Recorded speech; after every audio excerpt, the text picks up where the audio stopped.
Framed for murder, he was sent to the most brutal rehabilitation prison in the country. Inside, violence rules every corner, and no inmate is ever meant to leave unchanged. Everyone expected him to die there, but they forgot one thing. His older brother was willing to enter that hell to bring him home. Together, they'll grow stronger, crush everyone standing in their way, and expose the rotten system from the inside. Can two brothers bring down a system designed to keep them locked inside forever?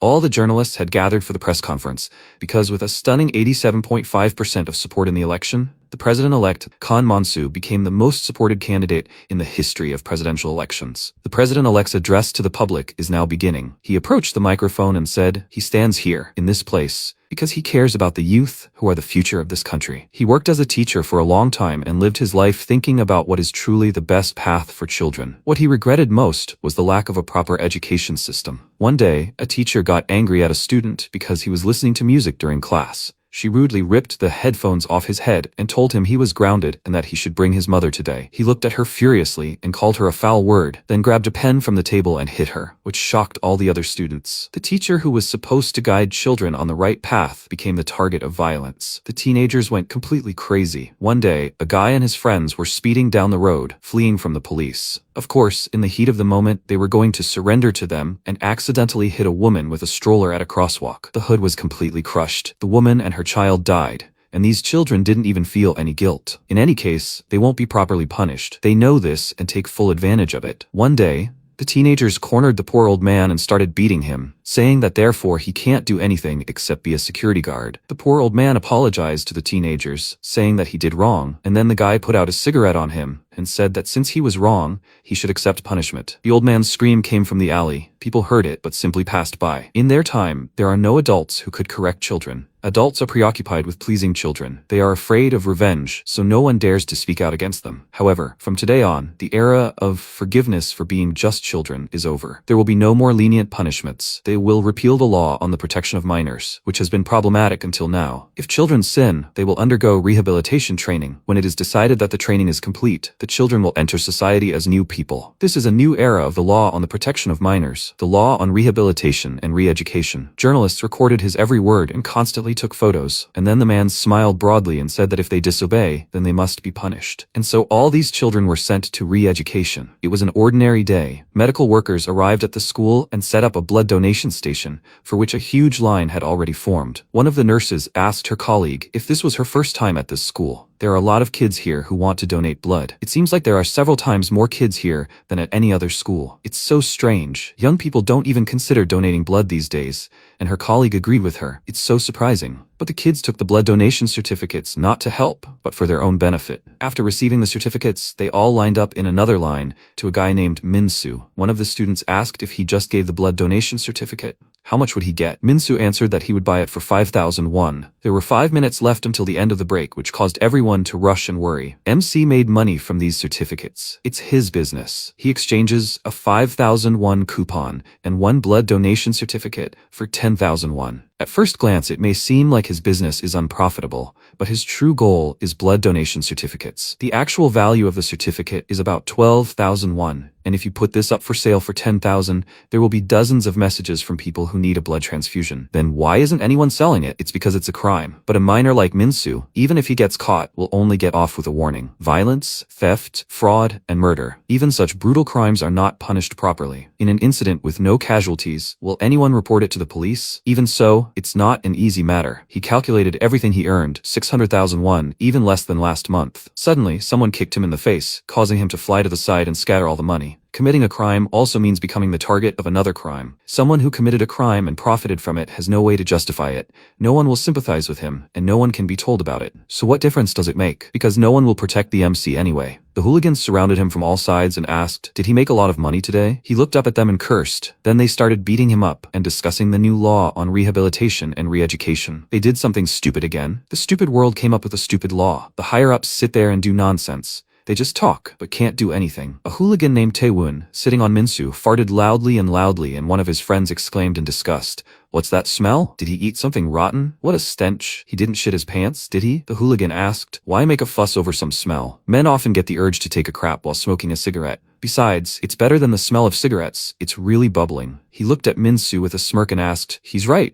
If he earned money, he should share it with his friends." He decided to run away because Chang-soo went to prison. He pulled out some snot and spat it at Min-soo along with the saliva, and he said in a rage that without Chang-soo, they were just scum. The bully asked, "He knows that Chang-soo is 100 times scarier than him, right? He was coming today." Hearing this, the MC became scared. Chu Chang-soo is the head of a criminal cartel made up of minors who committed crimes. Everyone has suffered because of him, but no one can come forward and call themselves a victim. Why?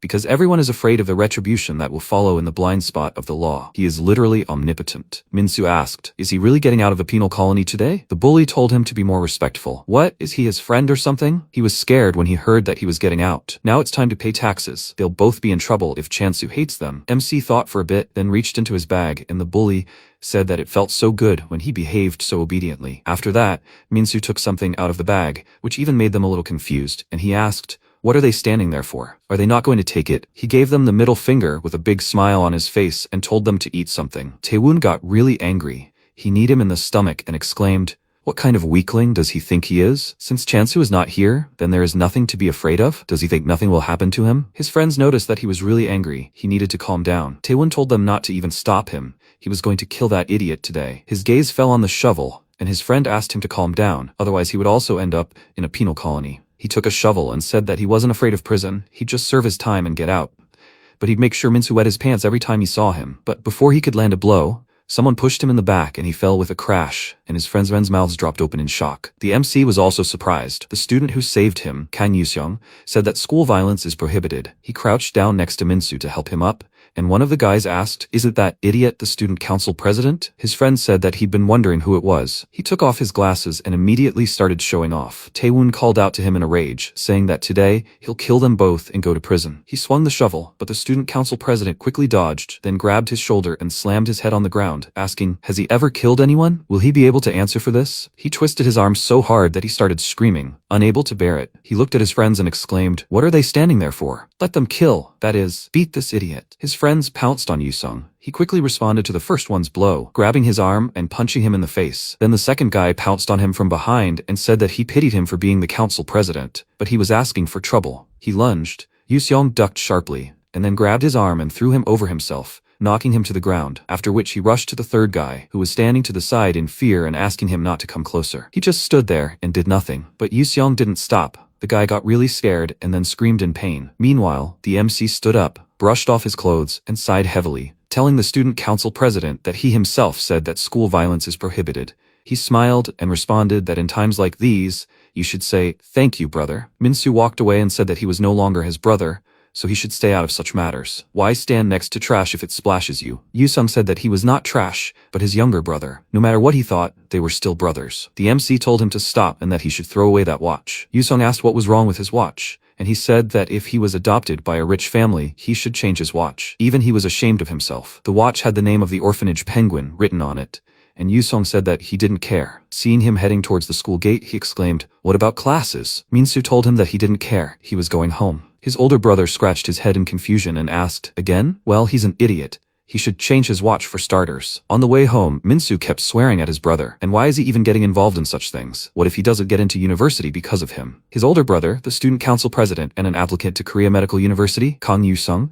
and he, the worst student in school, Lee Min-soo. They are half-brothers. His brother's real name is Lee Hyun-soo. He was adopted by a rich family and became Kang Yu-seong, and he still remains here in the Penguin Orphanage. Therefore, his brother cannot get involved with him. He can become an obstacle for him. He must firmly follow his own path, and he must find a way to live his own way. In an alley next to the orphanage, in a container for old clothes, lies his way to continue living what he's painstakingly collected so far, his entire belongings, 3,400,000 won. He needs another 6,600,000 to reach 10 million. How can he earn it? Does he need to wait another 3 months until the next blood donation? Or maybe he can go on a business trip to another school. But why is he so frugal with money? In 2 years, he'll be evicted from the orphanage. Of course, he'll get 5 million won from the government, but it's hard to get a house with that. Maybe he should get a part-time job, but such underage orphans are rarely hired. He knows he's committing a crime, but there's no other way to make money faster. He doesn't want to be a burden to his brother anymore. He put the bag with all his belongings in the locker and closed it, and suddenly Taewon's voice was heard behind him, mockingly asking, "Does he have that much money?" He put his hands on his shoulders and decided to tell him something funny. "If this illegally obtained money is found, then the state will take it." He let out a chuckle, then couldn't help but laugh out loud, drooling, and the MC asked what he wanted. Taewon answered that he told him that he would make him wet himself just by looking at him. The next day came. Yusung was sitting in class with headphones on, but suddenly the teacher came in and ordered everyone to shut up and sit down. He wanted to tell them something. Chang-soo, who had been serving time in prison, returned. The teacher concluded that he had repented of his actions, so they should try to help him get used to school life again. Some students received this news with delight, while others with annoyance. One of the guys asked his desk mate what was wrong with the teacher. He said with a smile that Chang-soo would hear this and go crazy. There was nothing special about the penal colony, since he was already released after 4 weeks. And then Chang-soo rolled into the classroom in a wheelchair, and everyone was simply shocked by his appearance. Cho Chung-soo, the head of the juvenile cartel and an all-powerful guy, lost all his mind during his 4 weeks in the penal colony. Chang-soo suddenly laughed loudly and hysterically and then exclaimed, "A pea shot!" His pants got wet and a puddle immediately formed under him, and the students shouted to the teacher that Chang-soo had wet himself. What the hell happened to him? The teacher asked Chang-soo's mother to take him away from there, and they left. Now everyone knew what was happening in the penal colony. A special law on rehabilitation and re-education. The previous law for adults only created problems, so it was repealed. And now a minor who committed a crime undergoes rehabilitation training in facilities under military control. The preparation period lasts until the re-education is considered complete. In the evening, the police arrived at the shelter. They cordoned off the alley where Min-soo's things were lying, and all the passers-by crowded to find out what had happened. They said someone had died there. Yusong was just passing by, and the driver said there were so many cars ahead, they might be late for classes. Yusong looked out the window. After all, this was the shelter where he used to live. And then he saw something on the road and immediately jumped out of the car. His little brother's watch was lying on the ground, and an uneasy feeling settled in his chest. Onlookers crowded near the alley shouted that there was a killer there. They said it was a child. It's so terrible. So the price of nearby buildings will fall? That's why they were against opening a shelter here. Yusung ran to the alley, pushing through the crowd, asking them to make way. His little brother was there. Finally seeing him, he was horrified. The police handcuffed Min-soo and took him away, saying, Article 243, in accordance with the special law on rehabilitation and re-education, the boy was detained at the scene of the crime. From now on, the youth's personal information will be managed by the Re-Education Center. Some time passed, MC was summoned to a court of summary jurisdiction for minors. The judge slammed his fist on the table in anger and exclaimed that rehabilitation was impossible. There was not even a sign of remorse. Let him not forget that he was here for murder. He answered him that he did not kill. He had already said that.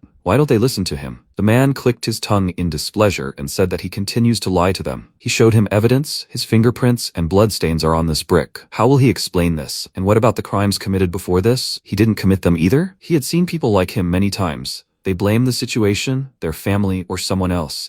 It's simply impossible to rehabilitate people like them. If something isn't beneficial, they immediately act miserable. He doesn't even think about repenting himself. He has no respect at all. As if it's okay to kill? Kill because of bullying? Kill because someone stole your money? Or kill because you don't like someone? Then this world would be full of dead people. That's why he was taught. If someone bullies you, you should ask adults for help. After all, the reason he committed the crime was because he didn't trust adults. That's how, in accordance with Article 28 of the Rehabilitation and Re-Education Law, Min-soo was ordered to be placed in a re-education correctional facility with a bunch of other scum. While they were riding there on the bus, the guys kept arguing about how far the correctional facility was. When will they get there? There's nothing here but mountains. Out of boredom, they started pestering the guards, telling them to sing a song.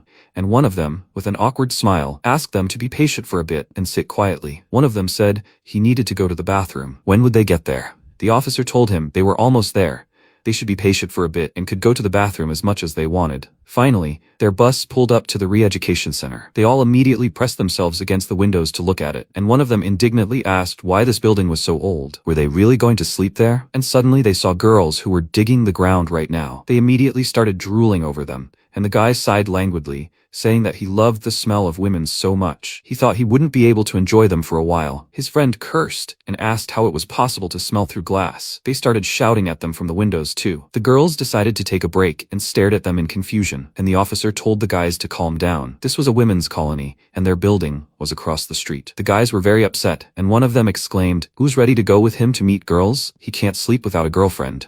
The MC sat sadly the whole time and thought, how can you trust adults? Even when he told the truth, no one believed him. They pulled into a correctional facility, and the doors slammed shut. The bus stopped at the main platform, and an officer asked everyone to line up, and the guys felt like they had arrived at some kind of resort. One of them pestered the officer, asking for a cigarette, but he nervously replied that minors were prohibited from smoking. The guy angrily said that he was only asking for one, and his friend joined him and asked if he wanted to get punched in the face. Maybe they'll hit him twice, and then he'll give them cigarettes? They started arguing, and Minsu got off the bus and heard some grunting. Some prisoners were running around nearby, pretending to be pigs, causing the guys who had just arrived to stare at them in shock, and then burst out laughing, asking what was wrong with these idiots. Only the MC understood that something very strange was going on here. The officer turned to the pig squad and suddenly, in a very loud voice, ordered everyone to stand still. The guys were surprised that he was shouting so much, and he ordered the squad to fall into line. They all stood at attention, and then the officer ordered them to salute the chief. They grunted loudly, putting their hands to their temples, and the other guys continued to laugh at them. The chief ordered, "Company, at ease." The guys started mimicking him and calling him an idiot,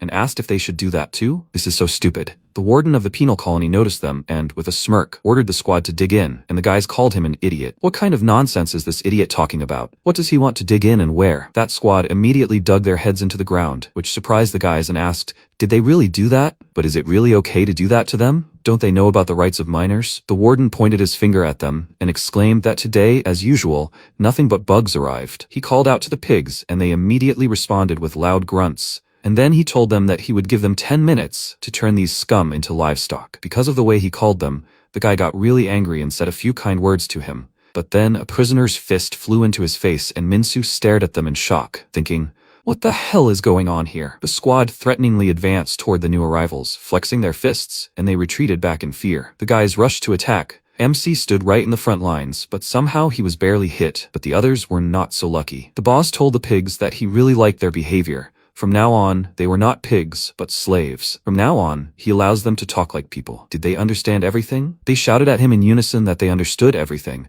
and the officer ordered them to salute the boss as a sign of gratitude. They all immediately stood at attention and thanked him, and Minsu wondered, what kind of situation is this? In a situation like this, the best strategy is to play dead. While he pretends, he needs to scout the situation.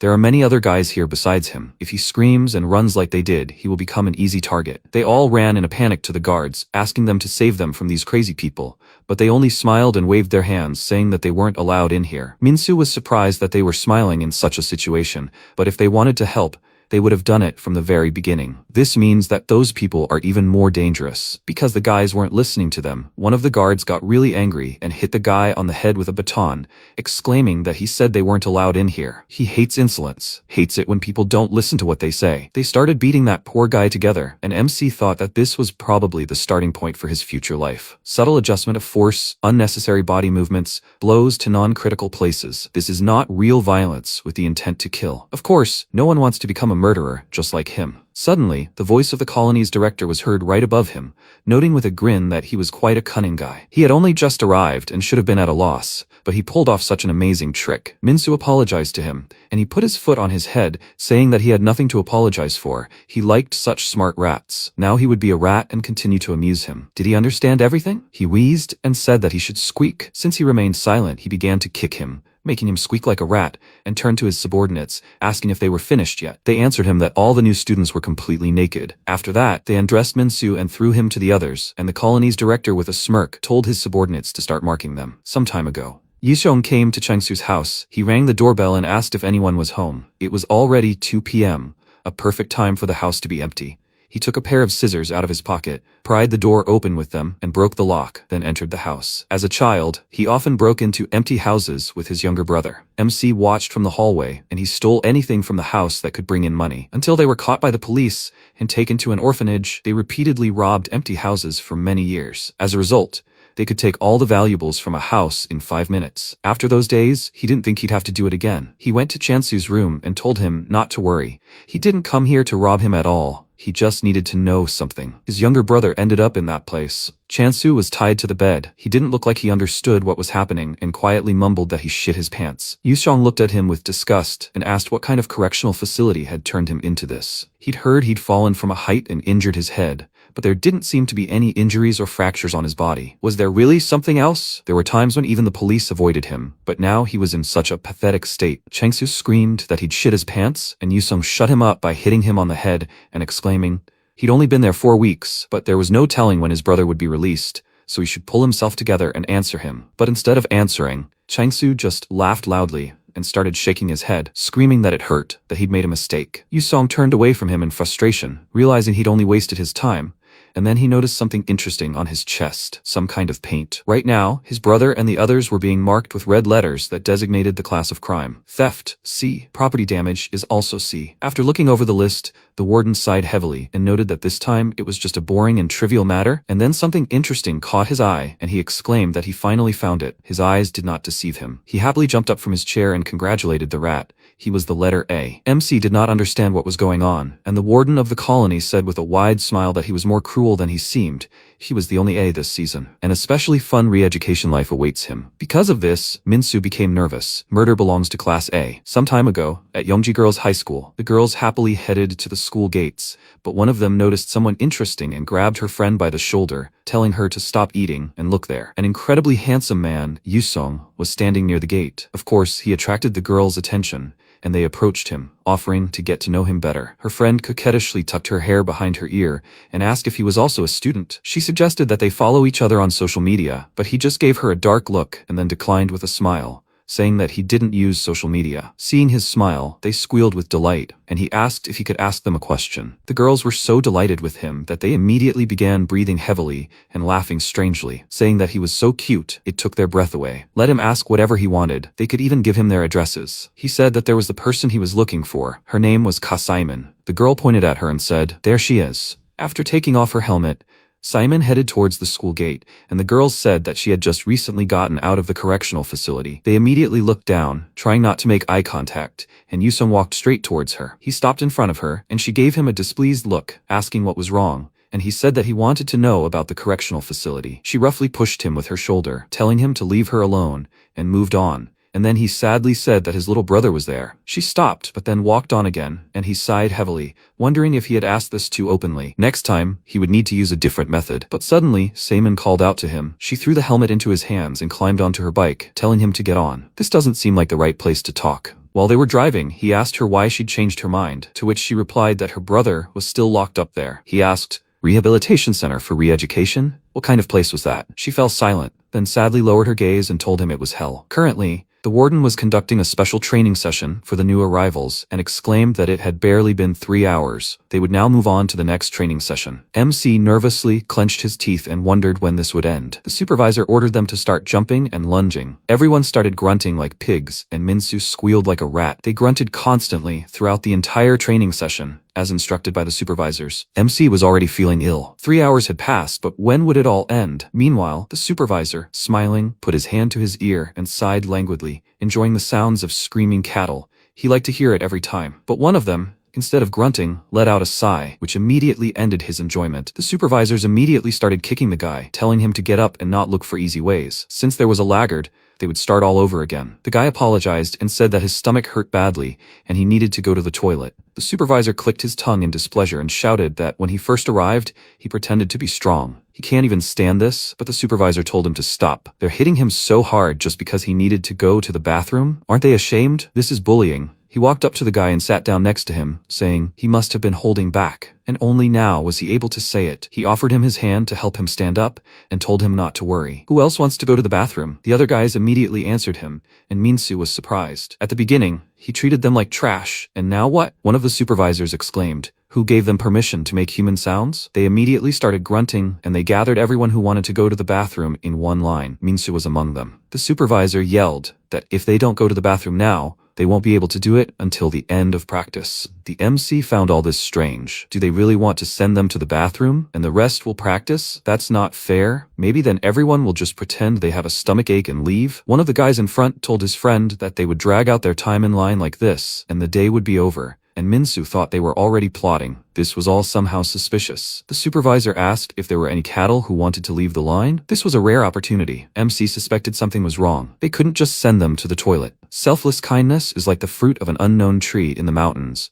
The more tempting and sweet it looks, the more dangerous it can be if eaten without thinking. So he needs to be very careful and doubt. He raised his hand and squeaked like a rat, and one of the guards irritably asked what he wanted. Minsu squeaked, and only when he was allowed to speak like a human did he exclaim that his stomach didn't hurt anymore and he wanted to get back to training. The guard grabbed him by the neck and called him an idiot, asking, "Are you kidding me? Is this some kind of kindergarten for him?" Out of rage, he started choking him. And he said he just suddenly tensed up, and that's why he felt like he had a stomachache. The man asked, "So what? Should he make it so that he actually got a stomachache?" He asked him for forgiveness, and the warden threw him out of the line, promising to keep a close eye on him. While he was getting his breathing back to normal, the other guys laughed at him, and the warden asked if there were any more cattle who wanted to get out of the line. But MC knew he had made the right choice. They treat them like cattle, and yet they allow them to go to the toilet. But cattle don't go to the toilet. Only people do. The warden ordered everyone who wanted to go to the toilet to gather in one group, and the boss said with a smile, "Both people and animals have to go to the toilet." They had to endure all this very hard. They were released for 30 minutes. The guys who stayed to train cursed out of frustration and started envying them, and those guys laughed at them, calling them idiots. But it wasn't that simple. The boss smirked, pointed his finger at them, and asked why they were laughing. Those who didn't go to the bathroom were resting. Then they all stared at him in shock, and he told those who were going to the bathroom that from now on they would be making a human centipede. Minsu was shocked. It's an arthropod belonging to the class Chelopoda. 15 pairs of legs is the standard for this one, with the largest number reaching 177 pairs. A creature shorter than humans and animals, an insect. After that, the guards lined them up and told them to shove their faces into the asses of the person standing in front of them and put their legs over their shoulders. They were supposed to rise on their hands and hold on, and if they fell, they would be given extra time. The boys couldn't object and had to obey. The guards constantly bullied them, telling them they were worse than pigs and any other livestock. They were inferior creatures who couldn't even control their urine and possessed low intelligence. For people like them, a restroom was a luxury. The supervisor pushed one boy, breaking the entire line, and told the insects to finally relieve themselves. He had made the toilet for them and prepared everything. He started kicking them, laughing loudly, and the guards followed his example. After that, the guards kindly sprayed them with water from a hose so they could wash themselves. Only 3 hours had passed. The boys, who behaved like animals and feared nothing in this world, had now become cattle, afraid of being beaten. A signal came over the loudspeakers. The lesson was over, and the supervisor told them to finish and go inside. The cattle needed to be fed. The guards and prisoners saluted him, and then they all went to the dining hall. The food was pretty meager. Rice, a few beans, and some scraps in the soup. MC frowned and thought, "This is food. There's nothing to eat here. Besides, why are they the only ones eating on the floor? Because they're cattle? They could at least give them a spoon." The prisoners at the table looked pretty humble, and unlike them, they at least had clothes. The guard announced that they were starting a song of gratitude right now and ordered them to sing. The prisoners at the table immediately began singing. "We are not people. We are dogs, pigs. We eat what we are given. We do what we are ordered. We are happy when we are scolded and beaten." Minsu stared at them in shock and thought that they really considered people animals. The words to the Song of Gratitude were hung in a prominent place in a gold frame. MC gathered his strength, grabbed the rice with his hands, and began to eat it greedily, deciding that he would endure, even if they considered him cattle or someone else. He would endure and definitely get out of here. Some time ago, Saemin took Yusung to the observation deck, which offered a view of the Rehabilitation Re-Education Center. She sat on the fence and said that she comes here every day and thinks about her brother. He sat next to her and said that his brother is still on trial. He will probably be sent there soon. Does she really think this place is hell? She answered him that maybe hell is even better, but this place is not meant for people to live. Every day she has nightmares about being in that place. She can't sleep without sleeping pills. But does he really care about his brother so much that he even came to her? He answered her with a smile that it was their mother's will. She asked him to definitely protect him, but in the end, he was unable to do so. So he came to her. Before it's too late, he wants to do something. Among those freed from the colonies, she's the only one who's okay. She smiled and offered to tell him about a way to survive in that colony, and he asked excitedly, "Is there really a way? How did she manage to get out of there unharmed?" She made a stupid face and squinted. That's how she pretended to be stupid. He remained silent, not knowing what to say, and she said that it was true. He exclaimed that he was actually serious now. She shouldn't joke either and tell him everything. But she wasn't joking at all. She took off her wig, he saw a bunch of burns, and she said that that's where all the crazy people in this country gather. She lost her temper, and a fight broke out. There are so many idiots around, it's hard to even imagine, who knew that they would pour oil on her head. He felt uneasy and apologized to her. He didn't know what happened to her. She doesn't have to talk about it anymore. She smiled and said that since she acted like an idiot, she was released early. It was easy, although it didn't help her much. He still felt uneasy about pestering her with questions, and she lightly nudged him with her foot, telling him to relax. If he feels sorry for her, she will kill him. He jerked his hand, telling her to take her foot away, and she called him an idiot. He asked her about the A mark, right? It seems he doesn't know anything, so she will explain everything to him. After the entrance ceremony at the correctional center, the guys and girls take a shower, eat, and are given rationed clothes. In case of escape, they are put on a leash with a built-in GPS. Right now, Min-soo is putting on a prison uniform and thought that the clothes are baggy and that thing on his neck is in the way. The warden ordered them to follow him and not turn anywhere and led them to their cells. After everyone was assigned, they were taken to specially prepared cells. Juvenile offenders are classified depending on the crime, and the cell assigned to them depends on the class. For example, E is simple assault, D is illegal substances, C is theft and fraud. Saemin was in B, which is for special robberies, and Min-soo was placed in A because it only holds criminals who committed murder-related crimes, like Min-soo, who had committed murder. He entered the cell,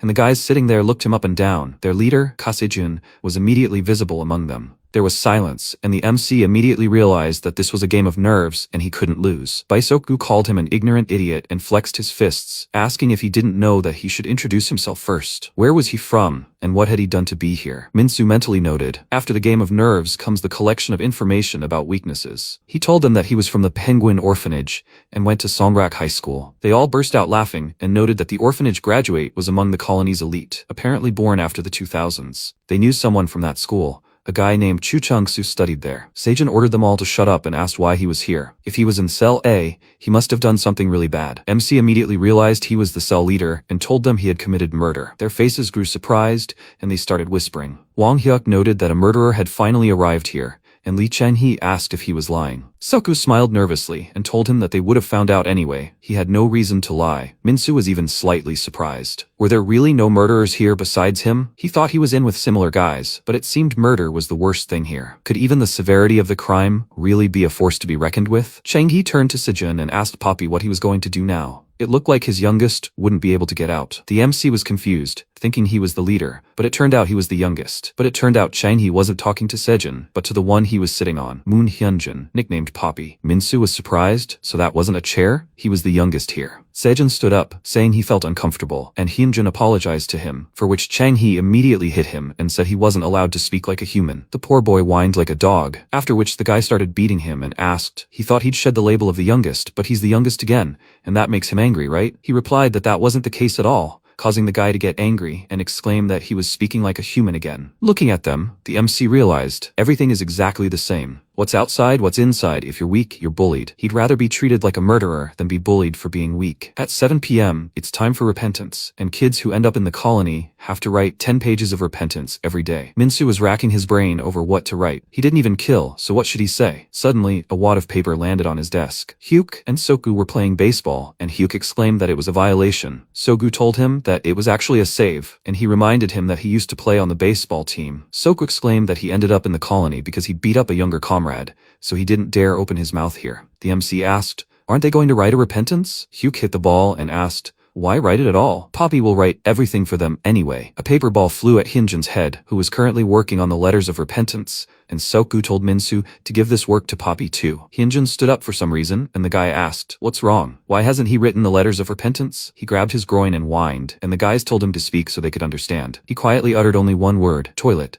And Auntie, annoyed, called him an idiot. Who gave him permission to speak like a human? Hyunjin whined again, and they allowed him to go to the toilet. And MC, observing their attitude towards him, realized that there are no human rights here. There are only wardens here who tame the cattle. Therefore, in places where there are no wardens, a struggle for survival among animals unfolds. No one will protect you, and if you are weak, you will be attacked. Because Hyunjin was peeing standing up, Seokgu roughly kicked him and cursed him, exclaiming, "Does he dare stand on 2 legs? He should act like a dog." Hyunjin burst into tears and whined, and they told him to comply if he understood everything. It's so funny that he wants to see it quickly. Poor Hyunjin was forced to become an obedient puppy and go to the toilet with his leg raised. To survive, you need to become stronger, or pretend to be strong. If you can't do that, then you will end up being a strong person's pet, just like Poppy. 8 p.m. is shower time. You are given only 3 minutes for bathing. Only water and 1 shared soap are used. Min-soo looked puzzledly at the soap in his hand. It was covered in hair, and he thought, 50 people wash with this, so you can catch some kind of infection. Roll call begins at 9 o'clock. A guard entered their cell. They all counted off in order, and when it was Hyunjin's turn, he barked loudly, causing Seokgu to almost burst out laughing. The guard slowly approached Hyunjin, swung his arm, and then hit him on the head. Poor Hyunjin whined as he endured the blows, and when the guard finally finished, he looked up at him with a pitiful, tear-filled gaze. After the prisoner's bedtime check, It was lights out, the lights were turned off, and everyone went to bed. MC was lying next to Poppy, quietly crying and calling for his mother, which kept him from falling asleep. Then Soku asked, "Who's crying like a human being?" Hyunjin shuddered, immediately covering his mouth with his hand and whining, and Minsu closed his eyes and tried to sleep. That's how his first night in the penal colony passed. At 5:30 a.m., cleaning and morning roll call began. Mornings in the columns start a little early, and at 6 o'clock breakfast is served in each cell. The portions are quite small. They laid the food out on the table, and the MC asked why they didn't eat in the dining room. To which Hyuk replied, "During the day, training takes place outdoors, so everyone eats like that." Minsu was already glad that they at least got cutlery, and then he wondered where Poppy had gone. Why isn't he eating? Their gaze fell on the table and they said, "There he is, below." Only now did the MC notice that Poppy was their table, and he was simply shocked that they made a table out of a person. Hyunjin flinched slightly. One of the guys cursed, saying that his soup had spilled. "He can't stand straight?" Hyunjin barked, afraid of punishment, and Minsu said that he needed to be fed too. The guys smiled and asked why he was so worried about him. They were friends, so they really valued Poppy. Where else can you find friends who personally cook your food? The MC was slightly surprised, and they demonstrated. One of them collected all the remaining food in one bowl, mixed it thoroughly, and threw it on the floor, saying that the dog food was ready. Now Poppy could eat. Minsu was speechless, and one of the guys said that this was good because there would be no waste. Poppy was probably drooling right now. Hyunjin stared at the plate of food in fascination. The guys asked why he wasn't eating, and without thinking twice, he reached for the plate, but suddenly the MC threw the countertop off his back and told him not to eat it. The guys were outraged that he scattered all the food, and he asked if he really was a dog. His name was Moon Hyunjin. Sejin discontentedly called him a murderer and said that this place has its own hierarchy and rules. If he came late, then he should follow these rules. If he's unhappy with something, he can become the boss by fighting. But according to the hierarchy, he needs to defeat Poppy first. If he fails, he'll become the new Poppy. Minsu sighed heavily, cursing this game of pecking order, and called them stupid kids, which made Hyunjin look strange. He told them to stop it already. Those who ended up in prison because of their mistakes can't get rid of their hooligan tendencies. Suddenly, Hyunjin pounced on him and hit him on the head, which the boys were very happy about and started cheering for him and laughing. They told the killer to defend himself, or he'll become Poppy. It was all so unexpected that Minsu didn't even have time to react. He cursed silently and thought, he knows that if he loses here, he'll be dragged through the mud. But how can he fight back when he's being hit in tears? Poor Hyunjin wanted to get rid of the Poppy stigma so much that with every hit he kept apologizing to him and cried even harder. Time passed, and Yusong came to the orphanage to talk to the director. She asked with a smile, was he enrolling tomorrow? Did he bring everything he needed? He looked at the toy in his hands and told her that he took everything because it was an important treasure for his brother. She noted that they were both the most problematic children in their orphanage, especially him. He beat up the neighboring children as if he were catching rats. Yusong laughed and asked, is that really how he was? The woman asked, doesn't he remember that the children were so afraid of him that they didn't even go near the orphanage? Yusong said that she was very much mistaken about that. Right now, Hyunjin continued to beat Minsu, apologizing to him. But he didn't want to be Poppy anymore. Watching him press himself to the floor and cover his head with his hands, the guys laughed, and Hyuk said that he was scared when he found out that he was a murderer, and it turns out that he's just a loser. That's why his parents abandoned him. Now, he's the new Poppy. Suddenly, the MC jumped up and punched him in the face with all his might, which surprised Hyunjin and everyone else, and couldn't even move as he dealt one blow after another. After his blows, Hyuk lay down and Minsu caught his breath, declaring that from now on he would turn them all into Poppy. The headmistress of the orphanage was right that Yusong fought with other children, but they weren't afraid of him at all, but of his younger brother, Minsu. Of course, he fought better, but they were afraid of Minsu because he was crazy. If he goes crazy, no one will be able to stop him. Changyi was next. The MC hit him in the face with all his might and said that they themselves would be Poppy now. He would make them like that. Suddenly Soku kicked him in the back and exclaimed that he was talking nonsense. He would make Poppy out of them? Is he crazy? What can he even do alone? This is Cell A, so he shouldn't show off too much. There are a lot of people here who were frostbitten on the outside. Did he take them for fools? They pitied him because he was an orphan, abandoned by his mother. Minsu immediately stuck a toilet brush in his mouth and told him to shut up. How dare he mention his mother? And then he hit him so hard that he broke the toilet brush in half, and the guys pounced on him, screaming that they would kill him. And the MC asked something that made them immediately freeze. They would kill him? Have they ever killed people themselves? He looked very furious, and the broken sharp part of the toilet brush made him very dangerous. Meanwhile, Yusong's adoptive father kept remembering the new president, Kan Monsu, and his words. This is a new era of juvenile protection law. If they disobey, then they must be punished. He angrily hit the ball with a stick and asked, do we need to punish? And why? Let him punish himself. Some idiot appeared out of nowhere and took his place. He needed to destroy this idiot. His subordinates applauded, praising him for a good hit and an excellent swing, and he, deciding not to think about this idiot anymore, turned to his adopted son and asked, what is he doing? Yusong fell to his knees in front of him and bowed his head, saying, of course, it is still early, but but he would like to be drafted into the army. If his issue with the army is resolved quickly, he thinks it will benefit him in politics. The man noticed. He says he thinks about his father, but he even cancelled his application to medical school. And where was he hanging around all night? He came behind him and prepared a club,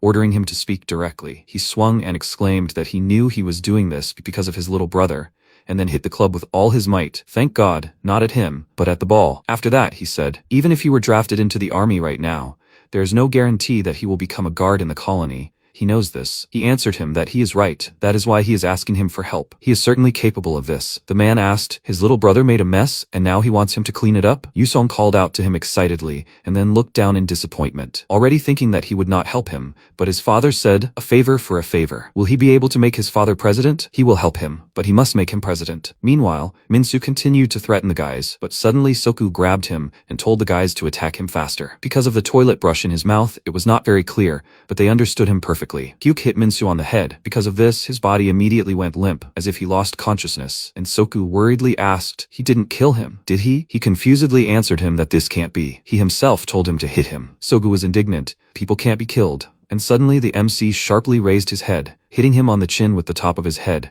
and then hit Hyuk between the legs, which caused him to howl pitifully. While they both suffered from pain, Minsu freed himself, and Sejun approached him, asking, is his madness button his mother, or the fact that he was abandoned? Tears were almost welling up in his eyes. Does his mother know that the child she abandoned became a murderer? The MC immediately became enraged. He immediately brought the sharp end of a stick to his face and told him to apologize for those words if he didn't want to lose an eye. Sejun asked what he needed to apologize for, because his mother abandoned him, or for committing murder? He suggested that he leave it there, and then raised his hand and said that it wasn't him who did it. Minsu didn't understand what he was talking about. Then Sejun turned to the wall and put his hands behind his head, saying, that guy is the main culprit of the unrest. The MC didn't understand at all to whom he was saying this, and when he turned around, he saw 3 guards in front of him who had already pounced on him with batons, shouting all sorts of curses. With a blow to the head, they knocked him down on his head, and the rest quickly stood against the wall while they beat him. The guards were simply furious. They exclaimed that he was simply crazy. He had just arrived, and he was already causing a disturbance. Sejun said he took the weapon himself and attacked people in the room, resulting in injuries. He will provide more details in his statement. The guard asked if they were just sitting quietly, and he was the only one who started a riot. Sejun and the others confirmed this, as did Hyunjin, although it was difficult for him. The guards decided to teach Minsu a lesson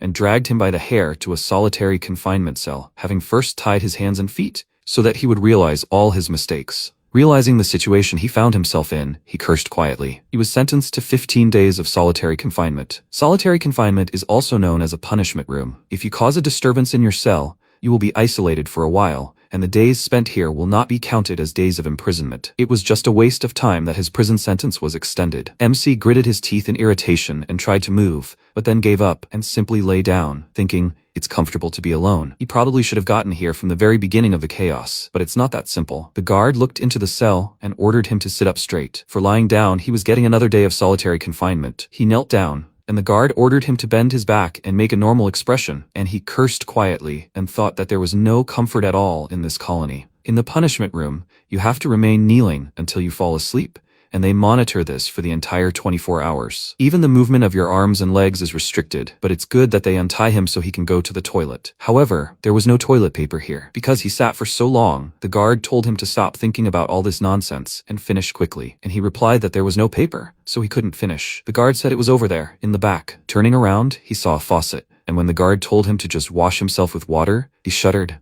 He looked at his hand and opened his mouth in shock. He never imagined he would ever have to do this. Food was brought soon, but this time his hands weren't untied, and he had to eat from the floor. Greedily swallowing the food, he vowed to kill them all when he returned. 7 p.m., time for repentance. Even in solitary confinement, you have to write this. Now he has to write twice as much, including the mistakes that landed him in solitary confinement. In his repentance, he even drew portraits of his cellmates, saying they did wrong. He signed Hyuk as a tall, huge glutton with wrinkles on his forehead, Chang-hee as skinny and mean, Soku as big and dumb, and Poppy just Poppy, who has surprisingly strong fists. Minsu was puzzled. It was clear that they were all problematic guys, but the biggest problem was him, Sejun. He definitely needed to get rid of this guy. Night fell. He finally fell asleep, and the very day of the fire came to his mind. He and his brother went outside, but they watched the fire as if they had started it themselves. He suddenly woke up, tears appeared in his eyes, and he sat on his knees, cursing loudly. Maybe because he was in this situation, he had bad memories in his dreams. It seemed to him that if he fell asleep, he would have the same dream. and in the end, he spent the whole night with his eyes open, sitting against the wall. 16 days passed like this.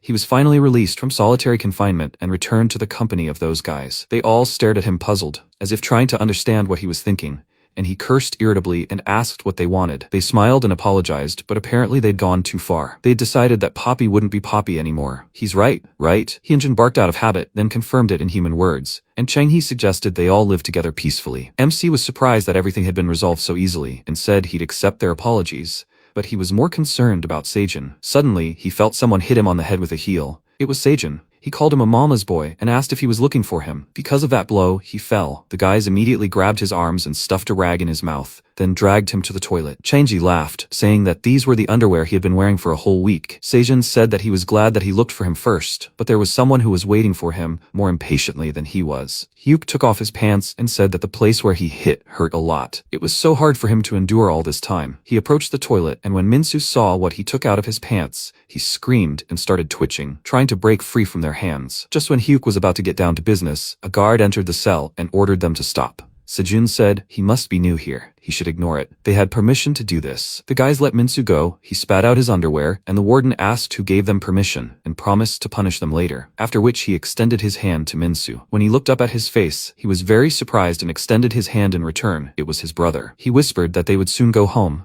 and then smiled. MC was very confused. He didn't even expect to see him here. Some time ago, Yusung's adoptive father sang war songs with the general at karaoke. He put his heart and soul into the song, and the general was so touched that he burst into tears and applauded him, saying that he was a true patriotic soldier. When the song ended, he sat down, and the man wiped away his tears, saying that, as expected, the general's song contained the aspirations of the spirit of defenders of the fatherland. He asked in response, "Which general? How much time has passed since then?" The soldier remarked that, even though he was a politician now, he would always remain a general at heart. Hyunjin sat hunched between them, squeezed in from both sides and used more as an armrest. The soldier said, he certainly understands that he's a patriot, but he's concerned about the fact that he wants to ignore all the procedures and force his son into a soldier. He smiled and asked, "It seems he's not getting older, but rather accumulating worries. Other politicians don't want to send their children to the army and manipulate documents, trying their best to foist non-existent illnesses on them. But this foolish child should be sent to the army as soon as possible. Then at least there will be fewer problems." The soldier agreed with him and shouted into the microphone that he would begin serving that very day. The other soldiers standing outside the karaoke bar were surprised why a 4-star general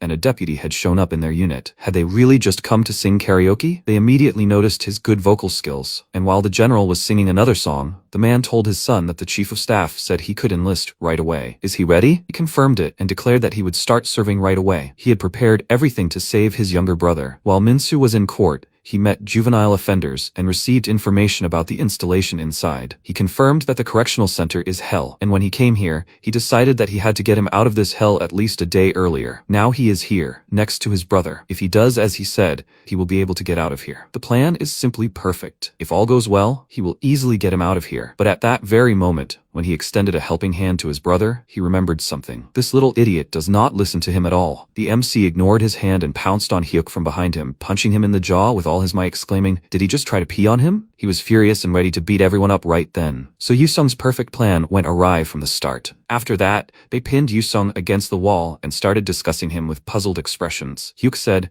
"He looks too young somehow. Could he really be his brother? Anyway, this room has its own rules. He's been here a while, so he doesn't know, but each room has its own discipline. Or maybe the older brother wants to follow this room's discipline too?" Yusung asked, "Is fighting their discipline?" Apparently, he'll have to follow that. The guys laughed at him, saying there was no turning back, and he just looked at them with a condescending smirk. At this time, Minsu pounced on Seijin in a rage, cursing loudly, and he easily dodged his blow, calling him a psycho. He thinks that if he screams like a savage, he will be able to hit him? He fell, and Seijin noticed that he couldn't even keep his balance. He was only screaming. He turned a frowning glance at his brother and thought, has that warden already dealt with everyone by now? The guys were lying at Yusung's feet and begged him for forgiveness, and he said that he was only following discipline. While Seijin was looking at him, Minsu jumped and kicked him and exclaimed, "Why is he looking away?" He grinned widely, glad that he was able to hit him, and called him an idiot. Why is he distracted during the fight? Seijun got up and said that he tried to turn a blind eye and treat him nicely. But now, he is Poppy. The MC pounced on him in a rage, saying that he would be Poppy. Seijun quickly twisted him and hit him in the head, causing him to lose his bearings. Then he punched him in the stomach, and he thought, is this idiot really that strong? Seijun asked if he knew why he became Poppy. He swung his leg and exclaimed that he wasn't interested, and Seijun blocked his punch, saying that Poppy was originally the head of this room,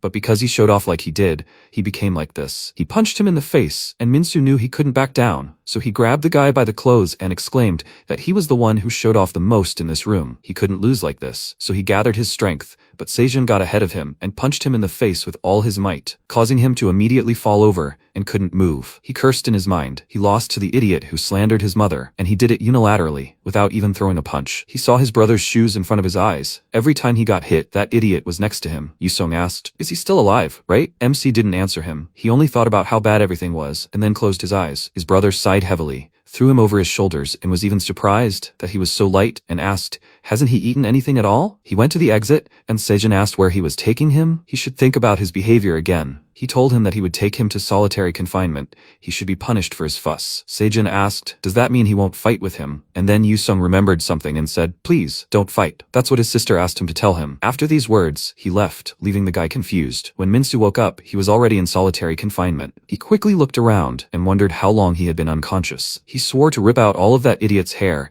then decided to go to the toilet, but the whole time he had a strange feeling, like he had forgotten something important. After finishing his business, he turned on the faucet, but no water came out, and he thought, is the plumbing broken? In that case, he won't be able to wash his hand to wipe it all off. Yusong warned him that there was toilet paper there. He didn't need to wipe it with his bare hands. The plumbing was being repaired, so there would be water only in the evening. MC thanked him, tore off a piece of paper, and wondered, why weren't his hands tied in solitary confinement? And then he remembered what he had forgotten. He immediately ran to the door and slammed his fist on it with all his might, calling his brother a psycho. Is he completely crazy? What is he doing here? Yusong asked, did he wipe his butt? His brother exclaimed irritably that he had wiped everything there and continued to beat the door with his fists, asking with tears in his eyes, does he think he's a hero? Who did he come here to save? If he found a good adoptive father, he should have lived happily. Who asked to save him? Let him take off this uniform right now and get out of here. He was supposed to enter medical university. Let him just leave a murderer like him. Does he want his life to be ruined because of him? Minsu was so upset. He cried harder and slowly slid down the door to the floor, quietly saying that even if he were here,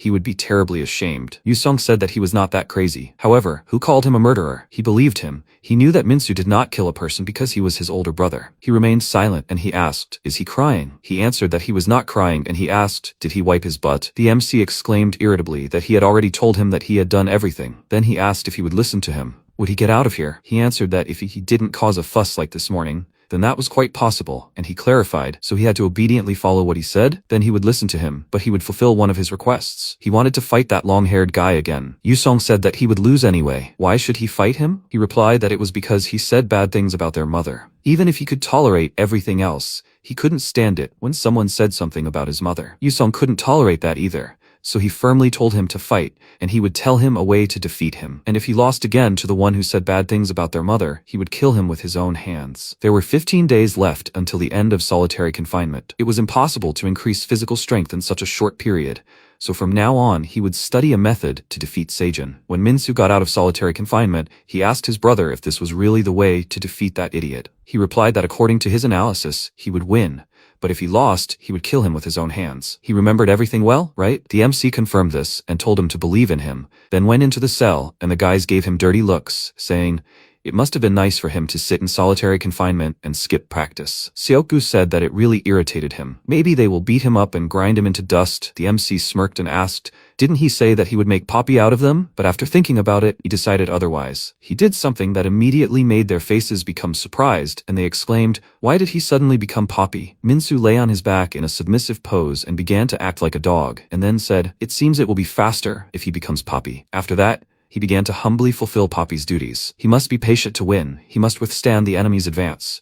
He must wait for the opportunity to arise. If he endures and waits, the opportunity will come to him. This is his divine move, but he simply couldn't stand the way these guys were drawing on his back and playing. Gritting his teeth, he suddenly jumped up and exclaimed that he couldn't stand it anymore, and the guys jumped back in surprise and fear. Chanji exclaimed in rage, Had he now decided that he didn't want to be Poppy? They were in the middle of a game, and he dared to rebel? Or maybe they should prioritize again. Sejin glanced at them. The MC noticed this and thought that he needed to be patient. Yusong told him to just be patient for 5 days, and he would take responsibility for the lessons in their room. During the lesson, everything happens at the discretion of the supervisor. Just let him not fight. In 5 days, he will prepare everything properly for him. Minsu warmed up and cursed, suggesting that they play another game. The guys thought he wanted to fight, but he simply arched back into a bridge and suggested that they draw on his chest. Gritting his teeth, the MC began to endure. He only had to wait 5 days. The second day arrived, and he scrubbed the floor with all his might, his face and all his limbs, as if he were a robot vacuum cleaner, when he suddenly bumped into another Poppy, with Hyuk sitting on its back and meowing. Minsu asked what he was doing, and he replied that he was imitating a cat at work, a vacuum cleaner. The third day was writing a letter of repentance. The MC put all his effort into writing and told Hyunjin to write properly. What the heck is sorry for being born into this world? The fourth day arrived, and the two of them were going to the bathroom like dogs, and Hyunjin asked if it wasn't fun being Poppy together. Minsu responded with a simple growl. And then it was time for breakfast. The guys watched Minsu in surprise, and poor Hyunjin continued to act as a table. In contrast, the MC ate the leftovers with pleasure, saying that every bite melted in his mouth. It tasted wonderful. He asked for more and thought that tomorrow would be the 5th day, and this suffering would finally end. After such a heavy lunch, Minsu vomited, and while this was happening, Hyunjin was next to him, patting him on the back, worriedly asking if he ate too much. He could have left it. Wiping away his drool, the MC looked up at him with a tired look, and he smiled and handed him a chocolate bar, saying that he threw it all up, so it would be hard on an empty stomach. It was a secret from the others because he secretly bought it with his own money. Minsu was surprised by his generosity and kindness, and Hyunjin suggested that he continue to be a diligent Poppy, but he had already refused this. It was too much. After that, they went out into the yard. The guys threw garbage can lids like frisbees for them to catch with their teeth. The MC diligently played the role of a dog, but Hyunjin was bad at it, for which everyone scolded him. On his last breath, already crying from exhaustion, Hyunjin ran after the frisbee, and Hyuk exclaimed, "What is he doing? Does he think he's going to catch it like that?" Chanji noted that the idiot was nauseous even during training. He still can't get used to it. Soku noted that this is why they play with him like this. He laughed and told the others to watch the idiot run, but all his joy immediately evaporated when he saw the guys from the kitchen ahead of him. Hyunjin ran straight into the cooks, which made them really angry and loomed over him, asking who he was and what cell he was from. What, is he declaring war on them? Poor Hyunjin was so afraid that he shyly offered to play frisbee together, while Sejin lay on the ground and thought, how did that idiot know his sister? Did she really send him here? The cooks came up to him and called him rudely, then threw Hyunjin on the ground and asked, is this dog from his house? Can't he train his dog properly? That idiot attacked them first. This is a declaration of war on the cooks, isn't it? Let them beg for mercy, then they won't touch them. The guys got angry. Cheng-hee rolled up his sleeves, getting ready for a fight, and Hyuk and Soku exclaimed, are they so nervous because of some kind of confrontation? What do they want? Are they afraid that something will break? Sejun told them not to get involved in this, to let them not make a big deal out of it, and to let them beat up Poppy, and that's it? The cook asked with a smirk. So they can just beat him up, and that's it? He immediately hit poor Hyunjin on the head and exclaimed, how dare he order him around? Is this how he should be beaten? Hyunjin begged him for mercy. Even the boys were uneasy at the sight, but they chose not to interfere, as touching the kitchen boys would only lead to trouble. Minsu was pained to watch, and he asked if the guards would stop them. Chang-hee told him that the guards didn't pay attention to minor fights, so they handled them themselves. Poor Hyunjin continued to apologize and ask for help. The MC's face darkened, and he remembered the boy handing him a chocolate bar. He glanced at the wrapper in his hands, then remembered his brother's words. Classes would start right after lunch, and he absolutely had to wait for them. So Minsu simply turned away and walked away, and the cook laughed, exclaiming that he was having such a good time taking out his anger on him. They were renting him for a few days, dragging him around and beating him up. Suddenly a frisbee flew into his face, causing him to fall down immediately. The guys turned to Minsu in shock. Even Sejin stood up. The MC said that he knows they are a bunch of idiots who came here because they bullied people. That's why they do everything they did outside. Here they are treated like pigs. They have lost their pride, their dignity is trampled, and their spirit is broken. He walked up to Hyunjin, helped him up and asked, but even so, when their dog is beaten by other dogs, don't they feel ashamed? Sejin walked up to him and glared at him with irritation, telling him not to intervene. One of the chefs grabbed his shoulder and asked, is this really a war? He will tell the head chef about this. Is he sure he won't regret it? Sejin elbowed him in the face and asked, do they want a war? They will have a war. But first he needs to deal with the riot. Minsu knew a fight was brewing right now, so he apologized to his brother in his mind. It was a well-thought-out plan, but he'd broken his promise again. The other prisoners had come to the noise and crowded around them, discussing the upcoming fight between Sejun and the killer. MC knew he couldn't avoid this fight, but he would definitely keep his other promise. Sejun pulled his hair back and noticed that it had gotten quiet, and he'd started fighting again because he wanted to get punched in the face again. Minsu responded by flexing his fists and offering him a bet. Whoever won this fight would be the head of the cell. MC vowed to win this time. Meanwhile, Yusong was waiting for him and the others in the classroom. Children in the re-education facility are minors, so they should receive basic education here. The guards have full control during class. That means, no matter what happens, it all depends on Yusong. The first stage of the plan is to make Minsu the cell leader. Today, he will defeat Sejun here and become the leader. And for Minsu to defeat him, he has prepared the perfect environment. The stage is ready, meaning it's time for the actors to appear. But the time has already passed, and they still haven't arrived. Then Yusong heard a noise outside, looked out the window, and saw the guys huddled in a circle, with his younger brother and Sejun inside. The MC lunged, his opponent easily dodged, and the prisoners began calling him a weakling and wondering how he could even kill a human being. Yusong chuckled. He expected this to happen, but he was still so angry, really angry, and shouted his brother's name out the window and called him an idiot. But his scream was drowned out by the noise of the crowd. Some time ago, while he was in solitary confinement, he showed him different techniques. He made the first step a hook, then a punch to the liver, the third step an uppercut, the fourth a mid-kick, the fifth a low kick, the sixth a front kick, the seventh a reverse spinning kick, the eighth a roundhouse kick, and finally a straight punch. After that, he asked his brother if he even remembered all of this. He hadn't seen this for a long time. He asked in shock in response. He learned these techniques a little as a child. How can he remember everything? He didn't even train as hard as him. Will he be able to win with just a few moves? Sejun is very strong, Yusong remarked. For someone who hasn't trained, he hits well. Minsu was indignant and asked if he really thought so. He replied that his actions look impressive, but in reality they have no substance. His movements are disjointed, so his punches are weak. That is, he doesn't have a normal combination. In the end, he's just a guy who fights well, but he can never beat someone who is trained. MC noted that he was right, and he lost to someone like him. He lost to him without ever laying a fist on him. Even if he remembers what he showed, will he be able to use it? Yusong replied that this is exactly why he wants to make them fight in the room where he will teach the lesson. If the opponent constantly dodges attacks, then he needs to corner him so that he can't dodge. There will be many corners in the classroom where it is possible to corner him, and if he uses the terrain well, then his combination will definitely work on him. But now the stage is different. There were no corners where he could be cornered. Minsu took another hit from Sejun, and the other guys were starting to get annoyed why the killer couldn't fight properly. The MC wiped the blood from his nose and thought, "It's bad, there are no walls here." Yusong quickly went down to the first floor, ran into the courtyard, and yelled that this idiot really never listens to him. There are too many people, so you can't really see what's going on. Plan or not, first he needs to stop this fight. He just started yelling at them to stop, but suddenly popcorn flew into his face, and the supervisor asked what he was doing. Did he really want to stop his fun? Yusong was very surprised. He immediately stood at attention and saluted him, saying he was the new supervisor. The kids were fighting, so he was trying to stop them. The supervisor asked why they needed to be stopped, which confused the guy, and he asked if he liked the animal kingdom. He didn't understand what he was talking about at all, and he asked, "Do you remember that episode on the TV program where a rat appears in an alien environment? But a hungry snake is trying to eat this rat. So what did the crew filming it do? They didn't do anything because snakes catch and eat rats. It's the laws of nature. In other words, they shouldn't interfere with this fight. It's all according to the laws of nature." Besides, he himself was very interested in watching this fight. Seeing his wide smile, Yusong immediately realized that this man was out of his mind.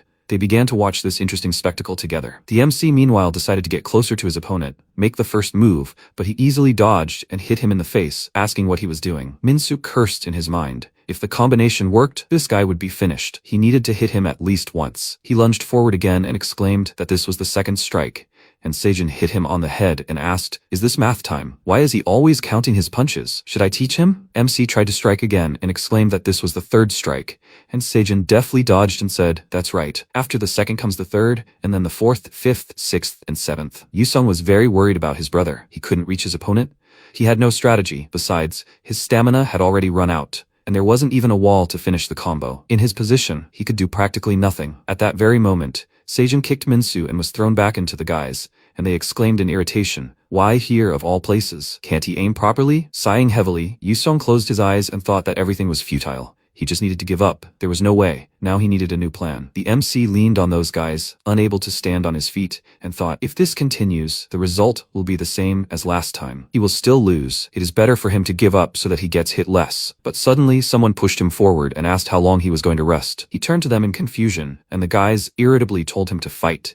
If he chickened out and gave up, then he was done for. He wants them to beat him up. Why is he even looking at them? Sejin called him a mama's boy again and asked what he was doing there. Is he looking for his mother? Wiping away the blood, Minsu grinned, and the guy asked why he was laughing. He apologized to him and answered with a smile that he just figured out how to use a combination on him. The prisoners had already started swearing, saying that walk time was over. Are they lovers or something? Are they having a fight or a stare battle? Sejin yawned widely and suggested that the mama's boy finish since the walk time was over. Minsu stretched and agreed with him, as he was already bored too. He found a way to use a combination, but how could he lure him? While he was in solitary confinement, he constantly thought that it would be impossible to back him into a corner so easily. Is there a way? Yusong said that after he himself went into the corner, he would only have to lure his opponent, and MC said that even so, he might not approach, then the whole operation would be useless. Yusong said that in that case, there was nothing to be done. Then he would tell him a magic word that would definitely attract him. Hearing this, Minsu immediately jumped up from his seat and exclaimed, "Is such a thing even possible?" He should have told him this from the very beginning. Yusong adjusted his glasses and seriously said that after hearing these words, he would definitely lose his composure. And right then, the MC took his brother's advice and asked with a smirk, "Is Kasemin a hottie?" Sejun immediately pounced on him in a rage and punched him in the face, asking where he heard that name from. The magic word really worked. Sejun got really furious and shouted, "How does he know his sister?" Minsu asked. Was he the one calling him a mama's boy? A moment before the punch, he blocked his fist and now grabbed his hair and pulled it, exclaiming that he was chasing his sister himself. He turned him around to face the crowd and punched him in the face, saying that he was too dependent on her. Just let him not cry and call for her. Sejun grinned nervously and asked what this fight had to do with the fact that he knew his sister. He decided to step back before his short arms could reach him, but there were prisoners there, which is why everything behind him was now blocked. He didn't expect it. And then the MC struck first and then the second, and he, realizing that there was nowhere to dodge, decided to attack first. But when he swung, his elbow hit the chest of one of the prisoners, and Minsu took advantage of this to strike again, as his brother taught him. The blow landed right in the stomach. Sejun spat and realized that there was no room behind him, and his movements weren't working. A punch immediately landed in his face. Sejun realized that he had no time to think, and Yuseong, meanwhile, was surprised. He told him to use the tables and walls in the classroom, and here he was using the crowd as a wall. He pressed Sejun against the crowd again, continued to strike him, and he, blocking it, thought that he needed to get out of here. He couldn't dodge or attack here. He decided to move forward and try to get out of here. But then the MC hit him under the knee and then in the face. With one side blocked, Sejun rushed to the other, and Minsu kicked him in the side. Sejun didn't know how to get out, and for some reason this kid seemed so big to him now. The MC continued to punch him. His eyes were already swollen, and he thought that he shouldn't just let himself be beaten. He needed to swing his fists. He did it, but so clumsily, and Minsu struck back, asking, does he think he'll hit if he just swings his fists? He punched him in the face again and exclaimed, who asked him to slander someone else's mother? He remembered it again, and his anger surged. Calling him an idiot, he began to beat him even more furiously, and the inmates became worried about him. At that moment, he thought that he shouldn't give in anymore. The next attack would definitely work. But just as he was thinking about this, he got punched in the face again, and the MC exclaimed, what does he even know about his mother? He should apologize to him immediately. He struck again, and Sejun couldn't understand how this was possible and why he was losing to him. In the end, his punches caused him to fall on his back, which left the prisoners in shock. Minsu stopped and caught his breath, noting that he wasn't going to apologize until the very end. Now, he's Poppy. The prisoners were very surprised, because Minsu was now the head of the room. Could Sejun really be that weak? Is it really possible to win with a mother's strength? The prisoners finally arrived. They ordered everyone to disperse, and they immediately lined up, clearing the way for the colony's warden. He spread his arms out to the sides and approached Minsu, saying that he didn't know he would win. The animal world is still interesting, after all. The rat defeated the snake. Ever since he arrived, he's been acting like an idiot, and it turns out he likes fights. MC became slightly nervous and squealed like a rat, so as not to anger him, and his brother threw Sejun over his shoulder and asked what he should do with him. The warden simply waved his hand and told him to do whatever he wanted, to take him to solitary confinement. Yusong passed by his younger brother and whispered, who did he take after? He smiled and told him that he took after him. So now begins the second stage of the plan. Yusong met with Seimin in the studio on his day off, and while she was drawing, he told her everything. She asked, so, her brother ended up in solitary confinement? He told her that wasn't the plan, but because things went awry, it happened that way, and he was sorry. She squinted at him and asked him not to move. Because he was constantly moving, the picture was changing. He posed for her like a Greek god with an apple in his hand. He froze and asked when she would finish, as it was a difficult pose. Seimin said, that's right. maybe he should have tried a different pose. She pointed to the sculpture and asked, "How about that one?" He immediately refused, because that man was completely naked, and she said it was much better this way, and let him stop complaining. She was already finished. He asked her to let him look at it, and she handed him the paper. Because he was moving constantly, it didn't turn out very well. At this level, it's easy to get a place in art school, right? Seeing her drawing, Yu-sung was stunned. He could barely contain his anger. How could she draw it so ugly? And why was she even calling it a painting? She told him not to make such a guilty expression. It couldn't be helped if the model was so-so. Or does he look guilty because of her brother? He did wrong himself. That's why he went to solitary confinement. He doesn't need to apologize. Yu-sung said that now she's the one who needs to apologize to him. She said, "Anyway, it seems he is in trouble." He asked, "Does she mean the painting? It really looks terrible." She said that she is talking about his brother, who was sent to the kitchen. He noticed that he hit one of them with a trash can lid, and she told him something. She was one of the cooks in the women's prison, so she interacted with the boy cooks from time to time. They are close to each other, but if you disturb one, they can turn into a crowd and bully his younger brother. Among them, there is one who needs to be especially careful, the head cook, Jang Dubo. Time passed. Minsu came to the dining room and was waiting for his portion. Dubo was serving and asked if he was Minsu. He confirmed it and asked what was wrong, and he said that he needed more food. MC perked up and inquired about the reason. But even when one compartment of the tray was completely full, he did not stop, and this mush of food filled everything. At first, he seems like a kind guy, but he is a little stupid and rude, which is why he is scary. Just because someone complained about the food, he almost beat 2 guards to death. Minsu looked up at the chef with a nervous and confused look, and he said, "They say he offended his guys, that's why he gives him so much food. He will make him regret for disturbing the kitchen." But the MC kept a straight face and asked what he was talking about. Had he offended anyone? Dubo awkwardly scratched the back of his head and asked if he wasn't Lee Minsu. He told him that that was really his name, but maybe they have the same name. It's a very common one. Dubo felt uneasy. He apologized to him and told him to eat more. To which he replied that, since he apologized, he forgives him. After that, Dubo turned to his friends and said that it wasn't him. Why were they misleading him? Well, the chefs exclaimed that it really was him. He was the one who threw the trash lid, Lee Minsu, and right now he was running away. Dubo glanced at him again, but he was already running for the exit, laughing at his stupidity, while he angrily told him to stop. Meanwhile, a leaders' summit was taking place in the Blue House. The president was meeting with representatives of all parties. Kan Mansu came out to greet his guests and thanked them for traveling all the way to attend the summit. Under the flashing lights of cameras, 3 representatives from each party approached him, including Yu-sung's father. The president shook hands with one of the representatives and, smiling, said that his spirit had become clearer, to which he replied that it was all thanks to him. After that, he shook the hand of the next representative and invited him to put aside the hostility between the ruling and opposition parties and offer constructive advice concerning the lives of citizens. The man said that he too hoped for good advice, and now it was Yu-seong's father's turn. They shook hands and turned to the reporters with smiles so they could take pictures, after which the president said that they hadn't seen each other for a long time. They were enemies during the elections. Since they are not competitors now,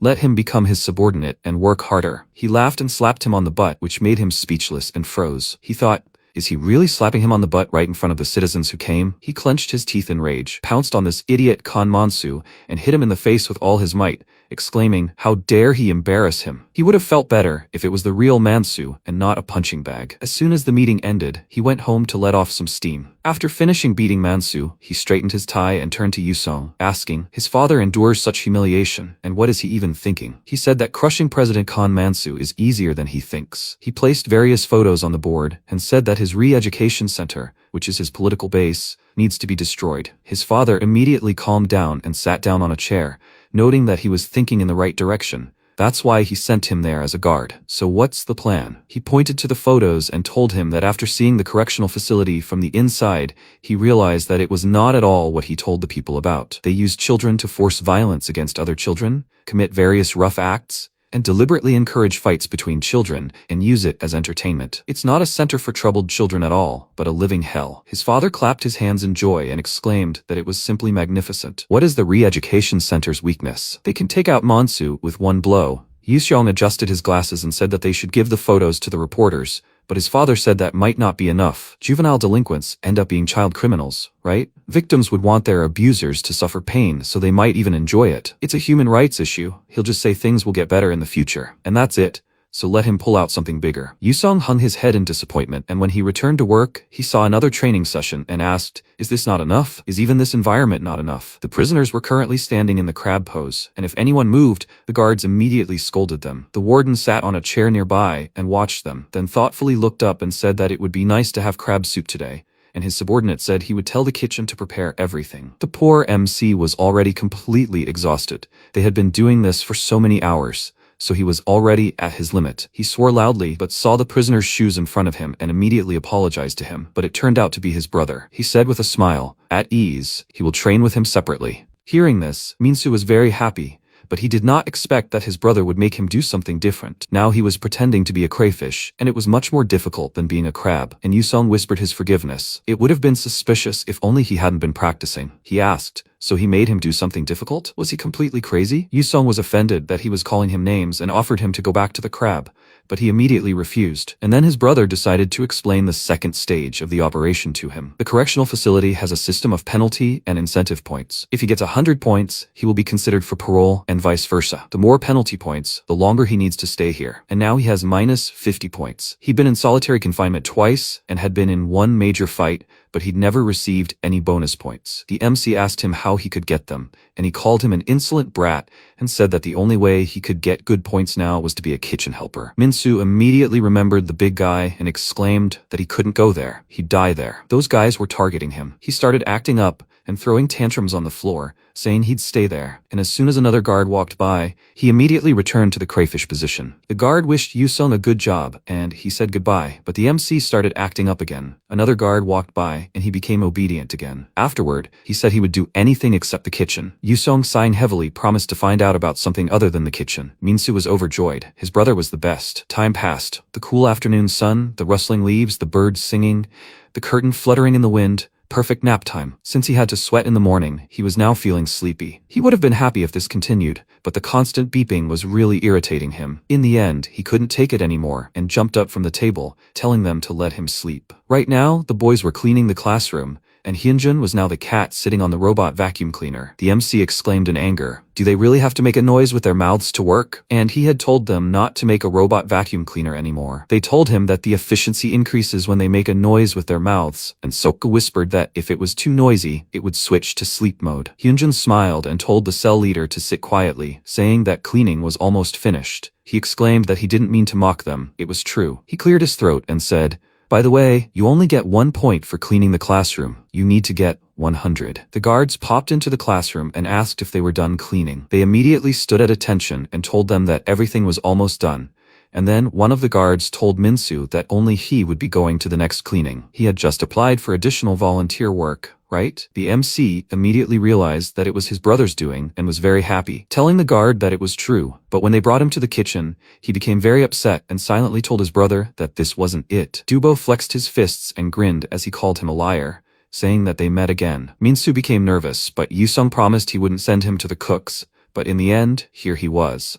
Jung Dubo, a kid who dreams of becoming Korea's top chef, is serious about cooking. His right hand is trained to lift a 3-kilogram cast iron frying pan and flip 2-kilogram food. His left hand is optimized for delicate tasks. To humiliate his food is to humiliate Jang Dubo himself. The guys were sitting in the dining room and saying, "This is terrible, there's no taste. How long will they have to eat this?" Dubo turned around and said, "They're ungrateful idiots." He had to endure it, but what can you do? There's no real culinary talent here to follow him. A loud scream rang out, "The pasta's burning. Fire. Everything's on fire." The guy screamed, "Dubo, he found out how to make oil. Now their country will become an oil country too. Is the soup really supposed to be that color?" Which idiot suggested adding red cabbage? Dubo, with tears in his eyes, asked him to stop. He frowned and thought he needed to endure it. The word chef etymologically means chief, the head of the tribe. He wants to tear them all apart, but how can he do that to his fellow tribesmen? But he is different. He offended their tribe, Lee Min-soo. He will call this culinary training and tear him apart. Dubo came up behind MC, who was cooking, and swung the frying pan. His eyes widened in surprise and saw Min-soo cooking. He screamed, "What an idiot!" He stretched out his hands to his neck and MC turned and asked, "What?" Dubo lifted him up and asked who he learned to cook from. Min-soo answered he helped cook at the shelter. "But why is he crying?" Dubo said in a shaking voice, "He found it. He found it. He knew that someday he would appear." He started spinning him and shouted, "Since he came, that's enough. He loves him, his treasure, the treasure of the cooking class." He laughed joyfully and the MC called him crazy and asked him to let him go. After some time, the guys were sitting in the warehouse and talking. The guy said those people told them to do this to scold Dubo and Lee Min-soo, but if this continues, they will end up in trouble. Another guy said, "Dubo cares about him so much, there is no other way. Is there no method to make him hate Min-soo?" Kerchief said, "It is enough to make his food taste bad." The guy screamed, He is a genius. He suggested putting garbage in his food. Kerchef shouted joyfully. That's right, we need to put this into action right now. Lee Min-soo, he is a corpse. You idiot. Suddenly a security guard came into the room and asked, so it was them? The guys froze in confusion, and Yusong said, they say that food keeps disappearing. Since they committed theft, should they be punished? The boys shouted, who is this supervisor? Doesn't the supervisor know that this place belongs to the cooking class? A moment later, Yushong said, first, he dealt with the guys causing trouble for Min-soo. He came worried because he said he didn't want to go to the cooks, but it turns out he's adjusted quite well here. He thought, who sent Min-soo to the cooking class?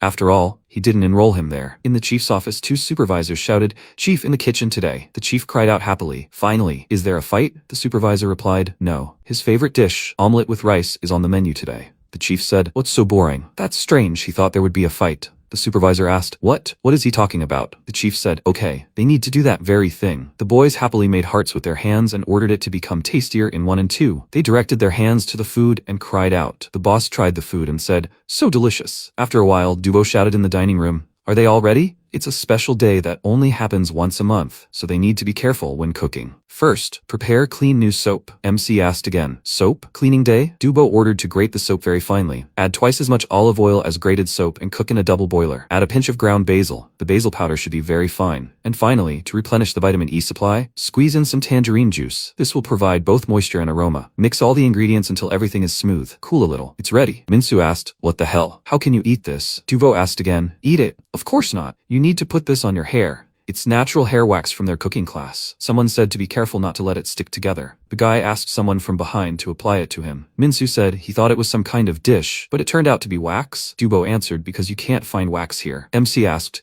but what day is it today since they're tidying up their hair? Dubo answered, today is the day the groceries arrive. MC asked again, so what difference does it make? Dubo turned around and said, because on the day the groceries arrive, they can also meet the girls. Mimi smiled and said, Dubo, hi. Grace asked, why so late? They'll take everything like that. So Yeon asked, is there a guy here they haven't seen before? Hi. Dubo said the delivery comes once a month, and they have to share it with the girls from the women's colony. It's the only perk of cooking class. Grace picked up the box and said, it's heavy. She asked her sister to help her with this, when suddenly a guy took the box and with a stupid smile on his face shouted, girls are not allowed to carry heavy things. Guys should be entrusted with such things. Grace said, no problem. The guy shouted, it is not a gentleman's business to make a lady do everything herself. Dubo picked up many boxes and asked, is that enough? A man is one who can lift that much. Mimi said coquettishly, Dubo, he is so strong. He asked to put more on top. Mimi screamed, he is cool. The guys started asking for a box for them too, and they were also arguing. MC asked, what's wrong with them? Besides, they will strain their backs. A voice was heard from the side, and who was he? He looked away and asked, what? Zara said, he looks cute so small. The girl said, he is even cute when he is angry. Another girl said, since he is strong, his older sisters will carry it for him. Min-soo asked again, what sisters? But is he serious? Dubo frowned and said, that idiot doesn't do his job, but has fun with girls? Suddenly, So-yeon came up behind him and poked him in the back. She asked Dubo to listen. He turned around and she handed him a letter and said,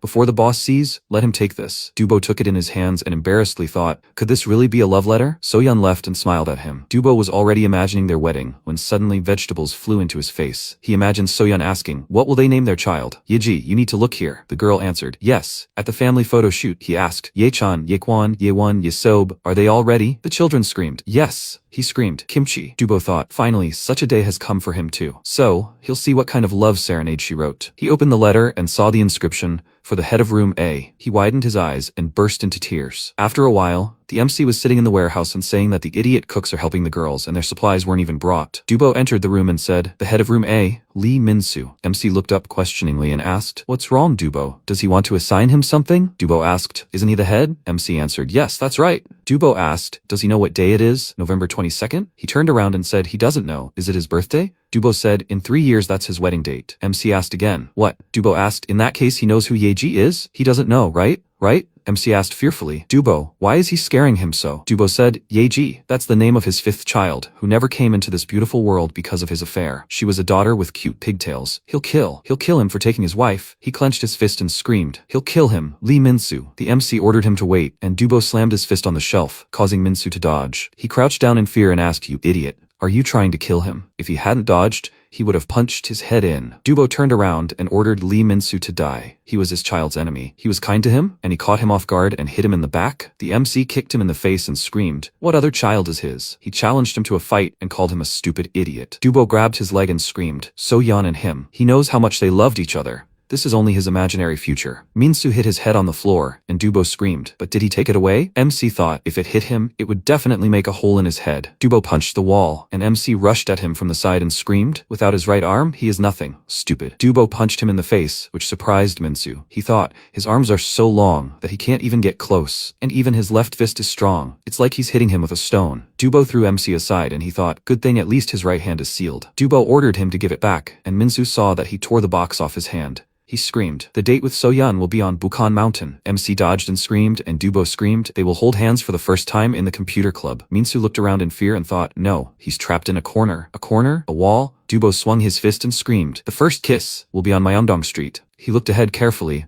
and the MC put a frying pan where his fist had landed and said, he doesn't know who Soyeon is, but his dating plan is terrible. No, not even a girl will want to date him. So, how then? If he changes positions, he can use the combination. He grabbed Dubo and thought, he's not even moving? Dubo grabbed his face and said, he took away his pure love and took away his child's future. The MC sobbed and thought, no. Dubo clenched his fist and said, his punishment is the death penalty. Minsu thought he won't be able to dodge. At that moment, he grabbed a package of flour and tore it right in front of Dubo's face. At that time, a girl outside said, hard. Another girl folded her arms across her chest and said that she didn't even wash the dishes at home, but now she's here and has to cook. She misses her sister, Semin. The girl looked at the list and asked, is this not on the list? It probably belongs to the guys. Did all the guys go to the freezers? So Yeon asked, should I take it? Mimi said that if they need it, they'll come and pick it up. Zara folded her arms across her chest and said, she's not going. Dubo scares her. Grace said, they say he beat up some guy named Chang-soo and they sent him home? If Dubo hits you, they send him home? Should she ask her to hit him? Sarah stepped forward and said, she'll go, she'll take it. The girls told her to be careful so that Dubo doesn't hit her. She asked, why? She thought he was cute. At that moment, he was running after MC, who asked not to chase him. He turned around the table and ordered them not to run after him. Dubo screamed, death penalty. Lee Min-soo, death penalty. He was slightly out of breath and said, Lee Min-soo, it has already been decided to execute him. Immediately, MC looked at him questioningly, and Dubo ordered him to come to him to the execution. He will execute him carefully. MC thought, he is big, so he gets tired quickly. Dubo looked up when suddenly an egg flew into his face and broke. MC screamed, his face is the death penalty. It stinks of chicken droppings, so let him get lost. Dubo got even more angry and said, Lee Min-soo, he will kill him. He threw a crumpled metal teapot at him and screamed, he will definitely kill him. MC screamed, if he keeps throwing things like that, he will definitely kill someone. Psycho, Dubo screamed. So let him die. There's no need to dodge. Why doesn't he want to die? MC ordered him to wait and think again. Dubo. He grabbed the frying pan with oil from the stove and Min-soo screamed, it's oil. Sarah went to the kitchen and said, she found it.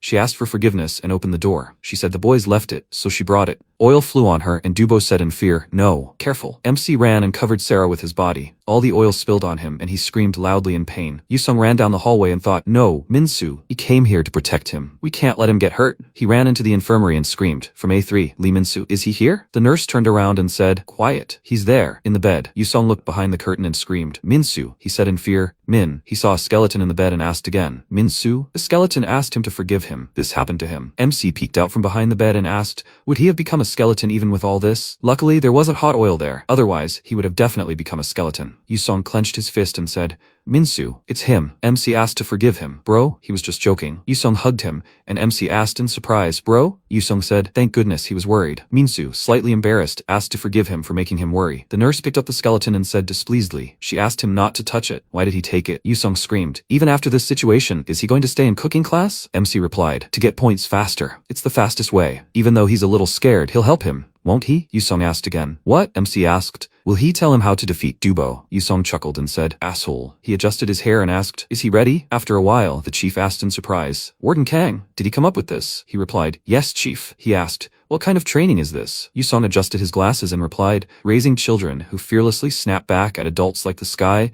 This is training to encourage them to realize their place in the world. The name for it is a dung beetle. The chief exclaimed joyfully, amazing. Warden Kang, 100 points for his ingenuity. Yusung thanked him, and the chief asked, but where did he find these stones? Yusung replied, we brought them from the mountains behind us. MC was standing on his hands at that moment, holding the stone with his feet. He thought discontentedly, Kan Yusung, you terrible idiot. He couldn't just explain it to him. Yusung came closer and asked, Are they doing well? He thought. Do you think they can stop? MC came down and happily asked, in that case, can he fight Dubo now? Yusung replied, no, he will roll it alone now. Minsu screamed, bug Yusung, bug, what a bug. He was rolling this huge stone and Yusung said he pushes quite well. Now that's enough. MC screamed, really? So now he will fight Dubo. Yusung interrupted him and said, no, and then this. Minsu screamed loudly with anger. Nightmare. This is a nightmare. Yusung asked, was he able to push a little? Is that amazing? MC spoke with the last of his strength. Can we fight now? He screamed. Maybe that's enough. He'll die like this. Yusung said, Minsu, does he think it's easy to defeat a guy from a completely different weight class than him? If he pushes it a little more, he can win. Minsu asked again, really? Yusung said, however, can a human move something like that? Behind him stood a huge stone, which MC looked at in surprise. At this time, Seijin was sitting in solitary confinement.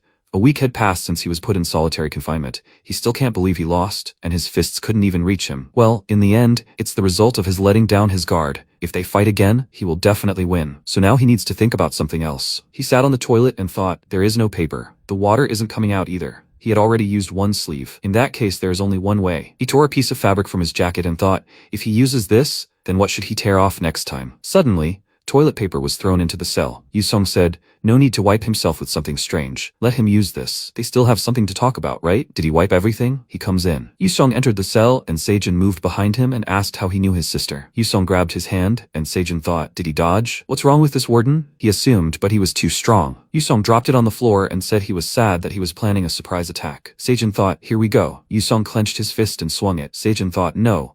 He frowned in anticipation of the blow, but nothing followed. He opened his eyes, and Yusung asked if he was so curious, then maybe he should ask her personally? He handed him the phone that was ringing. Seimin answered and asked, Kan Yusung? Did he meet with Seijin? Seijin asked in surprise. Sister? She asked. Seijin? Is it him? Seijin asked. What? Where did she get the phone? Did she really get out of the women's prison? Is she unharmed? Is everything okay? Seimin said, Kan Yusung, she has something secret to tell. Could he please cover his ears? He covered his ears and said yes. Seimin asked Seijin, did he cover his ears? He answered, he did. Seimin asked again, really? She screamed, he's a disgusting idiot. Yusung turned around at the screamed, and Seimin screamed, he's a terrible idiot. Does his head turn into noodles instead of brains? He's acting like a complete idiot. Who does he even take her for? Because of a terrible brother like him, she ended up in prison, suffered, lived through every nightmare and suffering, and after getting out, she was still looking for a way to get him out. He could at least sit quietly, but he starts fights in prison. Let him listen. She said a lot more curses, which made him widen his eyes and freeze. At this time, the MC was practicing with a huge stone. He screamed from the strain,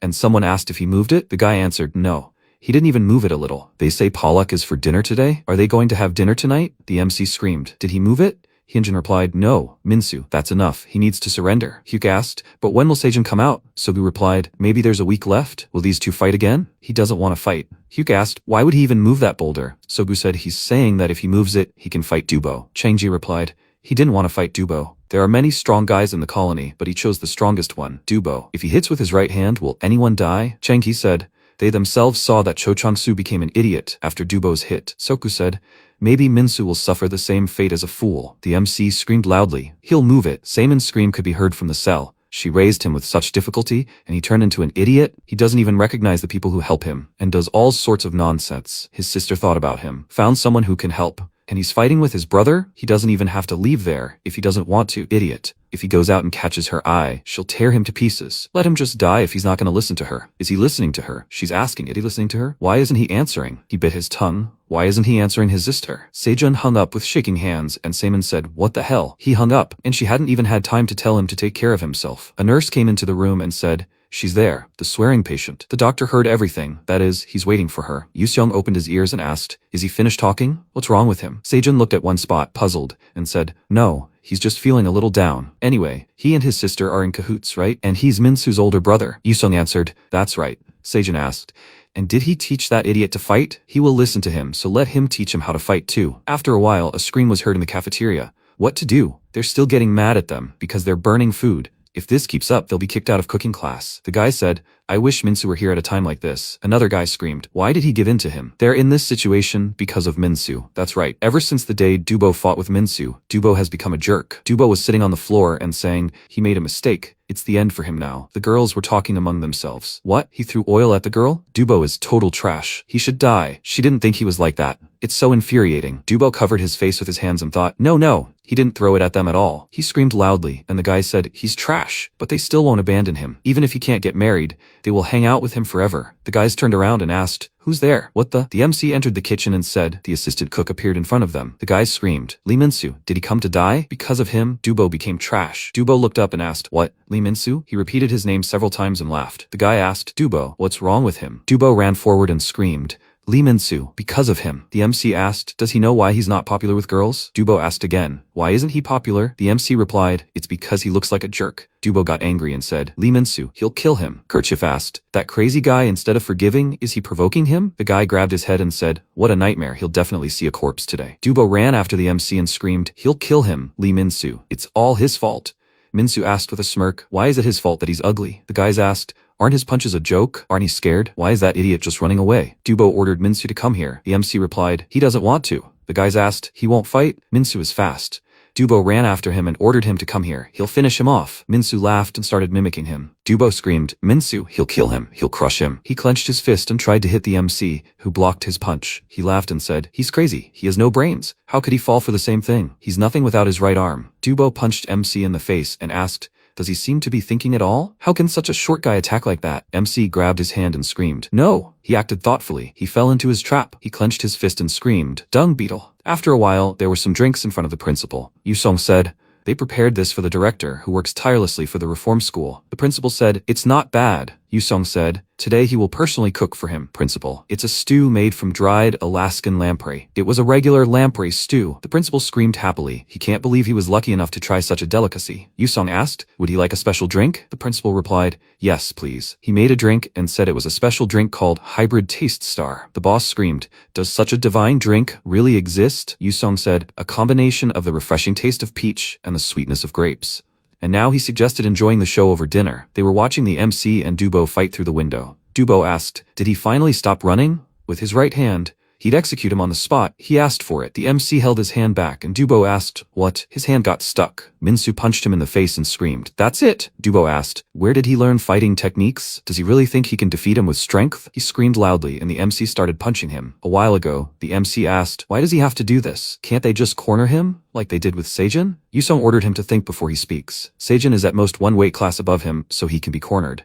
But the difference in weight classes between him and Dubo is 2, no, even 3 levels. He needs to pray that he doesn't get cornered himself. Min-soo sat up and asked, so he wants to bring his weight class closer to Dubo's? Yusong asked, idiot, do you think this is possible in such a short time? MC replied, horrible. Yusong said, okay, they are using a scientific approach. How was he able to move those rocks? They are heavier than him. The answer is the principle of leverage. He does know what that is, student, right? Min-soo replied, of course. Who does he take him for? Yusong said, anyway, human limbs also move using the principle of leverage. So if he becomes a lever capable of moving that rock, then he can move Dubo too. Currently, Dubo screamed, why isn't that little idiot moving? MC punched him in the face, and then again. Dubo screamed, yes he even knows how hard. Yusong bowed and asked if he liked the show. The boss replied, it was funny, of course, but the outcome of the battle was predetermined. Yusong asked again, what did he mean? The boss ordered to look at Dubo's face. It didn't even hurt him. With such tiny hands, he would never defeat that big guy. Min-soo was already running out of steam. Nothing can be done about the difference in weight classes. Yusong asked, then maybe they should make a bet? He was betting on that guy, Lee Min-soo. The boss asked again, a bet? He loves betting, and he seems to enjoy reckless games. Yusong replied, you could say that. He thought about it. Did he think attacks to the head don't work because of the weight difference? They'll see. In a fist fight, the basic stance includes movements that protect the head and face.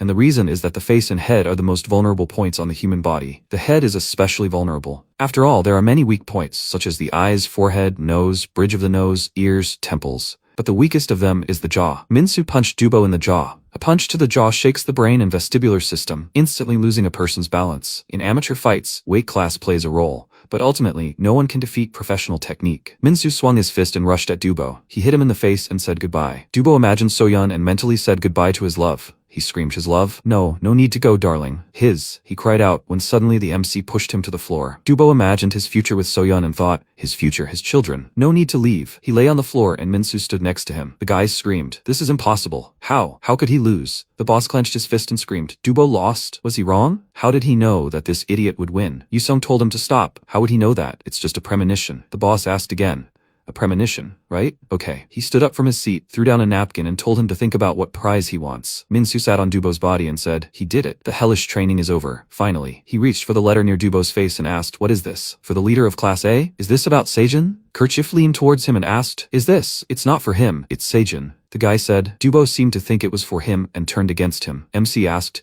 are they trying to say that all that torment happened because of a misunderstanding, because of a letter addressed to Seijin, not him? MC started screaming loudly and went to fight Dubo again. He screamed. Why did he fight him? Why was he moving those horrible rocks? The guy asked him to stop. Don't kick a man when he's down. After a while, the guards were standing near the door with a sign that said, restricted area, no entry. The man said there had been a hitch in the selection of new participants. First Seijin, now Dubo. They asked him, is Lee Min-soo really that strong? Dubo was the strongest in the reform school. The man replied, if two candidates were eliminated at once, what should they do? Who do they have left? The first one. He probably already heard of him. The leader of the MZ gang in the Daehyun district. The foreman of the construction team, Lee Kang-min, and another one, Ha Sung-chul, from the maintenance team. Lee Kang-min makes sense, but why Ha Sung-chul? He's not even the foreman. Jisoo, he doesn't want to participate? The guy said, the more candidates, the more interesting the battles. What will he say? Jisoo replied, he was about to skip this tournament again, but after everything he heard, he became curious. Jisoo looked up and said, he is nominating Lee Min-soo as a candidate.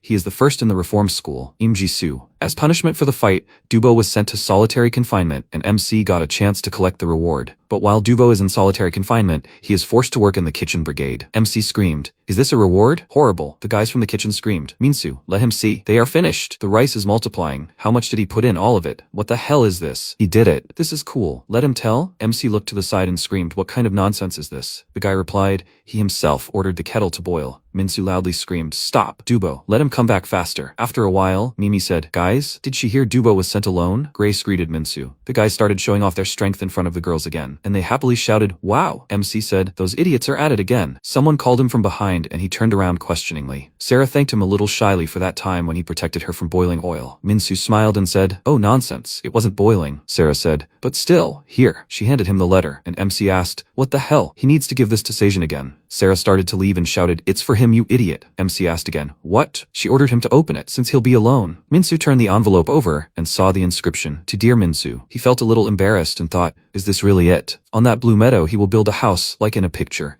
where he and his beloved will live happily ever after. A paradise for two, where you want to stay with all your heart. He turned red and thought, really? Dear Minsu, a couple of days ago, when oil almost spilled on her, and she already thought that it was all over, he appeared and saved her, although she knew who he was before. The first time she saw him was when she was walking after eating. It was the day when he fought with Seijin. She fell in love with his crazy look, like a fearless honey badger. She stood near the bars and looked at him in surprise. Someone asked her to wait and asked, isn't this Lee Minsu? She said, Lee Minsu, so that's his name. From that day on, her love dive began. He knows, to give him this letter, she went through a lot. Some time ago, Grace curled her hair with hot kitchen tongs and said, okay, that's it with the hair. The next step is makeup. Sarah asked again, makeup, but they don't have any makeup. Grace said, if not, they'll make some. They'll wet a toothbrush with soapy water and rub the desired color in a magazine. She applied the color to her lips and said, it's done. Sarah asked, is she serious? The girl said, now I'm not ashamed to admit it. Zara said, Sarah, she looks great. Maybe she should do it too? Grace said, she's so beautiful. She didn't even notice. Sarah, a little embarrassed, asked them not to tease her. Was she beautiful today? What did he think?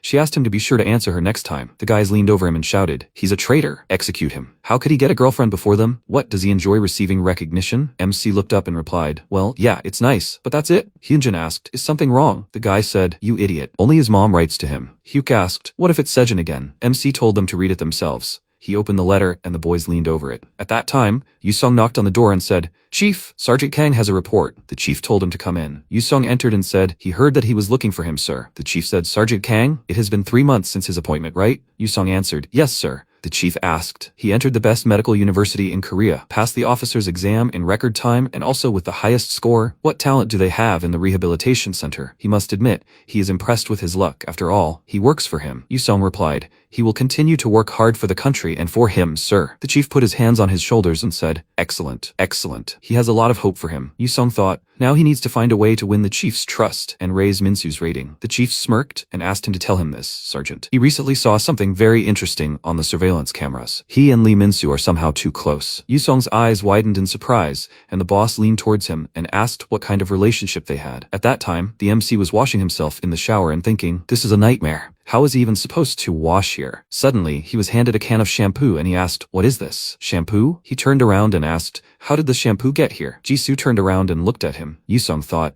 in order to get Minsu out of here, he needs to hide the fact that they are brothers. Since he was adopted, no one will guess that they are related, right? The boss asked what kind of relationship they had. Yusung thought, did this man really suspect something? He asked again. What? He thought, they can't be exposed. He needs to come up with an excuse quickly. The boss asked, maybe they? Yusung thought, no. He guessed. The boss asked, teacher and student? Yusung looked at him questioningly, and the boss said, he saw everything. He taught him to fight, and he made a bet because he knew his student would win. Isn't that right? He started jumping around him and asking, is he good at fighting? Yusung looked down and said, the guy wanted to get stronger, so the boss interrupted him and shouted, he's a real man, just like in Sonen. Yusung exhaled and thought, he didn't understand. He got away with it. The boss ordered him not to get close to those idiots. Yusung replied, yes sir. Then he's going to get ready for the mission outside. He turned around and left, and the boss asked, he wants to become a real man, right? This Minsu is very interesting. He pressed the button on the phone and a voice came from it. Yes sir. The boss ordered him to find out about Sergeant Kang. There's definitely something there. He's getting more and more interested. After a while, Sejin was sitting on the floor and remembering his sister's screams on the phone. His sister was able to get out. He heard sobs from the other cell and looked away questioningly. Dubo was lying on the floor, crying. He pulled his knees up and said, this isn't fair. It's all because of Lee Minsu. Yuseong entered the cell and said, no, it's not his fault. Dubo screamed.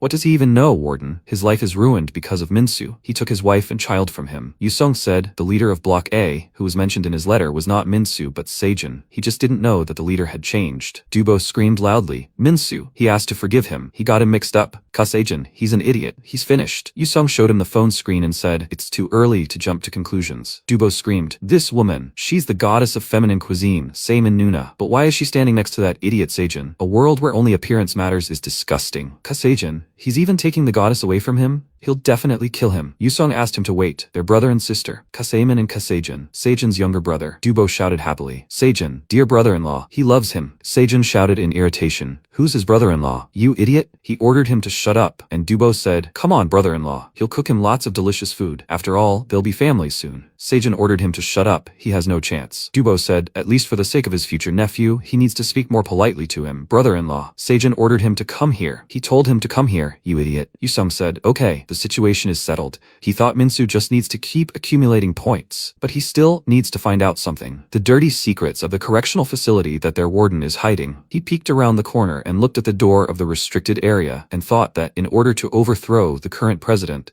a much larger scandal related to this place would be needed. There is a restricted area where even he, a prison guard, cannot enter. There is clearly something there. He widened his eyes and saw a guy being carried out on a stretcher by the guards. Yusung wondered what really happened inside. The doors closed and he thought, a red prison uniform? He needed to know more about this. Meanwhile, in the shower, the MC thanked the guy for the shampoo. For the first time in a long time, he washed his hair properly. But where did the red uniform come from? And also, why doesn't he have a rank badge? After a while, Sejin asked why he let him win. He couldn't lose to Minsu. Dubo asked, and why did he let him go? Sejin answered that he had let his guard down. He had prepared carefully. Dubo said that he had too. At first, he was just playing with him and didn't notice how he fell into his trap. Sejin said that it looks like all the attention will be on Lee Minsu now. Dubo said it already is. They even tried to turn the kitchen crew against him. Maybe they'll rip Minsu off instead of them. Suddenly, Sejin interrupted him and ordered him to tell them not to talk nonsense. He's the candidate. He'll prove it and get up. He clenched his fists and said, that humiliation, he'll definitely pay for it. Meanwhile, in the shower, Im Ji-soo introduced himself and asked, he's Lee Minsu, right? MC asked again, how did he know? Did he see his badge? Ji-soo grabbed him by the hair, and he asked why he was touching his head. Ji-soo said he's such a baby. How did he win? Minsu screamed, he's not a baby. He's still growing. Okay, the shampoo is forgiven, Ji-soo said. This time, he came to him himself. MC looked at him questioningly, and Ji-soo said, next time he should come to him. It won't be easy, but he will wait. MC grabbed his head and asked, what's wrong with him? After a while, Minsu looked at the contents of the pot and asked, who put the fish in the sacred noodles? The guy said, slightly embarrassed, him. If you put meat, it will be richer, dude. MC sighed and said, they will just eat in silence. What did he even expect? Everyone looked at him attentively, and Minsu asked, why are they looking at him like that? Is there something wrong? He froze, and then he felt someone's presence from behind. Dubo waved his hands, and Minsu turned around and widened his eyes in fear. Dubo fell to his knees and asked Minsu to forgive him. He didn't know the letter wasn't for him, but he bullied him. He's so sorry, but now Sejin is his brother. brother-in-law, and he can't even take revenge. He asked to forgive him. Minsu asked again, what are you talking about? He forgives him, so he needs to get up and eat noodles with them. Dubo asked them to wait and asked with tears in his eyes, is he really forgiving him? Even treating him to noodles? Kerchief screamed. Dubo, everything's fine. Minsu already received a love letter from another lady. Dubo frowned and asked, what? Minsu him? He wanted a second wife? MC screamed, he's crazy. Who cares? He'll answer Sir's letter tomorrow. He froze and thought, but why did everything turn out like this? After a while, he fell to the ground and screamed, he doesn't want to volunteer. He has to meet Sarah. He has to give her his letter. The guy asked,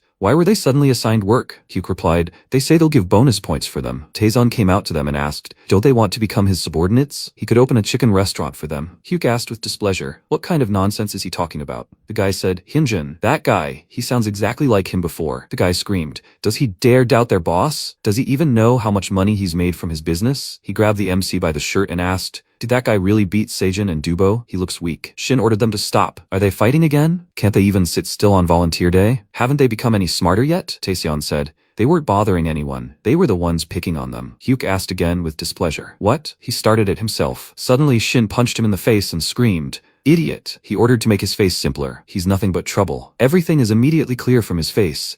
MC's eyes widened in surprise and thought, what the hell? He's beating him up without evidence. Just because of his face? Did he really stand up for them? Hyuk screamed with tears in his eyes. He didn't do anything. No need to hit him. Yusong grabbed Shin's hand and said, enough. It's time for them to move already. Shin said in surprise, and he's strong. He admits he lost his temper. They drove him crazy with their antics. He screamed, okay, everyone on the bus. Yusong asked, is he okay, Wang Hyuk? Will he be able to work? Hyuk replied, he's fine. Yusong exhaled and asked to listen. He wasn't just going to attack the security guard, was he? MC turned around and asked, come on, bro. He doesn't trust him? Everyone got on the bus and sat down, and Hyunjin said happily, they're sitting there like they're going on a school field trip. Minsu said thoughtfully, that security guard. He smelled strange. Hyunjin asked again, did he smell? Exactly. The MC asked, does he know something? Suddenly, a foot was thrust in his face, and he asked, what's that smell? The guys yelled in displeasure when they saw the smelly foot. The MC turned around and ordered the guys to remove their smelly feet. Taeseon said, if he doesn't like it, he can go one-on-one with their guys, although even Sejin can't handle them. The MC looked ahead questioningly, and Taeseon fell silent when he saw Sejin. He ordered everyone to remove their feet, and the guys agreed. The MC said, Sejin, he got out of solitary confinement today, right? Sejin looked at him silently and sat down next to him, and Minsu thought,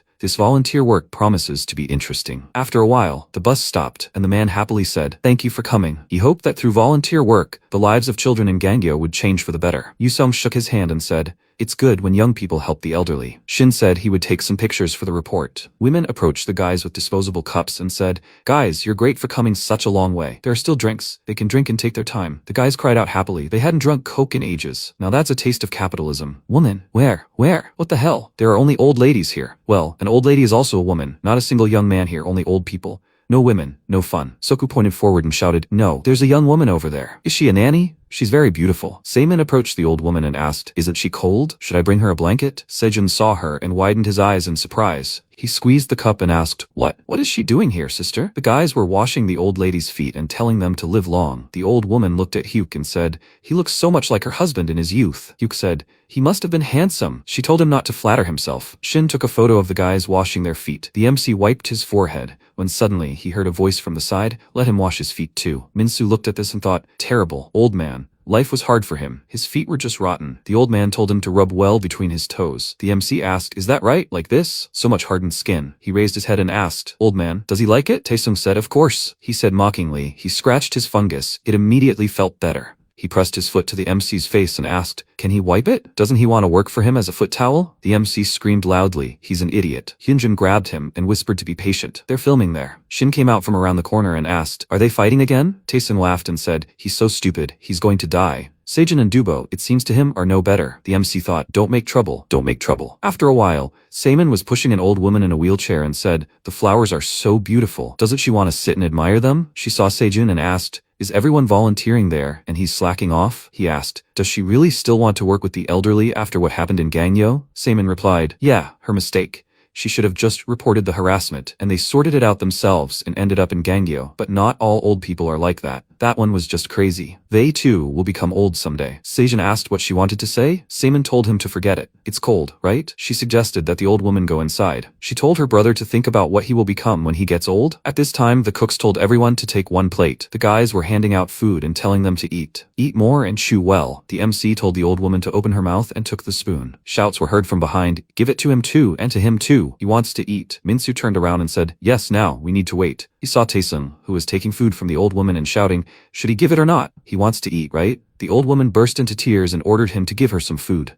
Minsu got angry and shouted, he's an idiot. What is he doing to the old woman? Suddenly, a guy spilled food from the tray on his head and told him to forgive him. He accidentally spilled it. The MC screamed loudly, idiots, should he accidentally do something too once? The cellmates grabbed him and ordered him to be patient. Hyunjin asked him to be patient. Shin ran out from around the corner again and shouted, what's going on? Another fight? Lee Minsu. The MC said that idiot knocked a tray over his head. Shin said he said it was an accident. Is he trying to start a fight out of nowhere? The MC shook himself and said discontentedly, what a nightmare. The guys laughed and said they hated those guys from Block A. And they were even afraid of them. Taesung asked, what's there to be afraid of the idiots from Block A? Whether outside or inside, the one with the money wins. And Genyo is assigned to blocks not by strength, but by the severity of the crime. The more serious the crime, the higher the likelihood that the criminal is strong. And since they are swindlers from Block C, it's no wonder they can't fight. So what are they left to do? He looked towards the TV and ordered to watch that businessman on the news. He doesn't need to fight, right? He's protected by bodyguards, the police, even the law is on his side, simply because he has money. If others have power, they can buy it with money. And they have money, they're scammers. The guys from Block A will also fall before the power of money,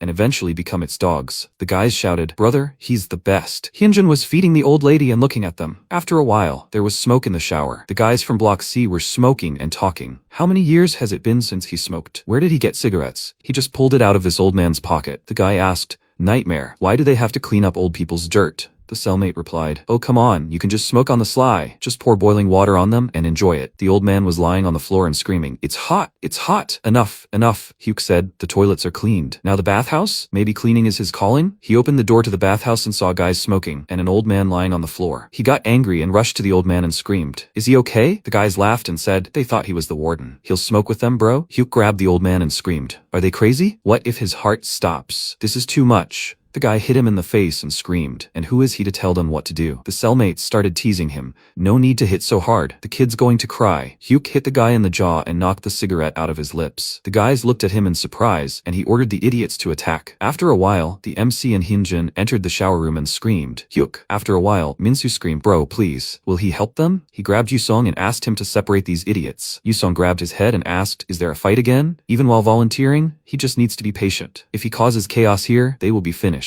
The MC turned away and said, terrible, he shouldn't have trusted him. Yusong said, Minsu. Suddenly a voice came from around the corner, bro? Shin came out and asked, did he hear right? Did he call him brother? Yusong turned around in fear and said, well, Shin said, and he suspected from the very beginning. He always protected the guy. Kind Yusong, what is his connection with Lee Minsu? It's like they've known each other for a long time. Yusong answered, no, that's all. He thought, will they really catch him like this? A voice came from the side, bro. Shin turned around and asked, again? Sejin said, brother, he's been looking for him everywhere. Those guys have done something wrong again. Shin asked angrily, are they all on first-name terms with the warden? Yusong asked for forgiveness. He had been too kind to them. He thought they had gotten used to it. Shin said irritably, they've completely lost their minds in prison. Kan Yusong, he'll turn a blind eye this time, but he'll warn you. If he sees him hanging out with idiots again, he'll report it to the authorities. Yusong replied, he'll be careful. He grabbed his head and exhaled, saying, somehow he got away with it, but if this keeps up, he'll be exposed quickly. The MC punched Sejin in the chest and thanked him. Sejin repeated the gesture and told him not to misunderstand. Mama's boy, he didn't help him out of love. Minsu asked, aren't you being too cheeky with the warden? Sejin grabbed him and asked, do you want to fight again? The MC agreed, and Yusong grabbed them by the neck and said, that's enough, both of them. Minsu asked to let go, but he really can't help? These idiots are going too far. Yusong screamed in irritation. He almost got caught, but he still wanted to talk about his own stuff. Does he really want to rot here? He pointed his finger at Sejin and ordered him to keep an eye on him. Sejin said, he's out. It's a pain in the ass. Yusong said, he'll have to. If he doesn't listen, he'll double his training. After a while, the nurse told everyone to take one. They put it on the old men's feet and turned them over. And then they fastened the diapers on them. The nurse asked, is he feeling better? The old man smiled and said, thank you. He feels great. The girl turned around and said, now they can try it too. The MC exhaled and said, it's not getting any better by the hour. The old man asked him to help, and he said yes. Just a sec. He opened the package and wondered, where did all the diapers go? The old man asked, how long will it take? There was a loud cry for help. Minsu turned around and saw prisoners dressed in diapers and shouted, Diaper Rangers! Taeseon frowned and shouted, no! The monster from Block A, you have to beat him. MC shouted, idiots, why did they put on diapers? He got angry and Sejin came forward and told him to stay back. He was told to sit quietly. MC exhaled and said okay, but he didn't do that. Taeseon said, they're not just having fun, they're saving the world by killing monsters. MC asked again, what? He turned around and shouted, Wang Hyuk. He got angry and screamed, what are they doing with a wounded man? Sejin hit him on the head and told him to be patient. Minsu shouted, don't bother him, or he wants to fight him, you idiot. Sejin pointed to the side and said, we can fight, but he better look over there. Taesung stood next to Shin and said, Warden, those idiots are provoking them again. Shin said, if they continue causing trouble, they'll face disciplinary action. No need to complicate things and expose Yusong. MC frowned and said, damn. After a while, outside, the guy asked, Taeho, but how long will they obey them? This idiot pisses him off. He could knock his teeth out. They're hanging out with him for money, and he really thinks he's a king. Taeho said, it won't be long. They're temporarily helping the idiots from Block C to get an opportunity to move up. The guy asked again, higher? Taeho replied, to the red prisoners, where only the strongest are, and there are lots of privileges. They say they're looking for a new candidate, and one of them is here. The guy asked, Kasejin lost to Lee Minsu, right? Taeho said, that sounds like a rumor. Lee Minsu looks weak. He will beat this idiot and prove himself worthy. The MC walked down the hallway and thought,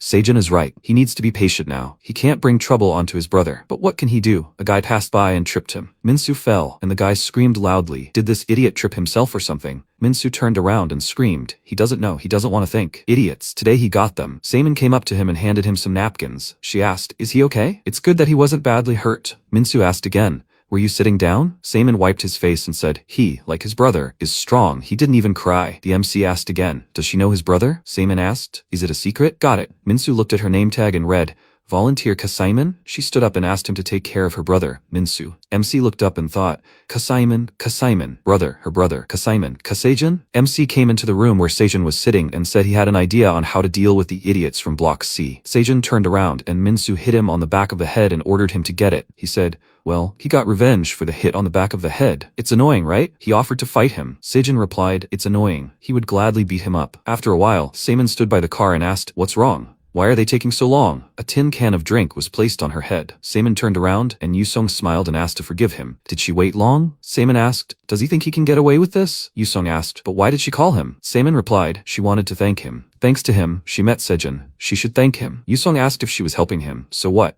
He did it because it benefited him. Seimin punched him in the arm and said he had a talent for making people angry. Yusong asked why she was fighting. They smiled, and Yusong turned away. He asked if she had heard of red prisoners. Seimin asked again, red prisoners? Yusong asked if she was hearing about it for the first time too. The other guards were avoiding the answer. How could he find out more? Okay, he'll go. He doesn't know what kind of trouble his brother will cause next. Although he assigned someone to keep an eye on him. Seimin said he was still holding up today. It's even strange. Yusong asked again, right? Well, he's his brother. He tries. Even if he disobeys, he does everything right. He's a good man. He trusts Sejun. That's why he asked him to keep an eye on his brother. At that moment, MC and Sejun were fighting. Seimin said she also has a reliable brother. She told him not to worry. Yusong said, really? They haven't fought there yet, have they? There was a scream in the yard. A fight. Minsu and Sejun are fighting. They say Sejun lost to Minsu. Will they check? The guys told them to fight already. They're annoying. Minsu asked, isn't he offended at all? That idiot is not only waiting for them, but also making fun of the elderly. Sejun asked, so what does he get out of it? Stop talking nonsense and let him fight. MC chuckled and said, he even felt sorry for him. He heard their next victim is a volunteer. Kasejin, that's his sister, right? He wonders what they'll do to her. The guy asked, are they going to fight or just gossip? He's scared, right? Did Minsu really intimidate him? Sejun asked. Why should he worry about his sister? He hit the guy on the head and the prisoner screamed. What? Did that idiot attack them? Sejun said he didn't give a damn. Yes, his sister is pretty. So what? The guy clenched his fist and said he's an idiot.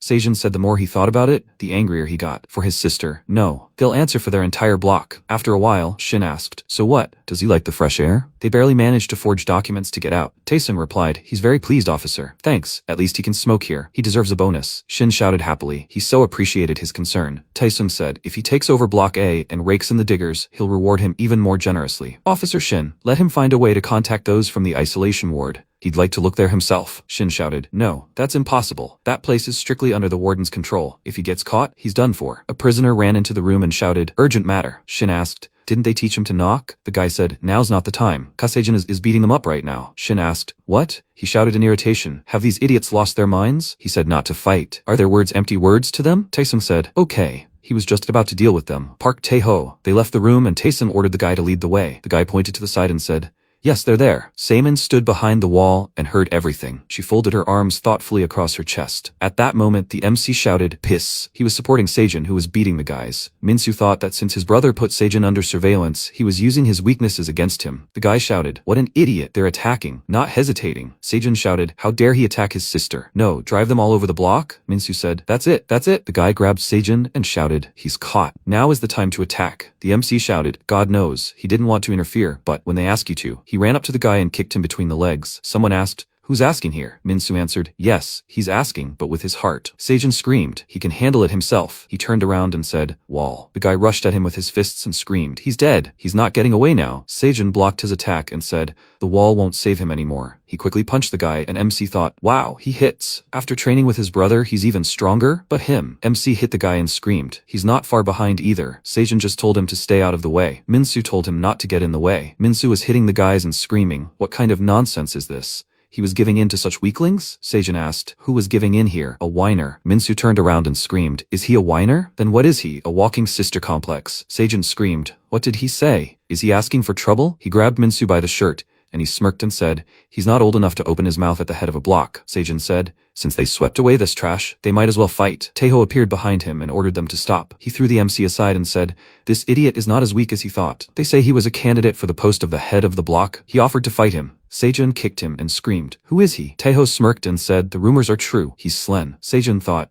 "Did he endure it?" Taeho said, "Okay, he'll see how long he lasts." The MC started to get up and asked, "Who is this idiot?" Taeho said, "He's the head of Block A, Minsu." The MC looked at him questioningly, and Taeho told him to listen here. His block is coming under his control. Does he understand? And he'll look great in a red uniform too. Minsu thought, a red uniform? Like the one who gave him shampoo back then? What does the red uniform mean? He grinned and sent him away. He said he won't forgive him for the old men and for their block. Tyson quickly put a bag over his head and the MC shouted, "What's so dark?" Tyson hit him on the head and shouted, "That's why he's saying that. He should have agreed the easy way. That's it. He's fired. He's interested in stronger guys like Sejin. Of course, his Taeho is much stronger. He's a D rank, but his strength is at A level." Sejin thought, what kind of idiot is he? Is he deliberately taking hits just to attack him? This is not right. At this rate, history will repeat itself. He should attack too. But oh my god, he's both stronger and tougher. He's ahead in everything. Sejin flew back and thought, what should he do? Some time ago, in solitary confinement, he asked Yusong to teach him how to fight. Why did he lose to Minsu? Yusong ordered him to just learn to use his advantage, his long arms. Sejin asked, and he will win? Yusong answered, well, yes, because for now that is his only advantage. If Minsu had long arms, strength and endurance, he would know what to do then. Now Taeho asked, was he trying to copy him? Sejin thought, okay, he will teach him how to fight for real. Taeho ordered Sejin to lie down and rest. He is no match for him. Sejin asked, really? He offered to show him his level. Fight on a different level. Taeho asked, Sejin, is he serious? He will show? That's how it should be. Then at least it will be nice to trample. But, he calls this show? He went on the defensive. Boring. He's a coward. Sejin, let him move more actively. How much longer is he going to endure? Sejin thought, yes, he is enduring because, at that moment,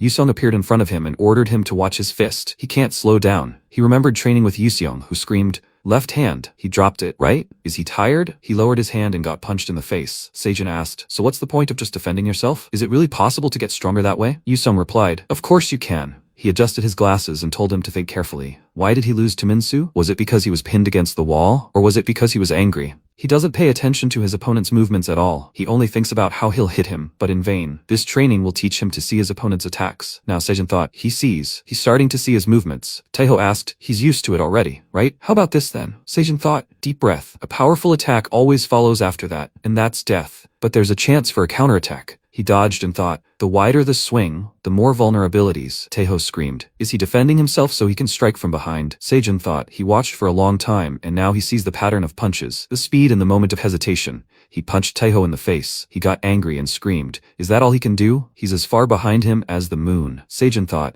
if he swings his fists so mindlessly, he'll only get tired faster. What an idiot. Although he himself didn't realize it recently. Sejin punched Taeho in the face and thought, just by watching, he became so much stronger. Now he understood why he lost to Minsu back then. How strong is the one who trained both of them? Sejin punched Taeho in the face again and threw him back. He looked around and said, he had to sweat. Looks like he's still far from Im-ji-soo. By the way, how is Min-soo? He saw Taesun, who was sitting on the MC and screaming, he won't give up even after this. Let him give up. It hurts, right? Idiot. The MC sat and thought, it hurts. It hurts. It hurts so much. You idiot. It's a nightmare. Where does he get so much energy from? He's experienced something like this before. Taesun was running around Min-soo and hitting him, and he thought, that's right. It's like he's being hit with inflatable sticks. It hurts so much. Is it because of that training?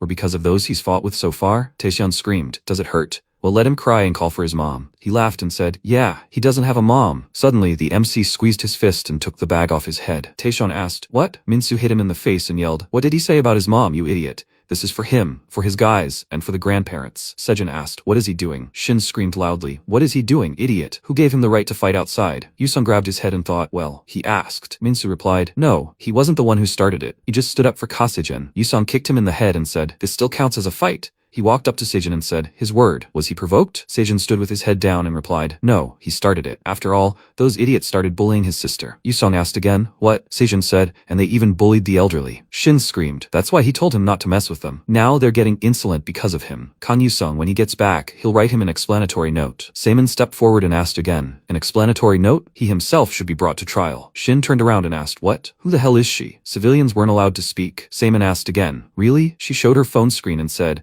they'll see if he's as confident when he sees this. She pressed play on the video, and Shin asked, what? A voice came from the phone. So, does he like the fresh air? They had a hard time forging documents to get out. He's very pleased, officer. Shin turned pale with fright, and his eyes widened. He asked her to stop, and Saemin asked, he takes bribes, right? And even falsification? Is that an article? Shin rushed forward and ordered her to give it to him right now. Yuseong grabbed his arm and slammed him on the ground. Shin screamed, hand, he's going to break it right now. Yuseong grinned and thought, just in time. Otherwise he sensed a big problem would have surfaced. Saemin thought, she hopes she helped. Yuseong dialed the number on the phone and asked, control? Sergeant Kang Yuseong is calling. He needs to convey information urgently. Shin screamed, no. It's not just him. The guys in red rags get even more. Yusung asked again. What? He thought. Red rags? A voice came from the phone. Sergeant Kang? Yes, sir. They'll be here soon. They're honored. Yusung said. This time they'll close their eyes. Shin shouted. Thank you, Sergeant. He won't forget. Yusung grabbed him by the jacket and said, one question. How much does he know about the guys in red rags?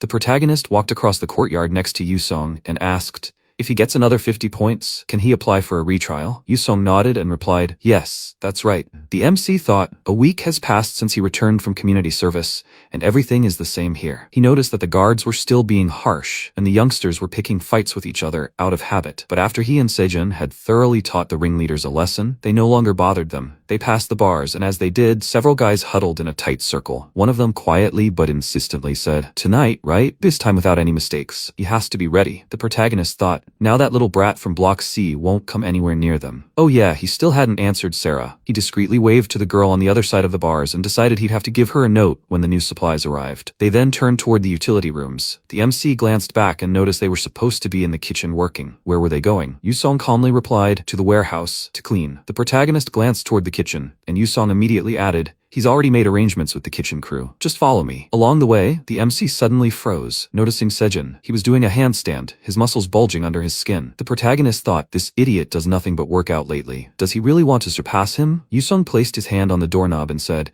here we go. The protagonist entered the small room and immediately frowned. Cleaning here, huh? What the hell? Everything is clean here, isn't it? Yusung closed the door behind them and calmly said he'd already cleaned up. The MC frowned and asked, what should he do now? At that moment, Yusung took out handcuffs. The protagonist turned around sharply and exclaimed, why handcuffs? Yusung stepped forward and briefly ordered, stay there. The protagonist froze, and a thought flashed through his mind. What is he thinking? Yusung picked up a tennis ball and grinned. He had figured out how to train it. Now he would dodge the ball with his hands immobilized. He took a stance, clearly preparing for a powerful throw. The MC thought, what? Seriously? The ball flew at him and he managed to think, it's slow. The next second, he easily dodged to the side and chuckled to himself. Easy peasy. But then another ball caught his attention. This one was flying straight at his face. The protagonist thought, another one right away? And faster too. Yusung twirled 2 more balls in his fingers and calmly threw them. What he lacked was reaction speed. The protagonist roared, to hell with it. He beat both Sejun and Dubo. Why did he even do that? Yusung responded calmly.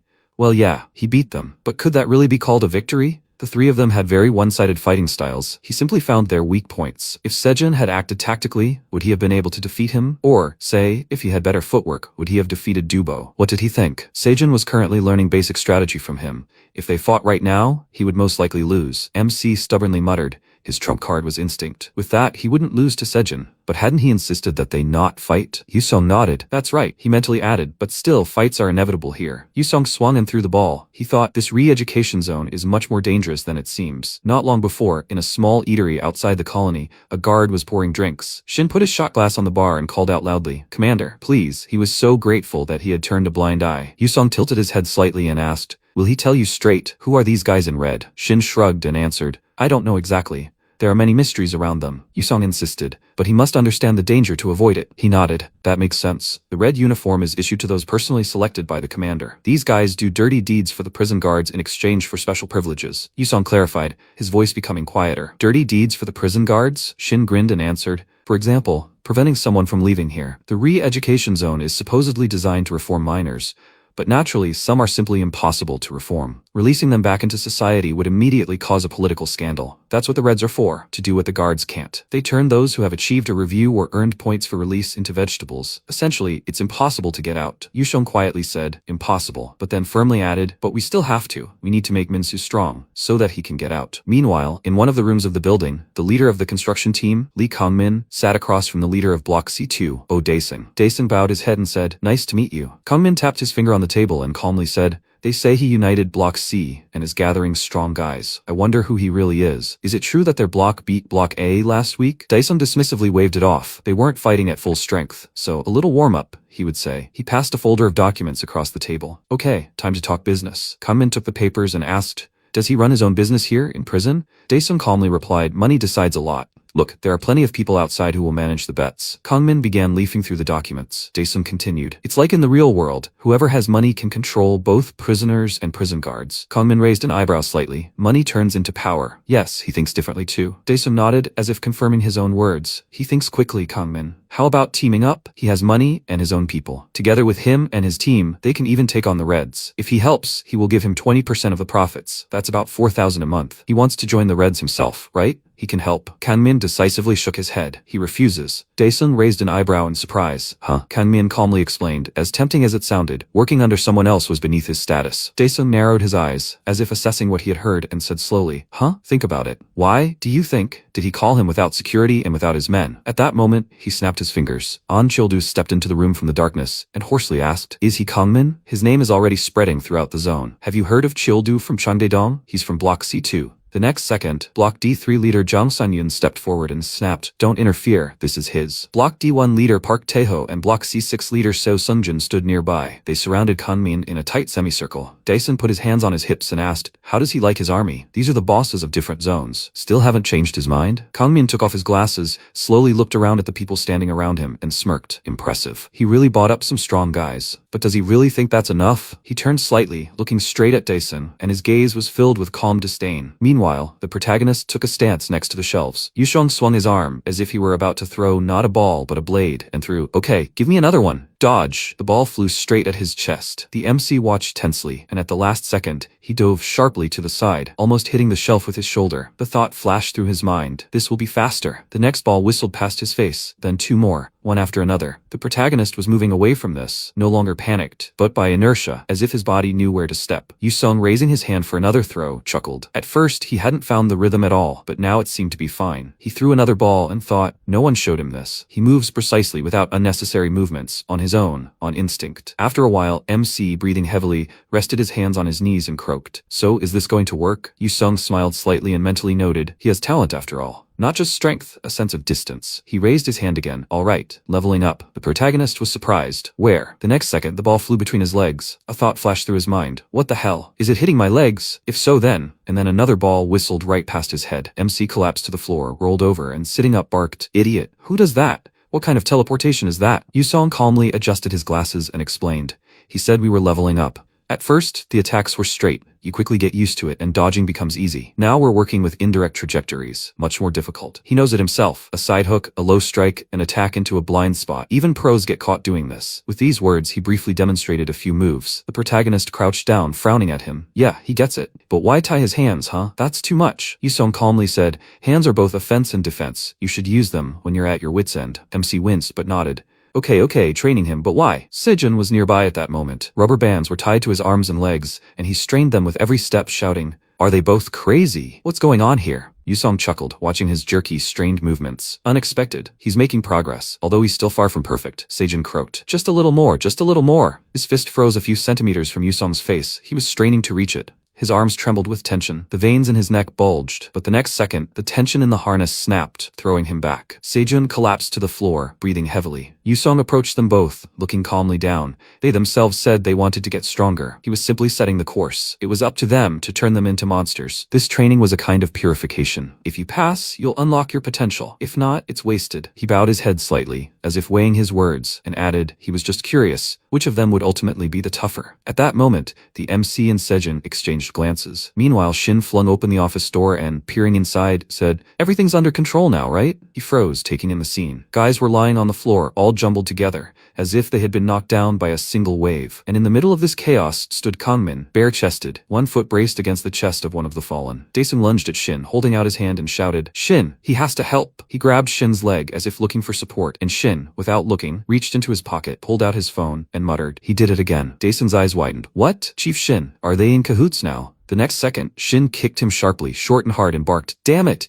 This idiot is worse than a cockroach." Because of him, Yusong is following him around now. "Give me the password to the safe." Daesung grabbed his head, shielding himself from the blows, and yelled, "What is he talking about? What password?" Kangmin, ignoring them, glanced at his phone screen and calmly said, "His people are about to privatize his business." He answered the call and asked, "Everything's going well, huh?" The subordinate nodded briefly. "Yes, almost ready." Kangmin snapped his fingers. "Dictate the password. We'll open the safe." A little later, Kangmin looked up and asked, "How much is there?" The subordinate, without taking his eyes off the screen, replied, "Cash and crypto wallets, about 200 million in total." Kangmin drawled, 200 million. Shin nodded briefly. "It'll be deposited today." Kangmin didn't take his eyes off the screen. He paused for a second and then said, "The main thing is, tell all the guys that he wants to meet them." With these words, he calmly put on his glasses and added, more quietly, but loud enough for everyone to hear, he had prepared the ransom money. After a while in the cafeteria, the MC suddenly jerked his head up and shouted, "What the hell is he talking about? Like he's not allowed to go into the kitchen anymore?" Dubo scratched his head and awkwardly replied, "Yeah, that's how it happened, Minsu." The protagonist frowned. "Why him? He's not the only one here." Shin approached them and calmly explained, "There were a lot of people there. They decided to lay off some, but a spot opened up on the construction crew. Do you want to go there?" The protagonist looked down at the community service application in his hands and asked again, "To the construction crew?" It flashed through his mind. It's better not to make any moves without asking.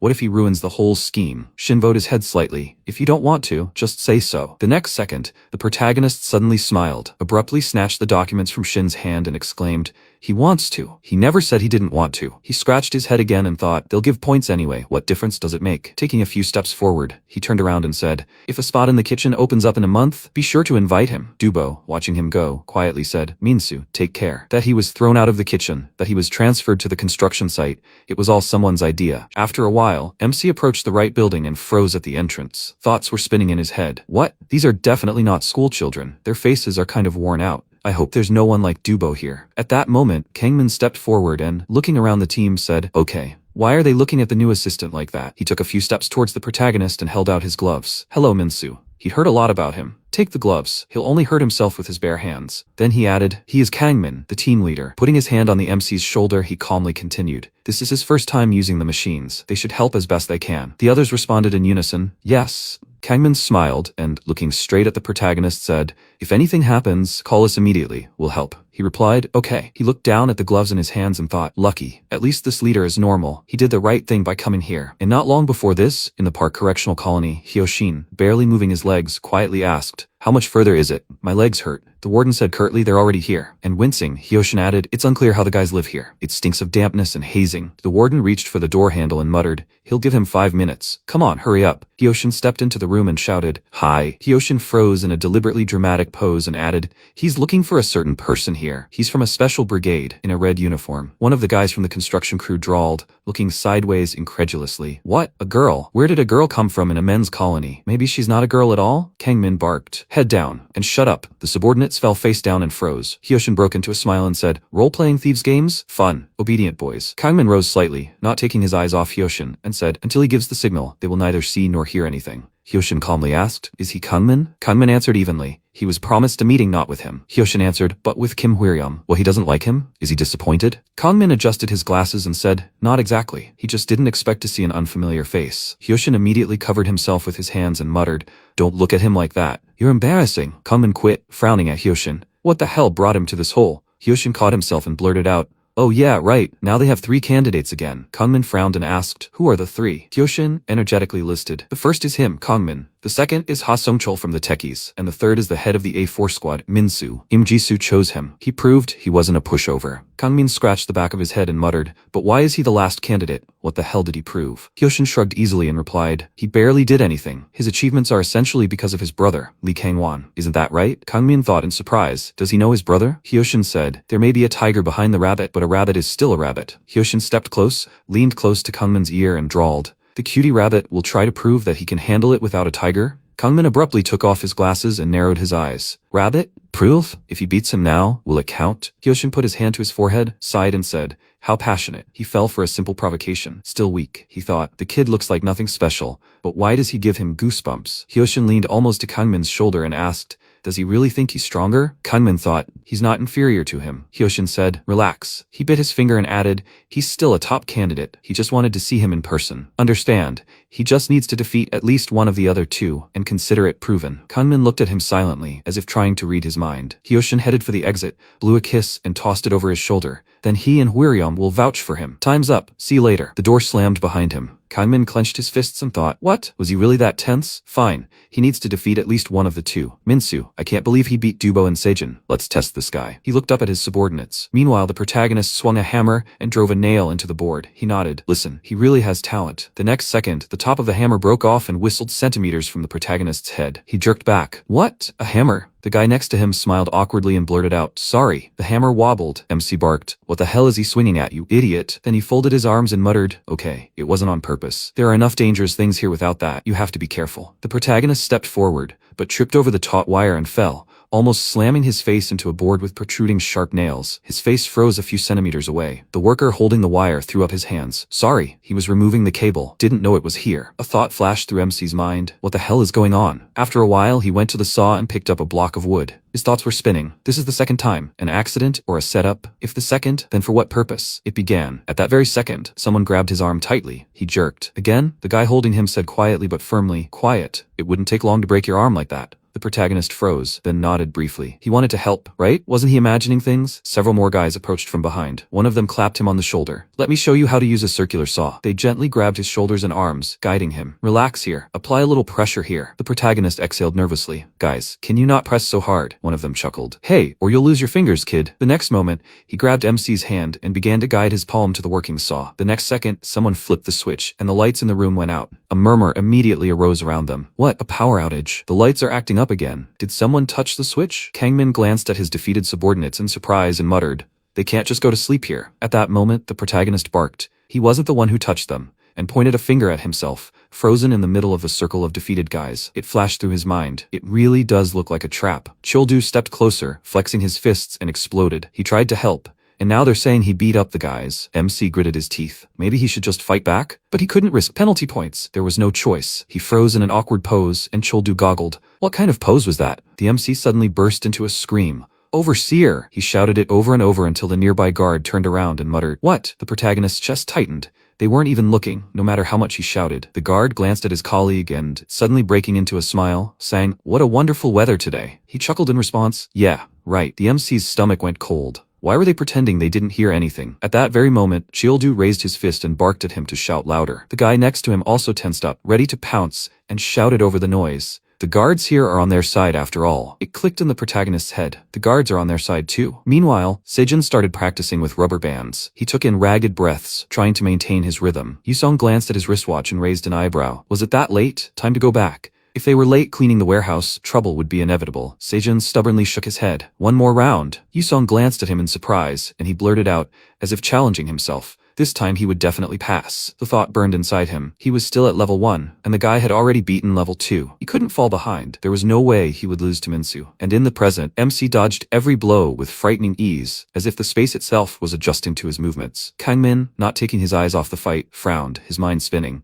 The guy was better than he expected, but why wasn't he attacking? The next moment, the protagonist slid to the side, dodging another fist, and shouted, as if trying to get through to everyone around him. He really doesn't want to get into trouble. He'll just earn merit points and quietly leave. He can't afford to get demerit points. That would be disastrous. Kangmin adjusted his glasses and narrowed his eyes, as if re-evaluating the protagonist. Was he really holding back so the warden wouldn't give him demerit points? Then he waved his hand. Let's go have a quick smoke. They'll clean up here without them. The warden chuckled, as if thinking out loud. Well, if that's the case, just let him give the signal when they're done cleaning. His colleague nodded, pursing his lips. Yes, let him call when he's done. MC, continuing to dodge the blows, flashed a thought. The warden's finally gone. Childu raised his fist and roared, fuming. In that case, they really need a beating. At the same moment, the MC punched him square in the cheekbone. Sangyun howled and raised his fist, his eyes dark with anger. This bastard wants to die, huh? But the protagonist had already dove, his gaze sliding to the floor, and dodged so quickly that it seemed the air parted before him. The next moment, he pressed his palm into the ground and, sharply throwing out his leg, slammed the kick right into the opponent's head. Kangmin slowly nodded. I see. So he didn't just defeat Seijun and Dubo by chance, huh? The MC, breathing heavily,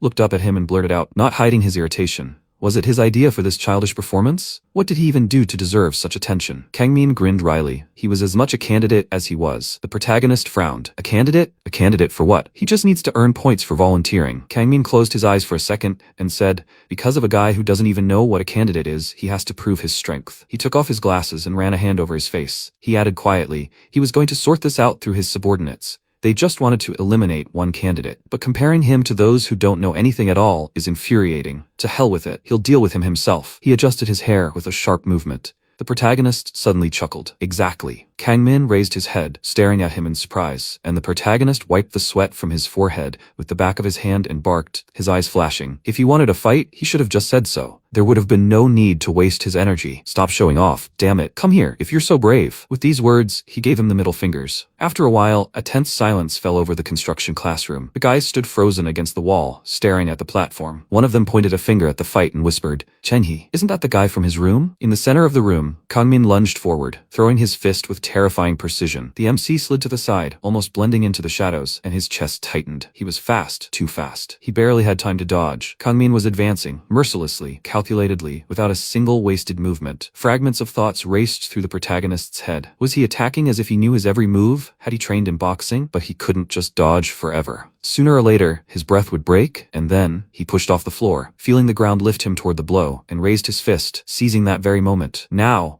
he would get him. But at that very moment, Kangmin instantly grabbed his hand, clamping his fist tightly. MC froze, and it clicked in his head. What? Kangmin muttered. You're dodging well? It seems you still haven't learned how to attack? Without waiting for an answer, he unleashed a powerful blow, and at the same moment hurled a short question. Had he fought others like this? The fist crashed into the air near the protagonist's head, almost grazing his hair, and a second blow followed immediately. Kangmin narrowed his eyes. Maybe Seijun and Dubo weren't so strong after all? Another thrust, sharp and heavy, forced MC to take a step back.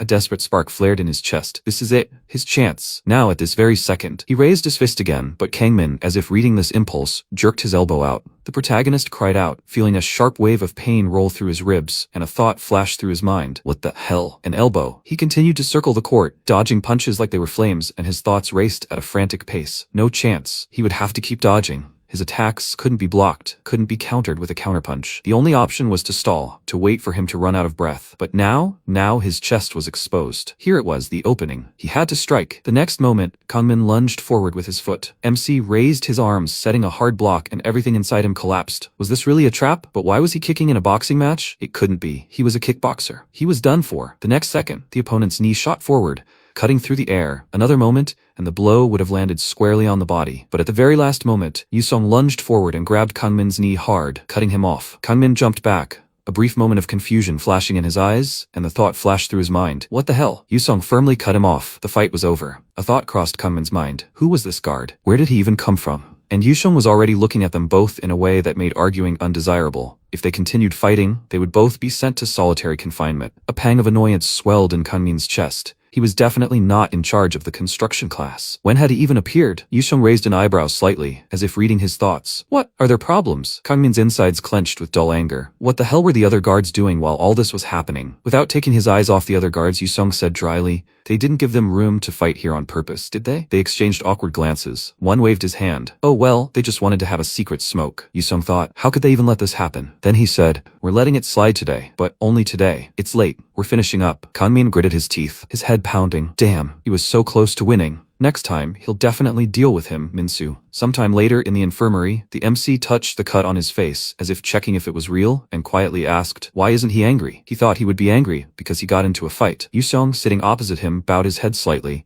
He doesn't know the whole reason yet. You should tell him why he joined the construction team in the first place. The protagonist shrugged. They said they were cutting staff from the culinary team. He'd heard that you could earn merit points in the construction team. Yusong's gaze became sharp and piercing for a second. It clicked in his head. Cutting staff from the culinary team? There had been no such order. Come to think of it, something similar had happened before. When Minsu was transferred to the culinary team, was someone deliberately pushing Minsu toward these transfers? MC seemed to sense their gaze and added, as if justifying himself. It was just like with Sejun. He couldn't land a single blow either, only dodging. It was no surprise that this guy clearly had martial arts training, most likely kickboxing. Unlike Sejun or Dubo, it wasn't about cunning or strategy, but honed reflexes. Yusong nodded slowly. He needed to hone his skills. There was no other way. They were moving on to the next stage, Phase 3 training. He would accompany him to the construction group until the training was over. He paused, then thought. He didn't know who had set Minsu up, but for now, the most important thing was to focus on strengthening him. The protagonist clenched his fists, and a stubborn, bitter understanding stirred in his chest. He couldn't keep dodging punches forever. Sooner or later, he'd have to face his enemy face to face, and withstand that gaze, and never back down. Meanwhile, in the construction classroom, Kangmin, frozen by the window, glanced at the rows of workbenches and chuckled quietly to himself. It was a good thing that the guy in the red prison uniform had transferred Minsu to the construction team. That alone was already a plus. But Yusong hadn't let that team out of his sight for a week now, and it was because of him that Kangmin couldn't deal with Minsu. He cast a heavy gaze at Yusong's file, as if hoping the dry lines would suddenly reveal a weakness. A frustrating thought swirled in his head. Even with the stolen personal data,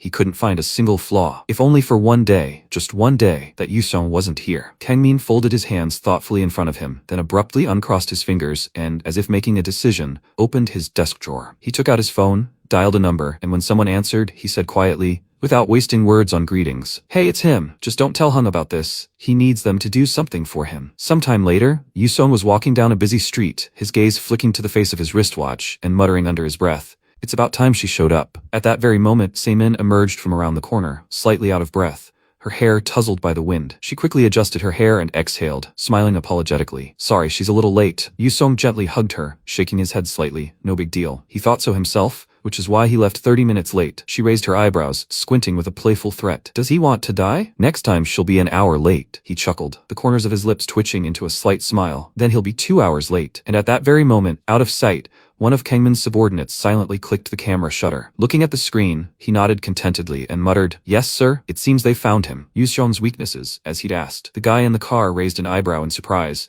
as if he couldn't believe his eyes. What were they even talking about? Laughing as if the whole world could wait. His partner chuckled, not taking his eyes off the couple on the sidewalk. He doesn't want to say goodbye. He wants to stay with her just a little longer. It's just a love game. Damn, how he envied them. While some were forced to watch, sniff, and notice every little detail all day, others could just stand next to a girl and smile, as if there were no rules, no fines, no guards. Seimin took out her phone and dialed a number. The guys in the car immediately exchanged glances and, unable to contain themselves, began to mimic her. He'll call her, she'll call him. She must see him in her dreams. Damn, how envious. A couple of minutes later, Seimin turned into a less busy alley. The car rolled silently behind them, the doors clicked, and the guys got out. One of them chuckled contentedly. "Thank goodness for coming into this alley yourself. They didn't even have to try." Seimin turned sharply, her eyes widening in surprise. "What the?" There were a bit too many people here for just one stalker. The second guy flicked a lighter, lighting a cigarette, and lazily muttered, "She will have to take a little walk with them." She crossed her arms over her chest. Okay, but could they put out their cigarettes first? She was trying to quit. Meanwhile, the boss's office smelled of freshly brewed coffee. He leisurely stirred sugar, glancing at Shin over the cup. "How is Yusong doing?" Shin tilted his head slightly, choosing his words.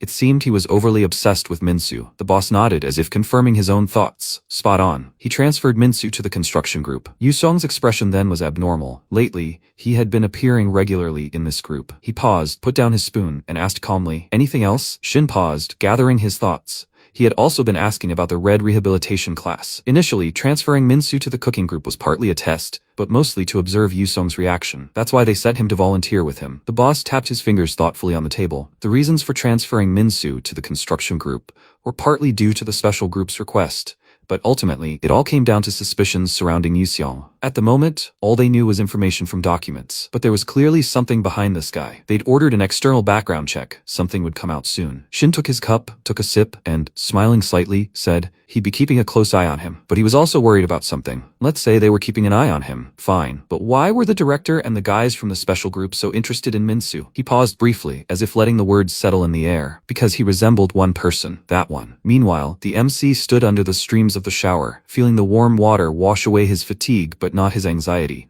The same thought kept running through his head. 2 weeks had passed since that fight with Kangmin. He continued to train to the point of exhaustion, replaying punch combinations, practicing dodges, trying to find that rhythm that would one day save his life. Would it be enough? The old tricks no longer worked on Kangmin. He was the kind of opponent who couldn't be defeated by cunning or chance, only by pure skill. Only by strength, forged over hundreds of repetitions. To have any chance, he needed to master at least the 3rd level, and there was almost no time left to think. Then one of the prisoners barked, over the sound of the water. If you're done with the soap, pass it. Hyunjin squeezed the slippery bar in his fingers and muttered, Here, take it. At the same second, the soap tore from his hand, slipping between his fingers, and a thought flashed through Hyunjin's head. Damn, it's flying straight at Van Hyuk. This is dangerous. The protagonist darted forward, catching the bar in midair with such precision, as if the movement had been rehearsed 100 times, and threw it briefly, preventing panic from growing. Careful. Don't drop it. Hyunjin awkwardly rubbed the back of his head, embarrassedly muttering a thank you, and then narrowed his eyes, as if examining something new. Listen, how did he do that? And his body seemed to have gotten stronger? As if over these 2 weeks he hadn't just been training, but reshaping himself from scratch. The locker room echoed with the slamming of lockers, the rustling of towels, and the boys hurriedly pulling on their uniforms. Seijin, pulling his hair into a loose ponytail, said over his shoulder, Looks like Supervisor Kang still hasn't shown up today. So what happened to their training then? The MC ran a towel through his hair, squeezing out the last drops of water, and calmly replied, They were told to clean out the warehouse instead. The order had come that morning. At that moment, Chun-hee approached him, quietly, without making any unnecessary noise, as if he didn't want anyone else to hear. He touched Minsu on the elbow and asked in a lowered voice, Hey Minsu, can we talk alone? They went to a quiet corner of the locker room, where the words wouldn't echo throughout the room. The MC glanced at him, feeling a bad feeling stirring inside. Why such a serious tone? Chang-hee paused, choosing his words. It was about the construction crew. Minsu immediately perked up, as if he'd been hit where it hurt most. Exactly. He's in it too. He was the one who put out the fire back then. He got me out of that lousy situation. Chang-hee slowly shook his head, his gaze growing heavy, almost tired. He still doesn't understand how scary Kangmin is, huh? With these words, he suddenly started taking off his pants. The MC turned pale, recoiling, and cried out, not hiding his panic. What is he doing? Why are you taking your pants down? Then the protagonist noticed a huge scar, and Chang-hee said, Look, this is what happens when you just cross him once. Minsu froze, feeling a chill creep up his spine. What is this? Where did it come from? Chang-hee lowered his gaze, his voice becoming muffled, devoid of emotion. He was his friend and subordinate. Kangmin was a gangster from MZ who ran the Taehyung-dong district. He worked under him, and then he'd only gone against him once. And this was the result. He paused, as if letting the words sink in, and then added harshly, If he'd just been a good fighter, he would have stopped him. But this guy was truly cruel. Anyone who challenges him always gets what they deserve. He looked up at Minsu, and there was neither pity nor condescension in that look. Therefore, he shouldn't go to the construction team anymore. He might leave with more than just demerit points. He might end up crippled, or never make it out of the rehabilitation class at all. And then, no points would help. The protagonist awkwardly scratched the back of his head and muttered, Fine, he won't go to the construction team if there's no supervisor. He'll find another volunteer job. Chang-hee narrowed his eyes. Promise? You won't go if there's no supervisor? Minsu nodded firmly. I promise. And in his mind, a thought crossed his mind. But if it has to be done, for the sake of his plan with his brother, he might have to fight again. After a while, Kangmin abruptly snapped into the phone. How did it go? The subordinate responded dully. They caught her. Now they're heading for cover. Kangmin gritted his teeth. As soon as they arrive, he'll tell Yusung where they are. The main thing is to make sure he doesn't return to the rehabilitation class today. One of his subordinates glanced at Seimin, lying limply in the back seat, and asked, What about the girl next? What to do? Kangmin shrugged. Decide for yourself. The guy next to him chuckled. Yeah. They're going to have a fun party today. Seimin's eyes widened, and her chest tightened. The rehabilitation class. This was completely different from what she expected. Are they henchmen of someone from the rehabilitation class? Are they trying to buy time, distract Yusung? Maybe the real culprit who framed Minsu? Or someone from the red rehabilitation class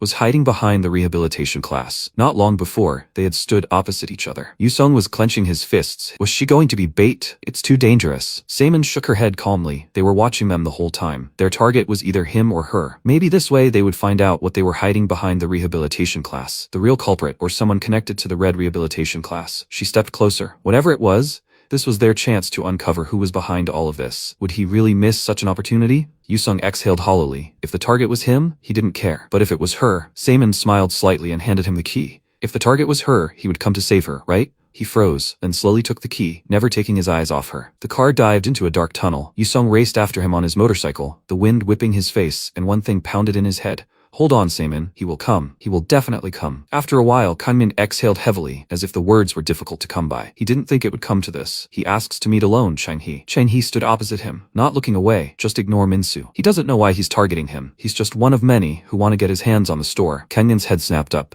Why should he listen to this? Chang He bowed his head slightly. Because, although he was on the construction team, he was no longer his subordinate. I ask not as a fighter, but as a childhood friend. Images popped into his mind. Elementary school, he and Kangmin, an inseparable couple. And then everything fell apart. Kangmin followed in his brother's footsteps, and Chang Shi stayed by his ailing mother's side. Because of these circumstances, the connection was severed. As soon as Chang He entered high school, he immediately got his driver's license and got a job as a courier. Having learned of his situation, his employers even gave him a motorcycle, a generous, almost unbelievable amount. That day, he mounted the bike, waved it, and said, "I'll be careful, thank you." It was this motorcycle and these orders that allowed him to pay for his mother's hospital bills. Sometime later, he stopped at the factory premises, opened a container of food, and muttered, "They even order here." He opened the door slightly, tossed it into the semi-darkness. "Where should I put it? About delivery?" Someone inside turned around in surprise. Changji waved his hand awkwardly. "Fine, I'll leave it here." He put the bag on the table, glanced at the faces, and thought, "Time to get out of here before they catch me." And at that moment, a familiar voice rang out from behind him. "Changji?" He turned sharply.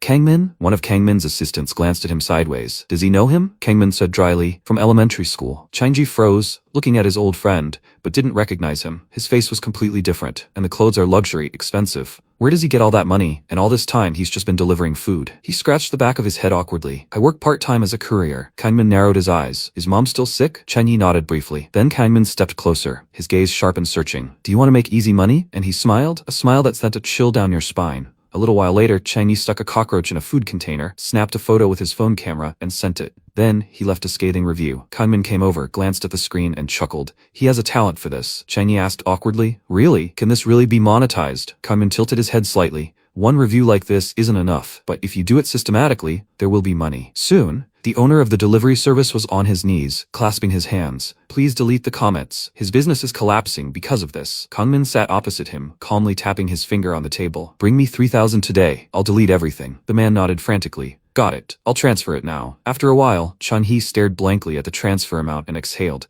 Was this his first salary? After all, he'd only left a couple of reviews. A bitter hope stirred in his chest. If he kept earning like this, he'd be able to pay for his mother's hospital bills. He nodded, as if convincing himself. Yes, this is it. Well then. And then he accidentally stumbled upon a short note about someone's death, and everything inside him sank. "That guy from the Chinese takeaway?" A quiet, heavy whisper hummed at the funeral. "They say he ended his life with his own hands. They say they found bugs in the food. Someone launched an attack through the reviews, and then they demanded money for deletion. But where could Uncle Kim have gotten the money? After the shop went bankrupt, he was barely making ends meet." Chang He's head was all in a jumble. Bugs, reviews, blackmail. This was what he'd been doing under Kangmin's guise. It was as if he'd killed that guy with his own hands. Changji collapsed into a chair, his shoulders shaking, and he began gulping down soju straight from the bottle, trying to drown out the grief that was eating away at him. After a while, Kangmin took a sharp step toward him and hissed, "What? Do you want to repent?" Chang He jumped up, his voice breaking into a scream. A man who was completely innocent died because of them. Did he even feel a shred of guilt? The next second, Kangmin grabbed him by the neck, his fingers digging in hard, cracking. Guilt? He didn't remember ever having such a useless thing. He'd moved him to pity, given him a chance to make money,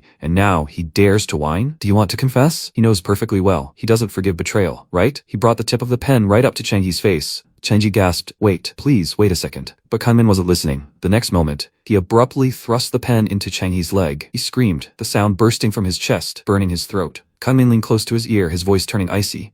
If he continued to spout this nonsense, he wouldn't just make a laughingstock of him, he would crush him to dust. "Be sure you don't regret your words." Then Kangwon emerged from the darkness, broad, heavy, as if the air itself was parting before him. He chuckled, looking at Changyi with pain and confusion. "Still such a kind person, little brother?" And he thought he already understood how everything worked here. Or rather, he didn't think so. He knew that sooner or later he would fall apart. Kangwon, the head of the Taeyangdong crime syndicate, glanced at his brother and said, "Close up your business immediately. The police are already on their way." Kangmin turned pale, as if the support had been pulled out from under his feet. What did he say? The police? Did he tip them off? It's all his fault. He should have kept his mouth shut. And now a man is dead. What is he doing? Kangwon slowly sat down on the edge of his chair and calmly said, looking at Chang He, "Lucky. They'll take this guy instead." Kangmin froze. Something like emptiness flashed in his eyes. Will it really end like this? Kangwon bowed his head slightly. Do you think you can get by with just one subordinate? Kangmin, he has to go too. Wasn't it logical that he, a minor, would go, and not he, an adult? That's how they ended up joining the gang. In the present, Kangmin stood opposite Chang He, for the first time in a long time, face to face, without the cover of orders and henchmen. He muttered quietly. After all, he was looking for him because of Minsu. He had the same thought. He was also going to call him because of him. He hadn't let Yu Seong in. He couldn't find a way to contact Minsu. Chang He frowned, his voice hoarse. What did he mean? But Kangmin didn't have time to answer. One of his subordinates grabbed Chang He's head and slammed it on the table, and Kangmin grabbed a tool and asked, does he know why he was given this problematic role as the leader of the construction team? If he gets hurt or simply disappears, no one will suspect the boss. But Minsu will definitely come. With these words, he pressed Chang He's finger sharply against the sharp edge of the instrument,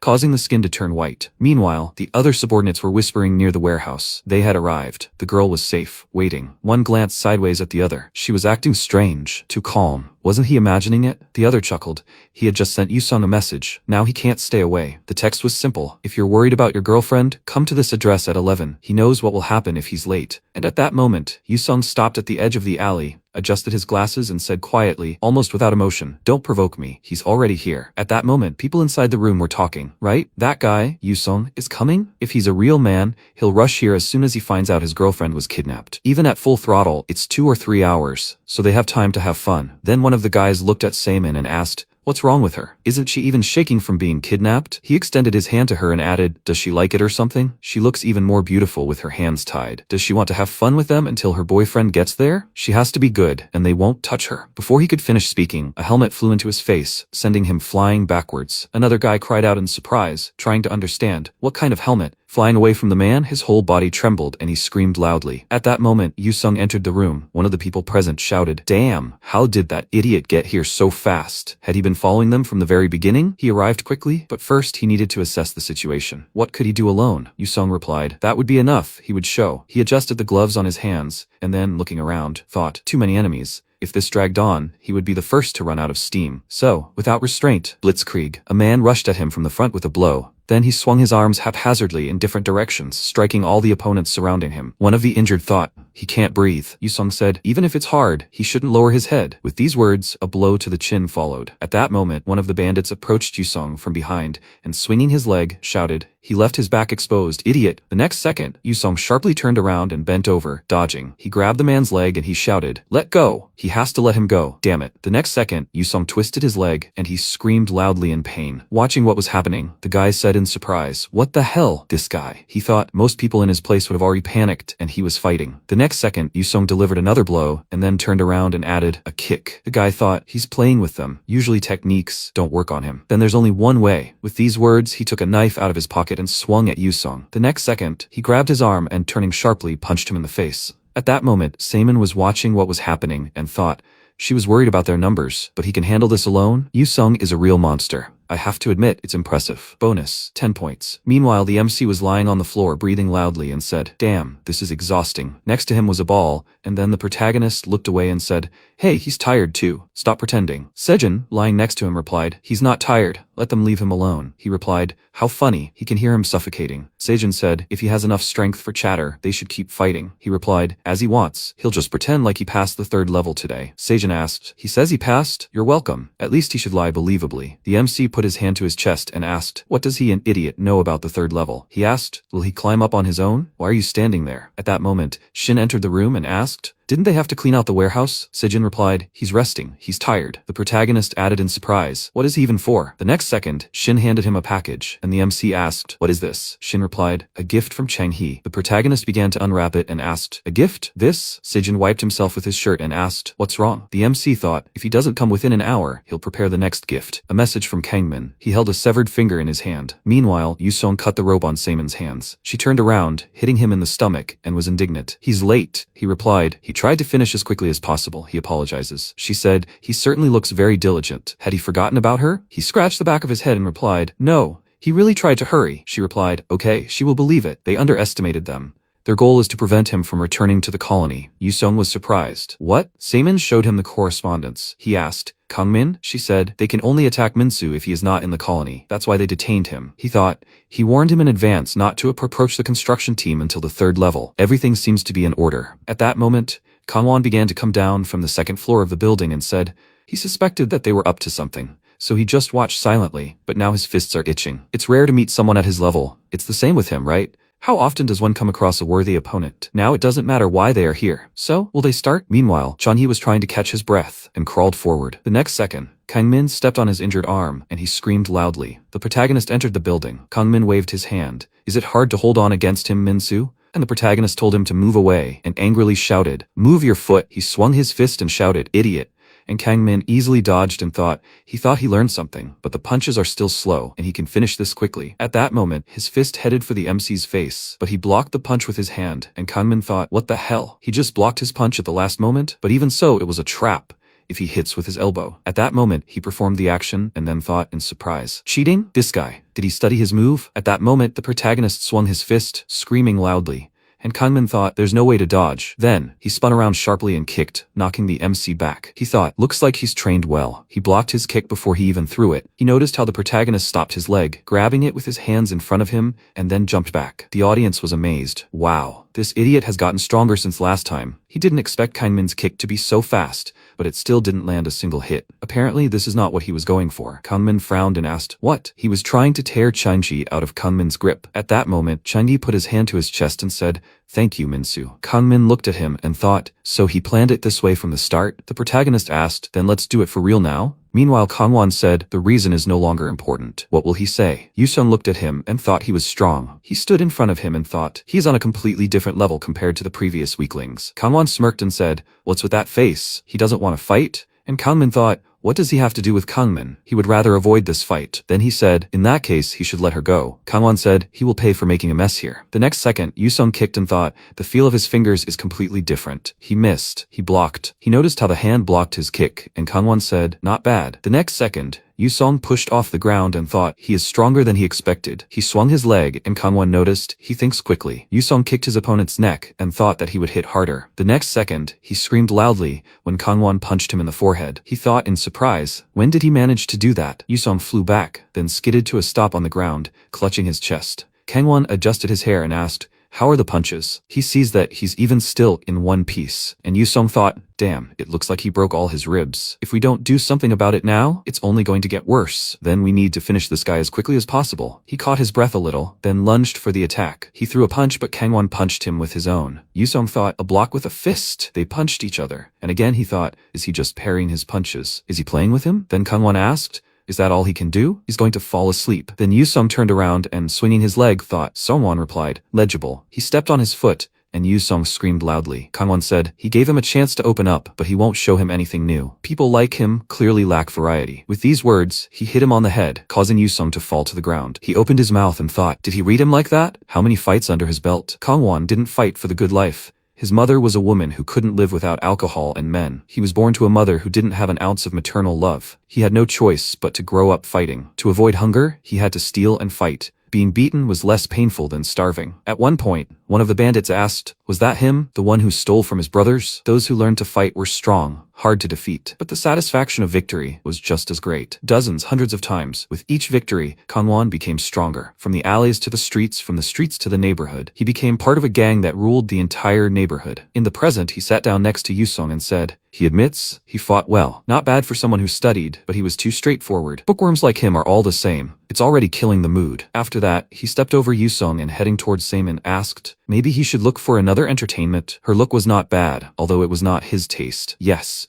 it was exactly that look that makes everything interesting. Saemin looked at him fearfully, and Kang-won smirked. But what was she looking at? At that moment, Yoo-sung stood up behind him, wiped his face, and said, he admits his attacks were simple, but he shouldn't be too strict. That was the teacher's order. Against ordinary people, they should stick to the basics. But he was no ordinary person, right? Now he would show him everything he was capable of. Sometime later, while fishing, Philip was holding a huge fish and smiling said, a monster. Yes, it's a monster. And Mark, looking at the fishing rod in his hand, said, well done, boy. He had never seen such a catch pulled out of the sea in his life. He sighed and told him not to try to just play along. He himself caught a tuna later. At that moment, Mark really was hauling a huge fish onto the boat. Then Philip said, although sitting like this calmly fishing is just heaven. Honestly, he hoped that he would give up halfway, and so he sent him not as an ordinary sergeant, but as a special forces officer. Mark said, a real man should be able to handle this. 2 out of 5 drop out of special forces training. Parachute training, night infiltration, mountain treks, survival. That's why those who are seriously into sports usually go there. And this guy not only didn't give up,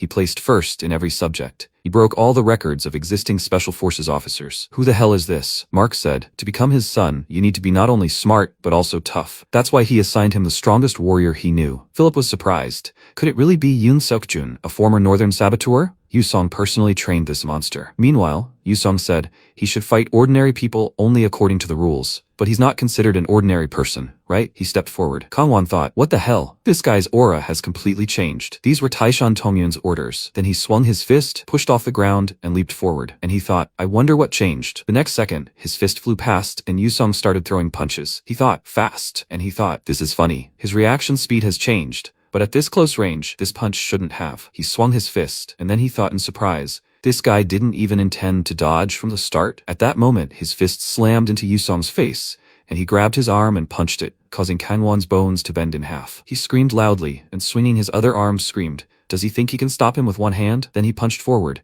but Yusong put his elbow in front of his hand, and Kangwon thought, block a fist with his elbow? He screamed loudly, and his fingers curled. He thought, no way. Yusong grabbed his arm and continued to punch, and Kangwon thought, he's fought fighters all the time. He's never seen anything like this. The blows came from all directions, and Yusong twisted his limbs again and again. Kangwon thought, what did he study? This isn't a martial art. At that moment, Semin, watching what was happening, thought, even she, who doesn't understand fighting, understands this. Fighting is when you try to defeat your opponent. But what Yusong is demonstrating is maximum incapacitation of the opponent in minimum time. Meanwhile, at the construction site, one of the people present asked, Kangmin's feet are so fast. Another construction worker said, Minsu is no slouch either. He's the headman for a reason. At that moment, Chung-hee, continuing to press his hand to his chest, said, Minsu. Kangmin threw punches, and the protagonist dodged. He thought, his kicks are still razor sharp, but it's still possible to dodge. The problem is those legs. He noticed the approaching leg and thought, I blocked it. But the next second, a fist slammed into his face, and he thought, this idiot is not letting him dodge or block. He sharply moved to the side, and then noticing the kick, he put his hands out to the side. He screamed loudly and thought,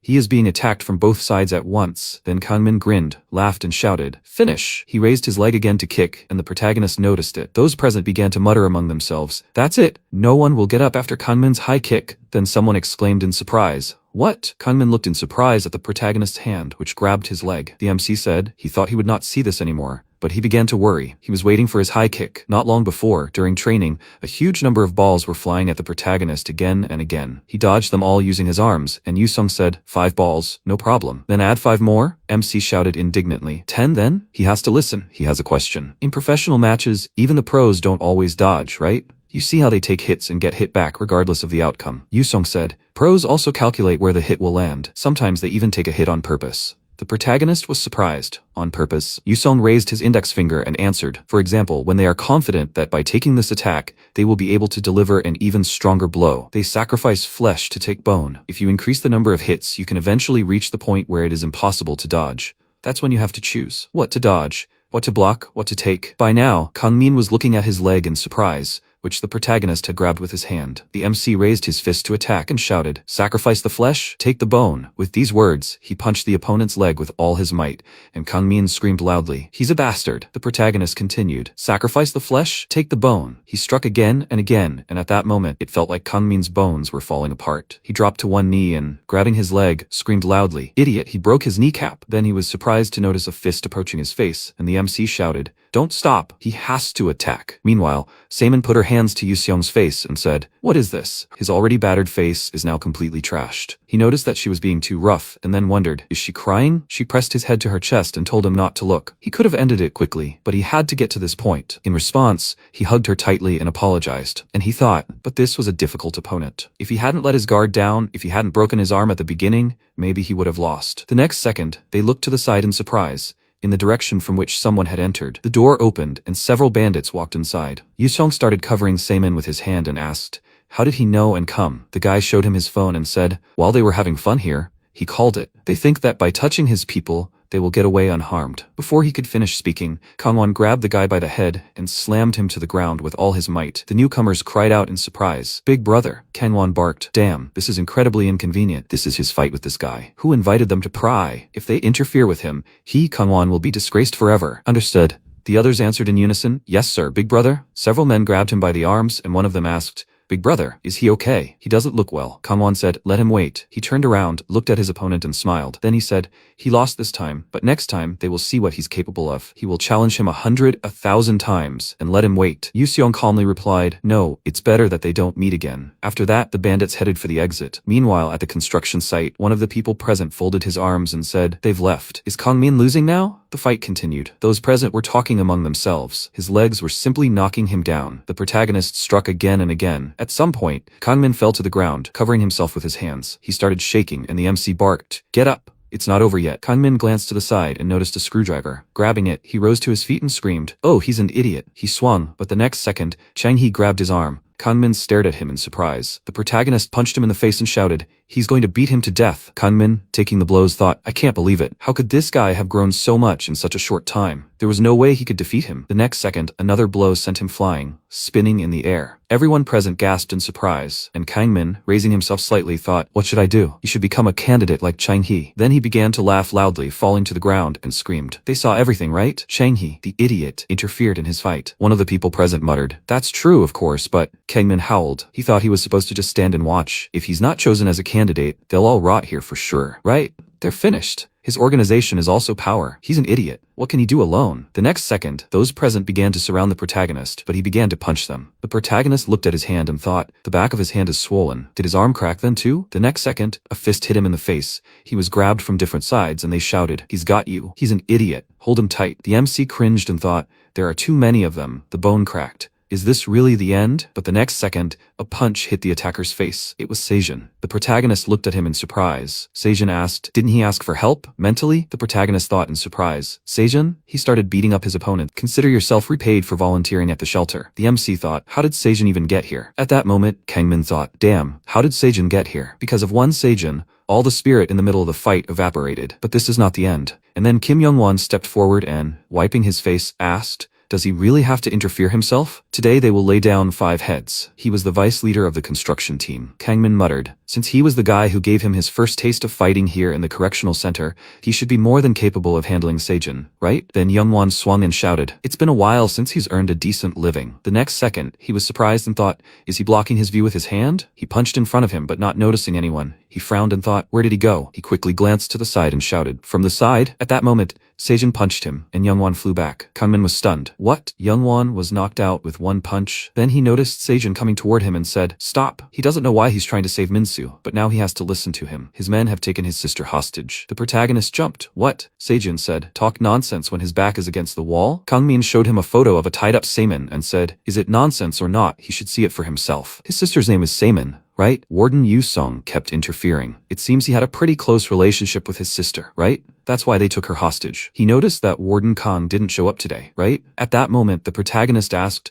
so where is he now? Kangmin replied, he probably tried to save Seimin, and now he's getting it from his guys like a dog. The next second, the protagonist's punch slammed into his face. Kangmin flew to the ground and dropped his phone. The MC screamed. At first he pretended to be a gentleman, but turned out to be just an idiot. He really thought that he and his pathetic henchmen could stop Yusong? Kangmin indignantly shouted, he's an idiot. Sejun, if he wants to save his sister, he has to kill this guy. At that moment, the protagonist and Sejun stood opposite each other, smiled and high-fived. The protagonist muttered, he touched his family. Now let him sort it out himself. Sejun glanced sideways at him and muttered. This was the first time he'd heard him say anything sensible. Then he stepped toward Kangmin. He jumped. What? Didn't he hear him? If he wanted to save his sister, he'd have to kill Minsu. Sejun calmly replied, his sister was certainly pretty, but why should he worry about her? Kangmin was perplexed. What kind of nonsense was he talking? Did he even understand the situation? Sejun responded coldly. Even so, he'd get his sister, or rather the price they'd pay for their boys, out of them. Kangmin stepped forward, held out his hand and shouted in fear, wait. At that moment, the MC picked up the phone, dialed a number, and said, hey. Yusong answered, Minsu? How did he call? The protagonist answered, it's Kangmin's phone. Yusong chuckled. He told me not to go to the construction team in his absence.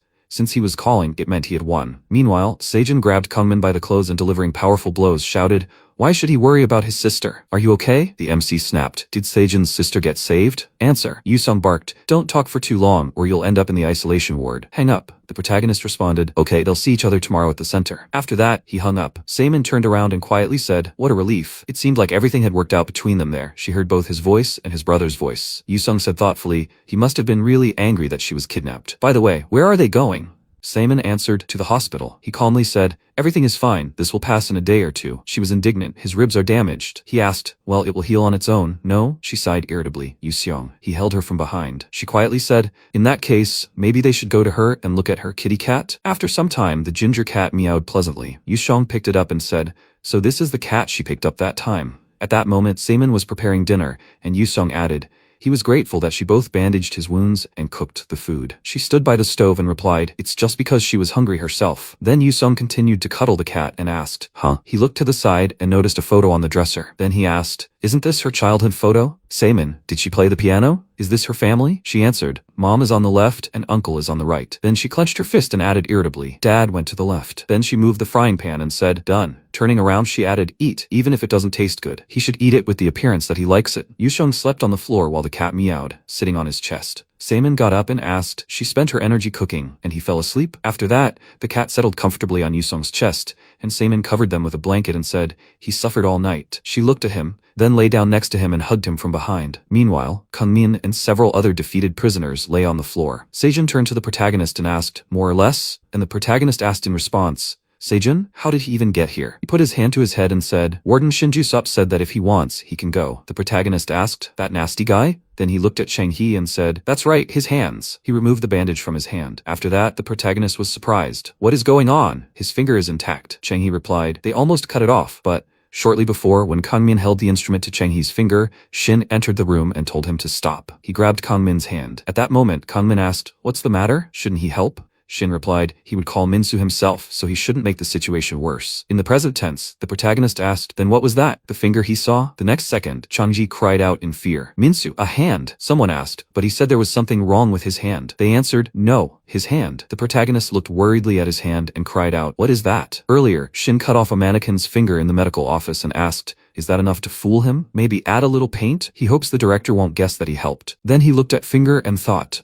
until the deputy director returns, he should prevent incidents whenever possible. After some time, the caretaker entered the medical office and opening the suitcase was indignant. What is this? Someone cut off a finger. He'll have to buy it again. After some time, the doctor bandaged the protagonist's hand and said, just a small crack and slight inflammation. If he takes the medicine and takes care of his hand, it will soon be over. In response, the protagonist thanked him and said, after all, it's still too early for him to try to repeat the technique. At that moment, the protagonist heard a voice behind the screen. Someone like him could easily become a red prisoner. The MC abruptly pulled the screen aside and asked, who's here? He was surprised to notice Daesung and said, it's him, the Snaggletooth. And Daesung, whose entire body was bandaged, waved his healthy hand and said that they haven't seen each other for a long time. Minsu? The protagonist asked, what happened to him? Daesung replied, he unsuccessfully attacked that Kangmin guy. That's the result. In any case, he's grateful for getting his revenge. The MC replied that he wasn't taking revenge because of him. He came closer and asked, after all, who the red prisoners were. Daesung only replied, if he became his subordinate, he'd find out, and the main character took out a feather and began to tickle his leg. Daesung started laughing hysterically and shouted, stop it, he'll tell everything. He explained that the red prisoners are especially dangerous criminals who can't be released into society. These are prisoners personally managed by the director. They aren't just kept separately, they are given special tasks, and these tasks are related to managing their release. Those who accumulate positive points are put in situations where they inevitably receive penalties. If that doesn't work, other methods are used. The MC asked, other methods? Daesung replied, he must have heard the rumors. They say that no one leaves the correctional center normally. Those who have accumulated all the points or are about to be released are crippled. If they have to be released, they are made to be unable to commit crimes. These are the red prisoners, and he is the main candidate for the next time. Meanwhile, in a separate room, Hyoshin was playing the slot machine and said, it's funny, he didn't think Kangmin would actually lose. The guy was sitting on the couch and adjusting his hair asked, is the task difficult? Maybe just pit them against each other? Jisoo was sitting opposite and said, they're temporarily canceling the candidate election. A major obstacle appeared. Yoo Sung-gil returned. 2 weeks had passed since the incident on the construction team. Kangmin was sent to the punishment cell for a fight on the construction team. Perhaps because of rumors that the protagonist had defeated Kangmin, the other prisoners' attitudes towards him had recently changed. After some time, he coughed into his fist and turning to the others said, so, they'll start work. Today, too, no incidents. The others shouted, yes, sir, chief. He became the new chief of the construction team. After some time, they were walking down the corridor and the prisoners were discussing the protagonist. One of them said, he didn't think Minsu would become the chief of the construction team. It's more fun to work with him as chief, and sitting in the cell is boring. But is it true that he defeated Kangmin? Rumor has it that Sejun did it. Sejun just finished him off, that's all. Sejin asked, what? One of them asked, did he say something wrong? He replied, he helped him, and he. At that moment, Sungil appeared in front of them and said, stop moving. They stopped in surprise and turned around. He shouted, violation of regulations, disobeying a warden's order, talking in formation. At that moment, Yusung laughed awkwardly and said, he apologizes. They just returned from volunteer work. Sungil asked, where is the greeting? Yusung immediately corrected himself, saluted him and shouted, excuse me, this is Sergeant Yusung. But the next second, a baton hit him in the face. MC looked at it perplexed and Sungil said, back to square one. Yusung on all fours thought, is that the warden? Just like that, for no reason. Sungil shouted, back to square one. Sergeant Yusung, can't he hear him? Sungil was the deputy director of the correctional center. The prisoners present looked at him, perplexed. Then Sungil frowned and said, he wanted to train the new sergeant a little, and he apparently has a good look. He turned around in surprise and asked, huh. At that moment, he heard the protagonist shout, hey, idiot. Another prisoner covered his mouth and Sejin said, he apologizes, he's completely out of his mind. The protagonist tried to shout something, but was held back. The next second, another guard shouted, Deputy Director, the director is still waiting for him. Sungil calmly replied, that's right, he's been too late, they should go right away. At that moment, Yusung adjusted his glasses and thought, Deputy Director? But the Deputy Director's seat had been empty all this time. Damn it, another problem had appeared. After some time, Sungil entered the office and, saluting, said, Lieutenant Colonel Sungil, effective immediately, he returns to duty at the Correctional and Rehabilitation Center. The director was sitting at his desk and, smiling, said, excellent, Lieutenant Colonel. Has the problem been successfully resolved? Sungil replied, the problem has been successfully resolved. However, while he was gone, it seemed discipline here had seriously weakened. That's where he would start. The director exclaimed, no, he just got back. Back to work already? Maybe he should slow down? Maybe he should give him another vacation. Sungil began tapping his hand with his baton and said, it's fine. His only reward is turning trash back into people. At that moment, the principal thought, this is going to be tough. That nerd is back. Sometime later, Sungil was giving a lecture. He explained that intertextual context can be understood through the mutual influence of literary works or by comparing works related in content or form through another aspect. Therefore, works included in the minimum exam should not be studied in isolation, but rather, based on the studied context, one should apply knowledge to solve problems. He began drawing on the board, and at that moment, Changji began to doze off from boredom. Sungil said, just now, in the first stanza, they saw lines 1 or 2. The lines are similar. Thus, by adopting the original sentence structure, rhythm is formed and poetic meaning is enhanced. The next second, a computer chair flew across the classroom and landed right in front of Changji's face. Sungil, enraged, said, if he doesn't want to continue being trash, he shouldn't sleep in class. Changji, frightened, apologized. After a while, the MC stood at the stove and thought, the more he thinks, the harder everything becomes. Why should he and the others have to go through this? At that moment, he heard a voice, stay out of this. The protagonist turned around and asked, what's wrong? At that moment, Sungil dipped Dubo's head into the boiling mixture and asked, who gave him permission to distribute food without permission? The protagonist thought, the vice principal? Sungil lifted Dubo's head and said,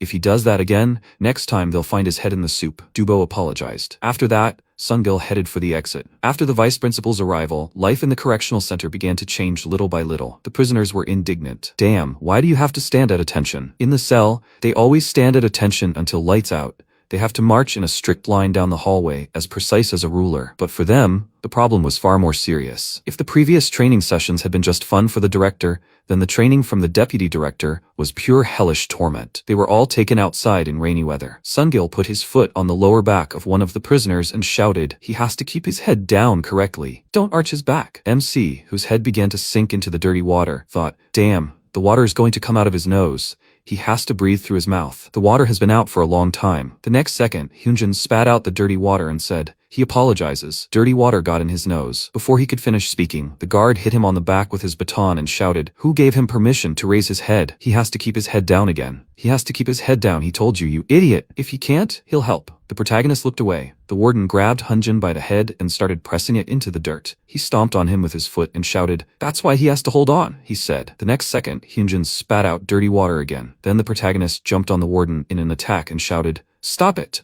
He lifted Hyunjin up and asked, is he okay? The next second, Sungil hit his hand with his baton and said, disobeying orders and attacking the warden, it's unlikely to go away so easily. The MC lifted Hyunjin up and shouted, even so, this is too much. He almost died after all. At that moment, Yusung stood in front of him and said, he apologizes, sir. In fact, he will personally teach him a good lesson so that he doesn't dare again. The vice principal shouted, yes, that's right. Then he will rely on him. Yusung replied, yes, sir. He is grateful. At that moment, he thought he got away with it.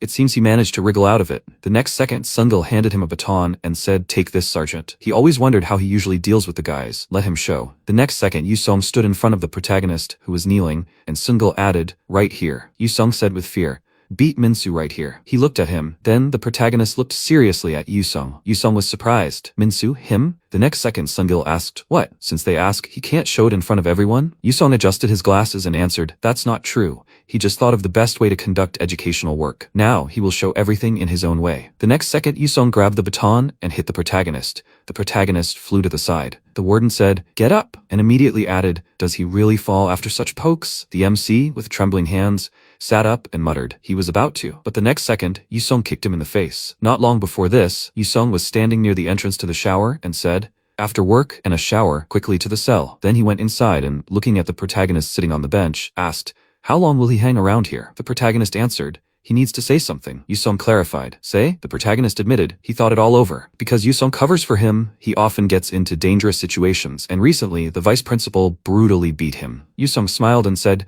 what is he talking about? What nonsense. He shouldn't worry about such things. He will somehow prevent the guys from going through such a thing. Then the MC approached him and shouted, that's the problem. Why should he cover for them? He's a supervisor, not a nanny to take care of him like a child. The protagonist slapped his chest and added, he promised to get him out of here. Yusung was surprised. What? The protagonist continued. To do that, they must completely hide the fact that they are brothers, and he is obliged to strictly fulfill his role as a supervisor. So he must promise him, if a situation arises again where he needs to be punished, he will play his part. He extended his little finger to Yusung, and the supervisor thought, when did this guy grow so big? After that, they crossed their little fingers. In the present tense, Yusung shouted, is he really falling from this? Get up, he thought to himself. Don't get up. Then he shouted, come on, and mentally added, Minsu, just lie down. Don't get up, he's asking. The next second, the MC rose to his feet and noticed. The instructor tried it on himself, and it wasn't that painful. Yusung thought, don't get up. He said it. The next second, the guard swung his leg and delivered a powerful blow. He asked, doesn't it hurt? Then he swung his baton and barked, doesn't it hurt either? But the next second, Sungil grabbed his hand and firmly said, enough, enough. Yusung muttered, we need to discipline him properly so that he doesn't even think of disobeying again. Sungil replied, he understands his intention,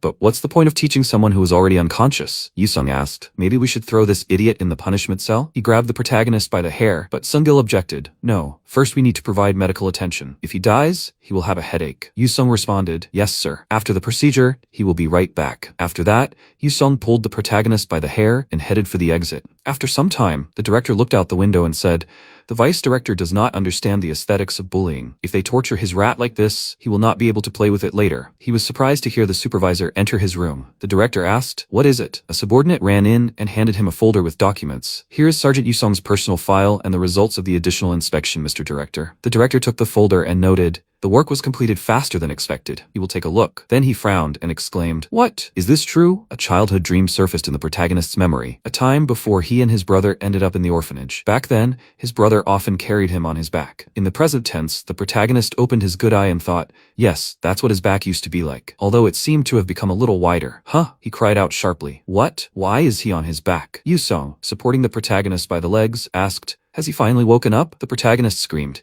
he has to let him go. The guard replied, they're almost there. He has to be patient for a little while. The protagonist muttered, is he crying? Yusung clarified, does he want to disappear like this? He's not crying. The MC mentally scolded himself. He dragged his brother into this mess. Yusung snapped, he was the one who beat him up, so why should he apologize? The protagonist countered, he was the one who forced him to do it, so he's apologizing. There are still many situations ahead where they will have to lie to each other. He firmly thought, anyway, let's not give up. He will definitely get out of this hellhole. After a while, a sign appeared on the door. No entry except authorized personnel, controlled area. Yusung peered around the corner and thought, the guards who stood at this door recently disappeared. Something changed? There must be red prisoners and the secrets of the correctional center inside. To check, he needs to go in. He took a step forward, then stopped in surprise and mentally exclaimed, huh? The deputy director? What is he doing here? The next second, the chief swiped his card on the device. The doors opened. Yusung thought, is he also connected to the red prisoners? Suddenly Sungil asked, is he curious about what's inside? He turned around and clarified, does he want to go in together? After that, he followed Sungil and thought,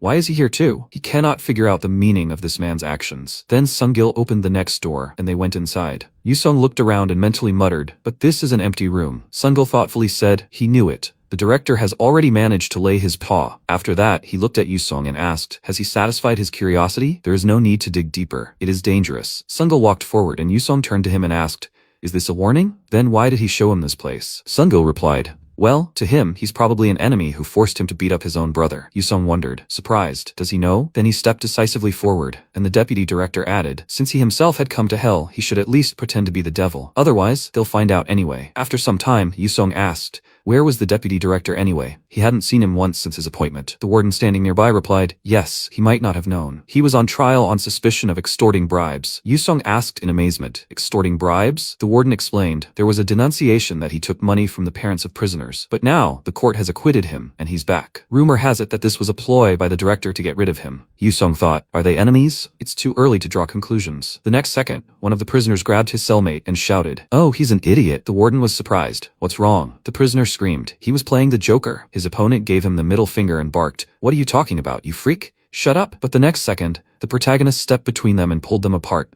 holding each one back with his hand. He firmly declared, it's work time now. Put off the fighting. At that very second, one of the prisoners swung his fist at him and shouted, he needs to get out. What kind of warden is he? If you can't even open your mouth? He used to cut people's throats on the outside. The protagonist calmly replied that he wasn't interested in his past. Let him talk nicely, and then he'll stop. At that moment, one of the prisoners swung his fist and barked at him to shut his mouth. But the next second, the protagonist deftly dodged, and his fist flew with all his might into the opponent's face. He declared that since he was new, he asked only one thing, that he focus on the task at hand while working. The prisoner muttered a frightened apology and promised to focus on his work. His hand trembled slightly, and a thought flashed through his mind. He'd thought he was weak, but he was actually much stronger than he thought. Then one of the guards folded his arms and said with satisfaction, okay, everyone, get to work. The MC echoed these words. The guard remarked that since Minsu had taken over the construction team, they wouldn't have to interfere. Quite convenient. Yusong nodded silently in agreement, and caught himself thinking that Minsu had noticeably changed since that day. Had he matured, perhaps? For someone like that,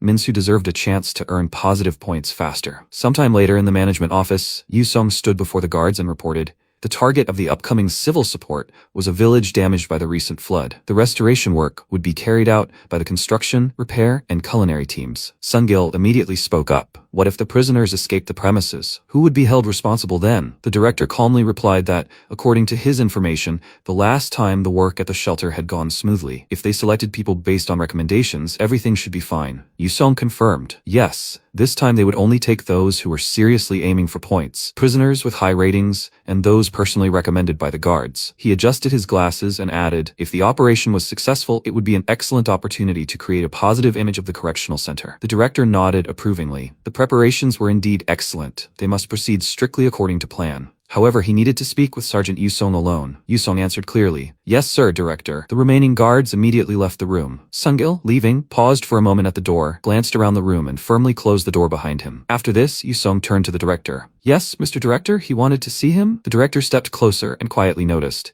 His tie was askew. He carefully adjusted it, and Yusong thanked him discreetly. Then the director quietly added that he had long been curious why such an elite as Yusong had transferred here in the first place, and now he finally understood. Yusong winced slightly. Excuse me, what did he mean? The director calmly explained. Wasn't his father a member of the Kangmante board, the sworn enemy of the president who founded this correctional center? After a while, the convoys of buses carrying prisoners set off. The protagonist, looking around, asked if anyone had seen his brother. He was nowhere to be seen. Shouldn't he be in their group? Sijun, sitting nearby, shrugged and assumed he most likely went in another car. Someone asked, who is this? MC glanced at Nick, who had settled into the next chair and leaned his head limply on his neighbor's shoulder. He mumbled awkwardly that he didn't even know who it was. A confused thought flashed through his mind. Why was he even sleeping, leaning against his shoulder? After a while, Dubo folded his arms and asked how they would start cooking. Choker picked up a wrench and muttered that there wasn't much food here, so they should finish it quickly. The others responded in unison that they would do everything right. The protagonist suddenly raised his fist and loudly declared that from this moment on, they were all at war. With this cry, he rushed forward,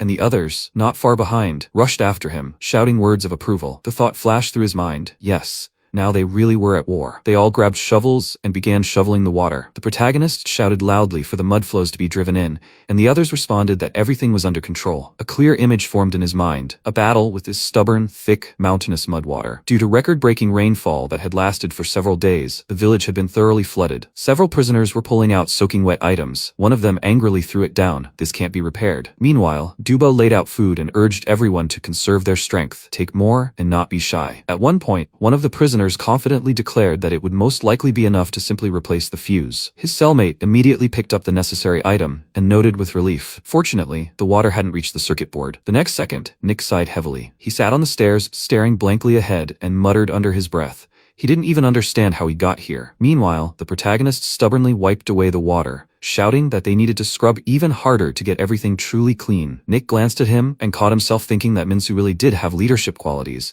since both the guys and the construction crews obeyed him. Okay, so be it. But then, that meant his main target was that guy? He glanced at the other two prisoners. Then Shungchul picked up something and asked hesitantly, would that even be possible? The choker firmly replied that, whatever the case, they had to try to do at least what they could. Nick sighed again and wondered, when would he finally be able to do something meaningful? After a while, the MC carefully took a bite of the dish and paused for a moment. Was it even edible? The texture seemed unfamiliar, almost strange. But as he watched the other prisoners calmly sitting on the ground and eating, he realized it tasted even better than he'd expected. The next moment, he winced at the sharp, indignant cry of the old man. He pointed his finger at the guard and screamed indignantly, what kind of words were they, and how dare they drive him out of his own home? The guard remained calm and explained that the recent rainstorms had weakened the ground around the house, and that there was a risk of collapse. The old man flushed and screamed. He'd lived in this house for decades, and nothing had ever happened. The guard patiently added that it was merely a temporary relocation, for safety's sake. Before he could finish his sentence, the old man exploded with another scream. What temporary shelter? Didn't he understand how inconvenient it was? Why should he trust these people if they even stole his wallet? Then Sungil came up to him and asked, the wallet, is he sure? Is he absolutely sure that they stole it? He replied, he let them go so that they could get away, and they took it and disappeared. If not them, then who? Then he pointed his finger at Sejin and shouted, him, that lanky guy stole it. He told me criminals are no good. Then Sungil said, that's why he was against civil support. Shin looked at him in surprise and asked, huh? He added, no matter how many good deeds you do, once you commit a crime, you can't atone for it. In these people's eyes, they are just criminals. And then the old man shouted, and he ended up in a correctional center for theft, right? Should I tear his head off to sober him up? He held Sejin by his clothes, but the next second Hinjin said, he's apologizing. He has a brown wallet, right? The old man shouted, who the hell is he? He stole it. The prisoner smiled awkwardly and said, the wallet was lying on the road, so he left it at the store. He's apologizing. He shouldn't have touched it without asking, but he thought it might be washed away by the dirt. The old man shouted, if he's lying, he knows it himself. If even one penny is missing, how can you trust the words of these criminal scum? Then Sejin thanked Hunjin, and he replied, he just told it like it was. The next second, an old woman approached them, and handing Sejin some corn said, eat this and forgive the grump. He was surprised, and she added, after her leg was crippled on a motorcycle driven by the same guys, she became like this. Then Sejin tried the corn, and the old lady smiled and asked, well, was it delicious? He replied, delicious. Meanwhile, in the office, Yusung took off his headphones and sighing loudly, said, and they sent him to such a place. He thought, he knew that one day it would be revealed. It's not so easy to hide the fact that his father is a member of parliament. Not long before, the director asked, is it right to treat such a precious child like this? He is removing himself from this civic mission. Then Yusung asked, is the fact that he is the son of a member of parliament a problem? Is he hinting that he might have impure intentions? The director smiled and replied, he's just uprooting the weeds before they grow. In the present tense, Yusung thought, so that means he doesn't know yet that he and Minsu are brothers? That's how it should be. Then he remembered Sungil's words and thought, then how did the vice director know that they were brothers? He needed to find out. Meanwhile, Sungil stood in the pouring rain and wondered what his intentions were. Then Shin approached him and said, all the guys are here. He asked, have you checked the GPS? He replied, yes, everything is fine, no problems. Then the deputy director turned around and shouted, looks like it's starting to rain again. They will be moving to the temporary shelter today. They are tracking their location via GPS, so they shouldn't worry about anything. With these words, he looked at the prisoners, and they replied, yes, sir. Sungil thought, it's raining pretty hard. I hope nothing happens on the way back. The next second, a huge stream of mud water, along with chunks of soil, tumbled over the cliff. One of the prisoners shouted, it's a mud avalanche. Another prisoner shouted, isn't this that old man's house? The building began to collapse at that moment, and the old man, who was being led out by the guards, shouted, they have to let him go. The guard held his hand and said, there's a risk of another collapse. Don't come any closer. But the old man kept shouting, they have to let him go. His wife is there. Her legs are sore. She can't get out on her own. Sungil, hearing this, looked sharply at Shin and he shouted, quick, call the rescuers. We can't let the guys get close. He replied, yes, sir. The prisoners watching what was happening said, the mud is still getting worse. It looks like the house is about to collapse. And the next second, Sejin tied his shoelaces tighter. And then the protagonist asked, Sejin, what is he thinking? Really him. The next second, Sejin jumped up and ran into the destroyed building. The protagonist called out to him anxiously and shouted,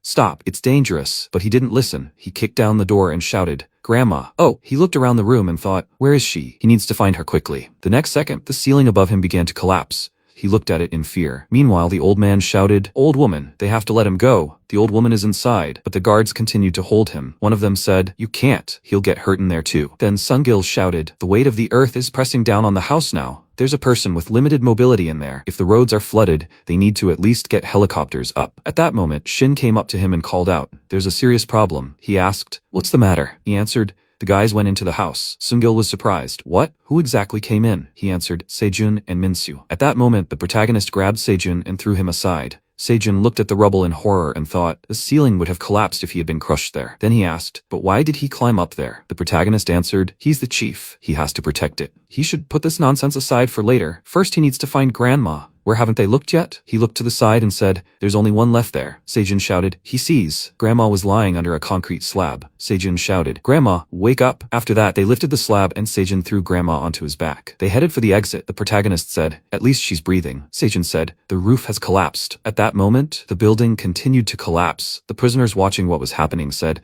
"Minsu and Sejun are there." "What?" The next second, Hyuk grabbed the roof, screaming loudly. He began to lift it. The others shouted, "How can we lift it? He'll hurt himself like that." The next second, Hyuk looked in surprise at Dubo, who was also helping him hold up the roof. He tensed up and screamed loudly. They were holding up the roof together. And then a prisoner from the culinary team said, "Their chef volunteered. They should help too." Then the choker said, "If the repair team chickens out and sits out, it will be a shame." His subordinates said, "That's right, Chief. Everyone together, we need to push." The prisoners ran to the roof one after another. At that moment, Sejun said, "A cavity has formed." Now, he ran out of the building. The protagonist also ran after him and fell to the ground. The prisoner shouted, "We got out. We need to move Grandma." "Yes, sir." Then one of the prisoners from the cooking team raised his fist in the air and joyfully shouted, "Hooray, they're saved." They raised the roof. Duvo shouted, "Madmen, no time to rejoice. We need to run." He grabbed Minsu and Sejun and rushed forward. The next second, the roof collapsed, and the prisoners were talking among themselves. "Is this true? This is the first time he's seen houses collapse like this." They almost perished. After some time, an ambulance arrived. They put the grandmother on a stretcher. The old man approached her and shouted, "Old woman, wake up." And she opened her eyes and said she already thought she was dead. How did she survive? The old man took her hand and said, "Old woman." At that moment, Shin looked at Sungil and asked, "Won't he punish them?" The boys acted without permission. In response, he remained silent, and he added, "While the vice director was absent from the correctional center,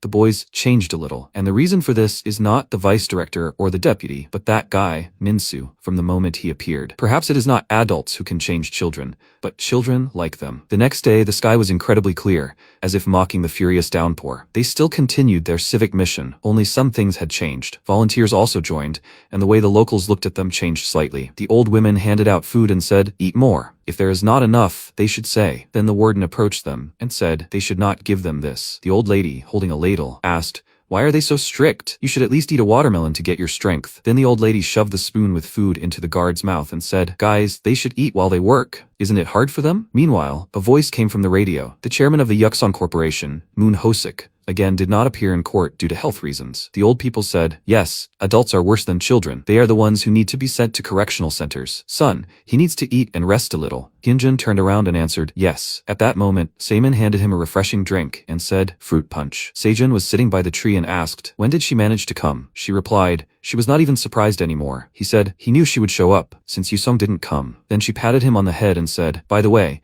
he's getting great reviews. They say he saved Grandma." She sat down opposite him and asked, "Isn't it old people he doesn't like?" He replied, "Yes, he still doesn't like them, but he couldn't pass by a grandmother who had shown him kindness." She said, "He's a good boy, but brother, next time he shouldn't rush into dangerous places." With these words, she left, and Sejun stayed with a glass of drink. As night fell, they remained in the city gym. The protagonist lay on the mat and thought, there are 2 days left until the end of the mission. It would be good if there were no incidents. He said, "It's time to go to the toilet." Then he looked at the empty space and thought, where is Hyunjin? Did he also go to the toilet? At that moment, Hyunjin ran through the tall grass through the forest. Meanwhile, Yusung made himself some noodles and said he was going to have a ramen snack. Then he noticed a call on his phone and asked, "Warden Shin?" He answered the phone and said, "Sergeant Yusong from the Community Services Department of the Correctional Testing Center." Shin yelled, "Warden, he has to help. He's in big trouble." Yusong was surprised.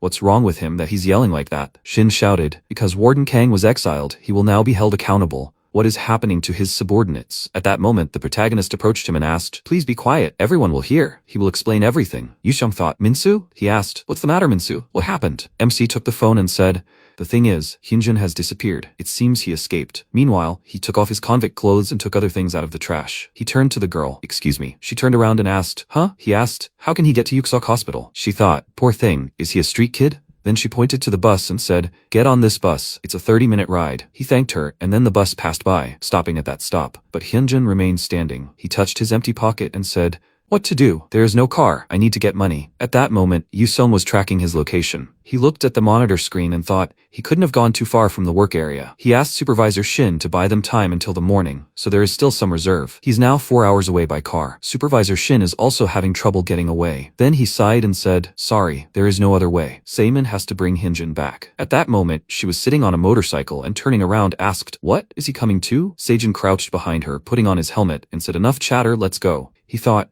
only he didn't have time to apologize to Hyunjin. At that moment, the street TVs were showing the news, and people around were saying, "He told you, these rich idiots are really letting loose. This is definitely a trick to avoid trial." At that moment, Hyunjin leaned over to the nearby vending machine and, looking at the coin, thought, 51 for the ride, 12.50 short, but at least there is something. At that moment, a man approached him and asked, "Do you need money? If he wants, he will give him pocket money." Hyunjin asked, "Really? He will give him money?" The man smiled lustfully and asked, "But in exchange he will become his secret friend?" Hyunjin asked, "What is a secret friend?" The man pointed to the side and said, "It means having fun with the uncle over there." Hyunjin said, "He doesn't think that place is for games." The man said, "They should have fun with the uncle." The next second, Hyunjin screamed in fear, ran and shouted, "He is not one of those. He found the wrong one." The man extended his hand to him and shouted, "Come back." After a while, Hyunjin stopped in an alley, trying to breathe, and thought, is he really following? But he needs to somehow get the fare. Where? The buses will stop running soon. Then he stopped next to a homeless man sitting on the ground. He thought the homeless man is sleeping.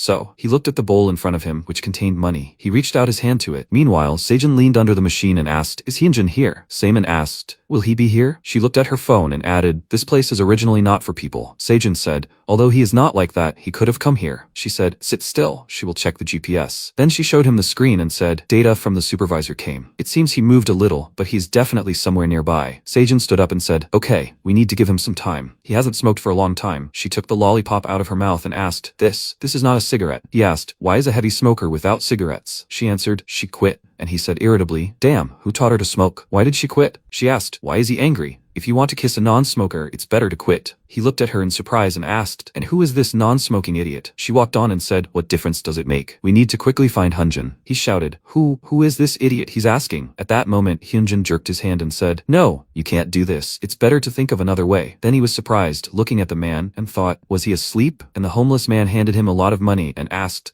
"Do you need money? You can take it." Hyunjin said frightened, "No, he was wrong. It's probably harder for him." And he replied, "He doesn't look so good. It's clear there's a reason. You'll pay him back later, okay?" Hyunjin accepted the money and thanked him. After some time, Seijin and Seimin entered an alley. He asked, "Is this the right place?" She looked at the phone screen and said, "The GPS shows that this is his last location." He asked, "Is there no one here?" She asked, "Maybe he moved again?" And then they heard shouts behind them. "No, he won't give it back." The thug started beating the homeless man and shouting, he must give money for cigarettes. It's not his money anyway. He must share with them. They need gas too. And Seijin walked ahead and said, "Don't pay attention. We need to go. It looks like he's not here. Let's go." And Seimin stopped and asked, "Maybe he is?" At that moment, Hyunjin grabbed one of the men and shouted, "You can't touch the uncle because of money." Seimin asked, "Isn't that guy who's getting beaten Hyunjin?" They looked at him, and Seijin shouted, "We found him, Hyunjin." At that moment, a thug was hitting Hyunjin on the head and shouting, "What is he doing, little one? He ruined his new clothes." Another thug swung his fist and shouted, "Get lost." Hyunjin looked in surprise at Seijin, who grabbed the man by the arm and said, "Stop tormenting the homeless man. Get out of here." He was indignant. "What now?" At that moment, he heard a shout. "Seijin." The men surrounded Seimin, and one of them said, "Come on, let's give her a ride on his motorcycle. Let's go, let's ride together. You can jump on the back." "How cool is that?" She just sighed in response. Seijin asked,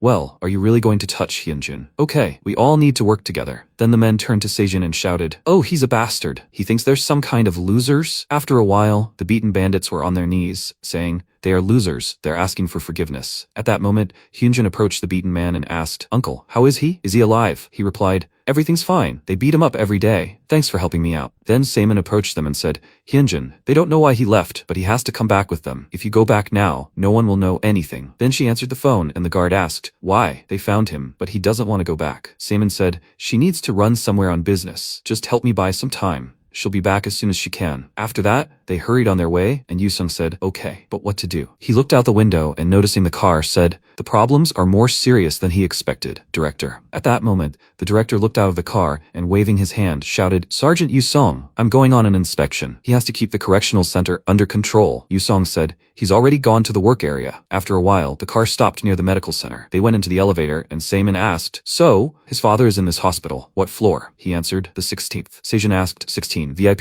Sejun was surprised. Wow, Hyunjin is from a rich family? They rented a VIP room? He answered, this hospital is his father's property. He has several more. She asked, is his father a doctor? He answered, no, not really. Sejun asked, not a doctor, but he owns hospitals. Stop making things up. As always. Last time you said that Aba World and Dade Tower are his too. Hyunjin started breathing loudly, and then the system announced, the 16th floor. Sejun added, he needs to make up a more believable lie so that at least someone will believe him. If he's lying, his trip to apologize was pointless, right? The doors opened, and they noticed a huge number of security guards. Sejun asked, are they on the wrong floor? And then Hyunjin walked forward. Sejun shouted, wait, it looks like they've come to the wrong floor. Hyunjin said, he didn't mean to deceive them. The next second, the guards bowed and shouted, he's arrived. Hyunjin said, he asks that they let him see his father. At that moment, Yusung was watching his whereabouts and said, the work area is far from here. It's about 2 hours before the director arrives. Is that enough time? He grabbed his head and added, no, maybe not. What to think of to detain the director? Meanwhile, in the car, the supervisor turned around and called the director. He asked, huh? The supervisor replied,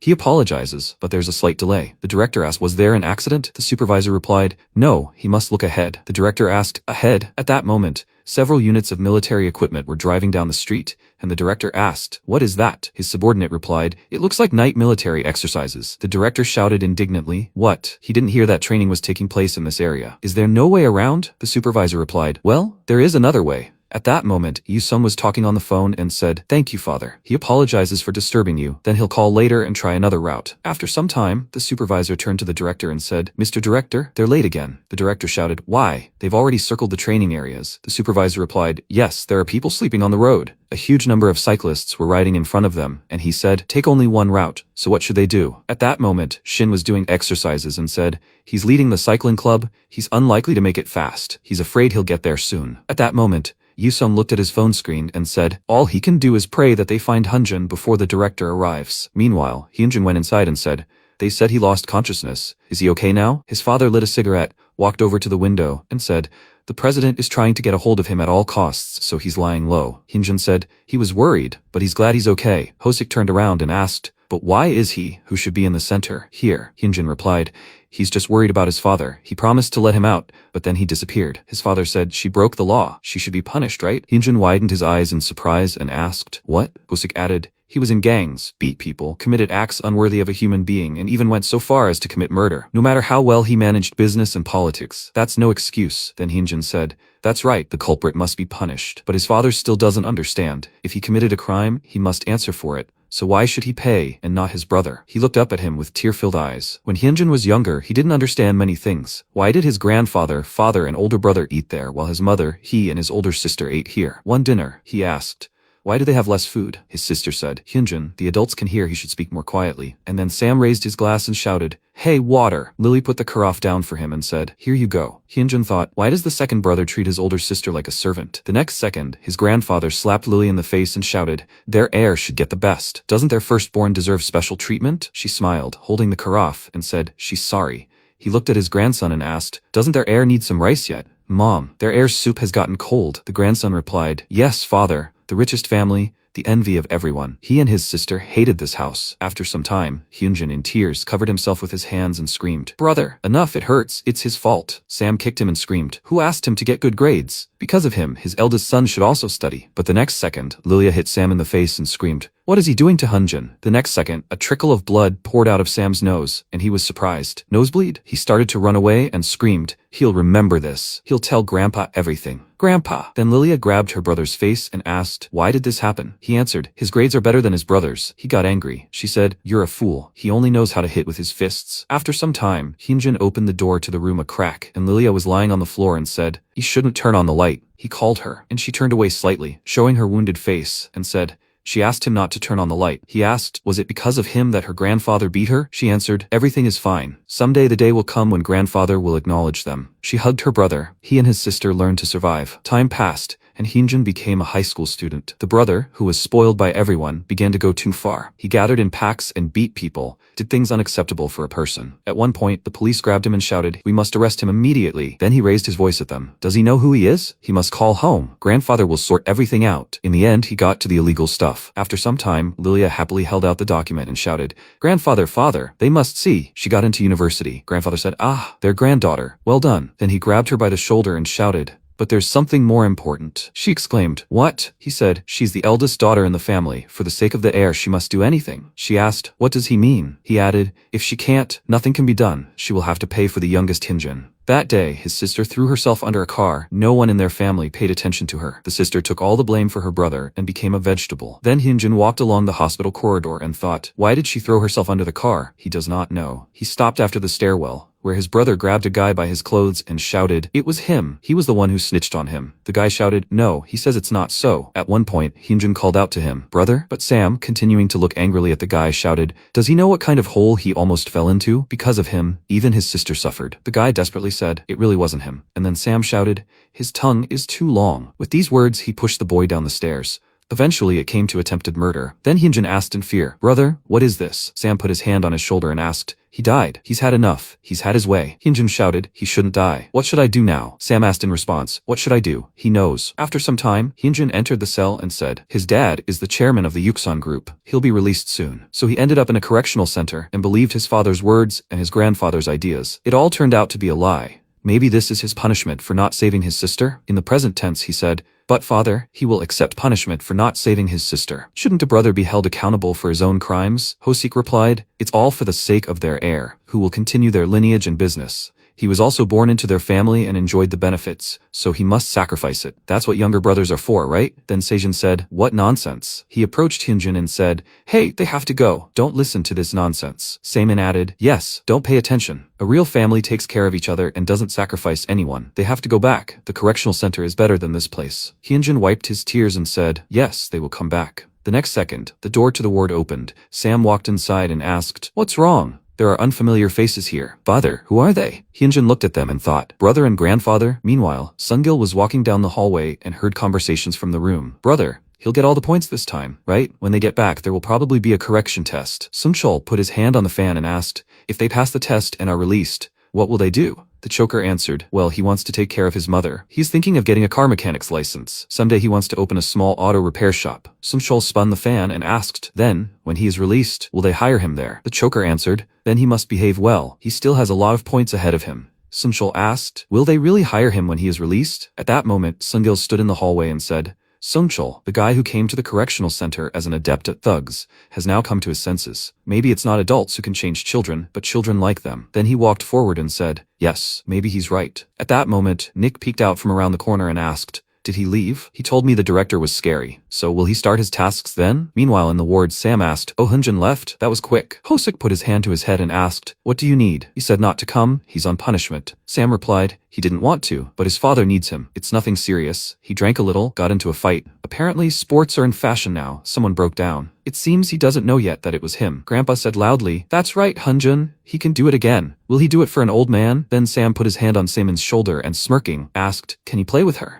He likes her like that these days." At that moment, Sejin shouted in irritation, "Dirty hands." The next second, a helmet flew into Sam's face, causing it to fly off to the side. The people present gaped in surprise, and Sejin said, "Idiot. Is he tired of living?" The next second, the grandfather screamed, "Oh, she's an idiot. How dare she touch his precious grandson?" She asked, "His grandson? There are no words. Is he blind or something? Doesn't he see that this idiot just pestered her? She didn't interfere in their family affairs." "But they weren't their parents, were they?" The old man pointed his finger at her and shouted, "How dare this freak talk about raising a child?" Before he could finish, Sejin said, "Yes, her parents divorced early, so her upbringing isn't all that smooth. If there's one thing she's learned, it's not to quarrel with her brother, to share with her brother, and to defer to her brother. But that hardened character over there, it seems, hasn't learned that yet." The grandfather shouted, "Son, what is that freak babbling about? He should take care of that person." Then Hosik pointed his finger forward and said, "He will pretend that he doesn't know about their presence here, so she should leave while he's still kind." Sam was surprised. "Leave?" He grabbed the IV stand and swinging it shouted, Where is he going to go? Sejun shouted. Sister. And Grandpa shouted joyfully. That's it. Well done, their grandson. He must show her what he's made of. Then Saemin turned around. Meanwhile, Sung Chol came out of the office and said,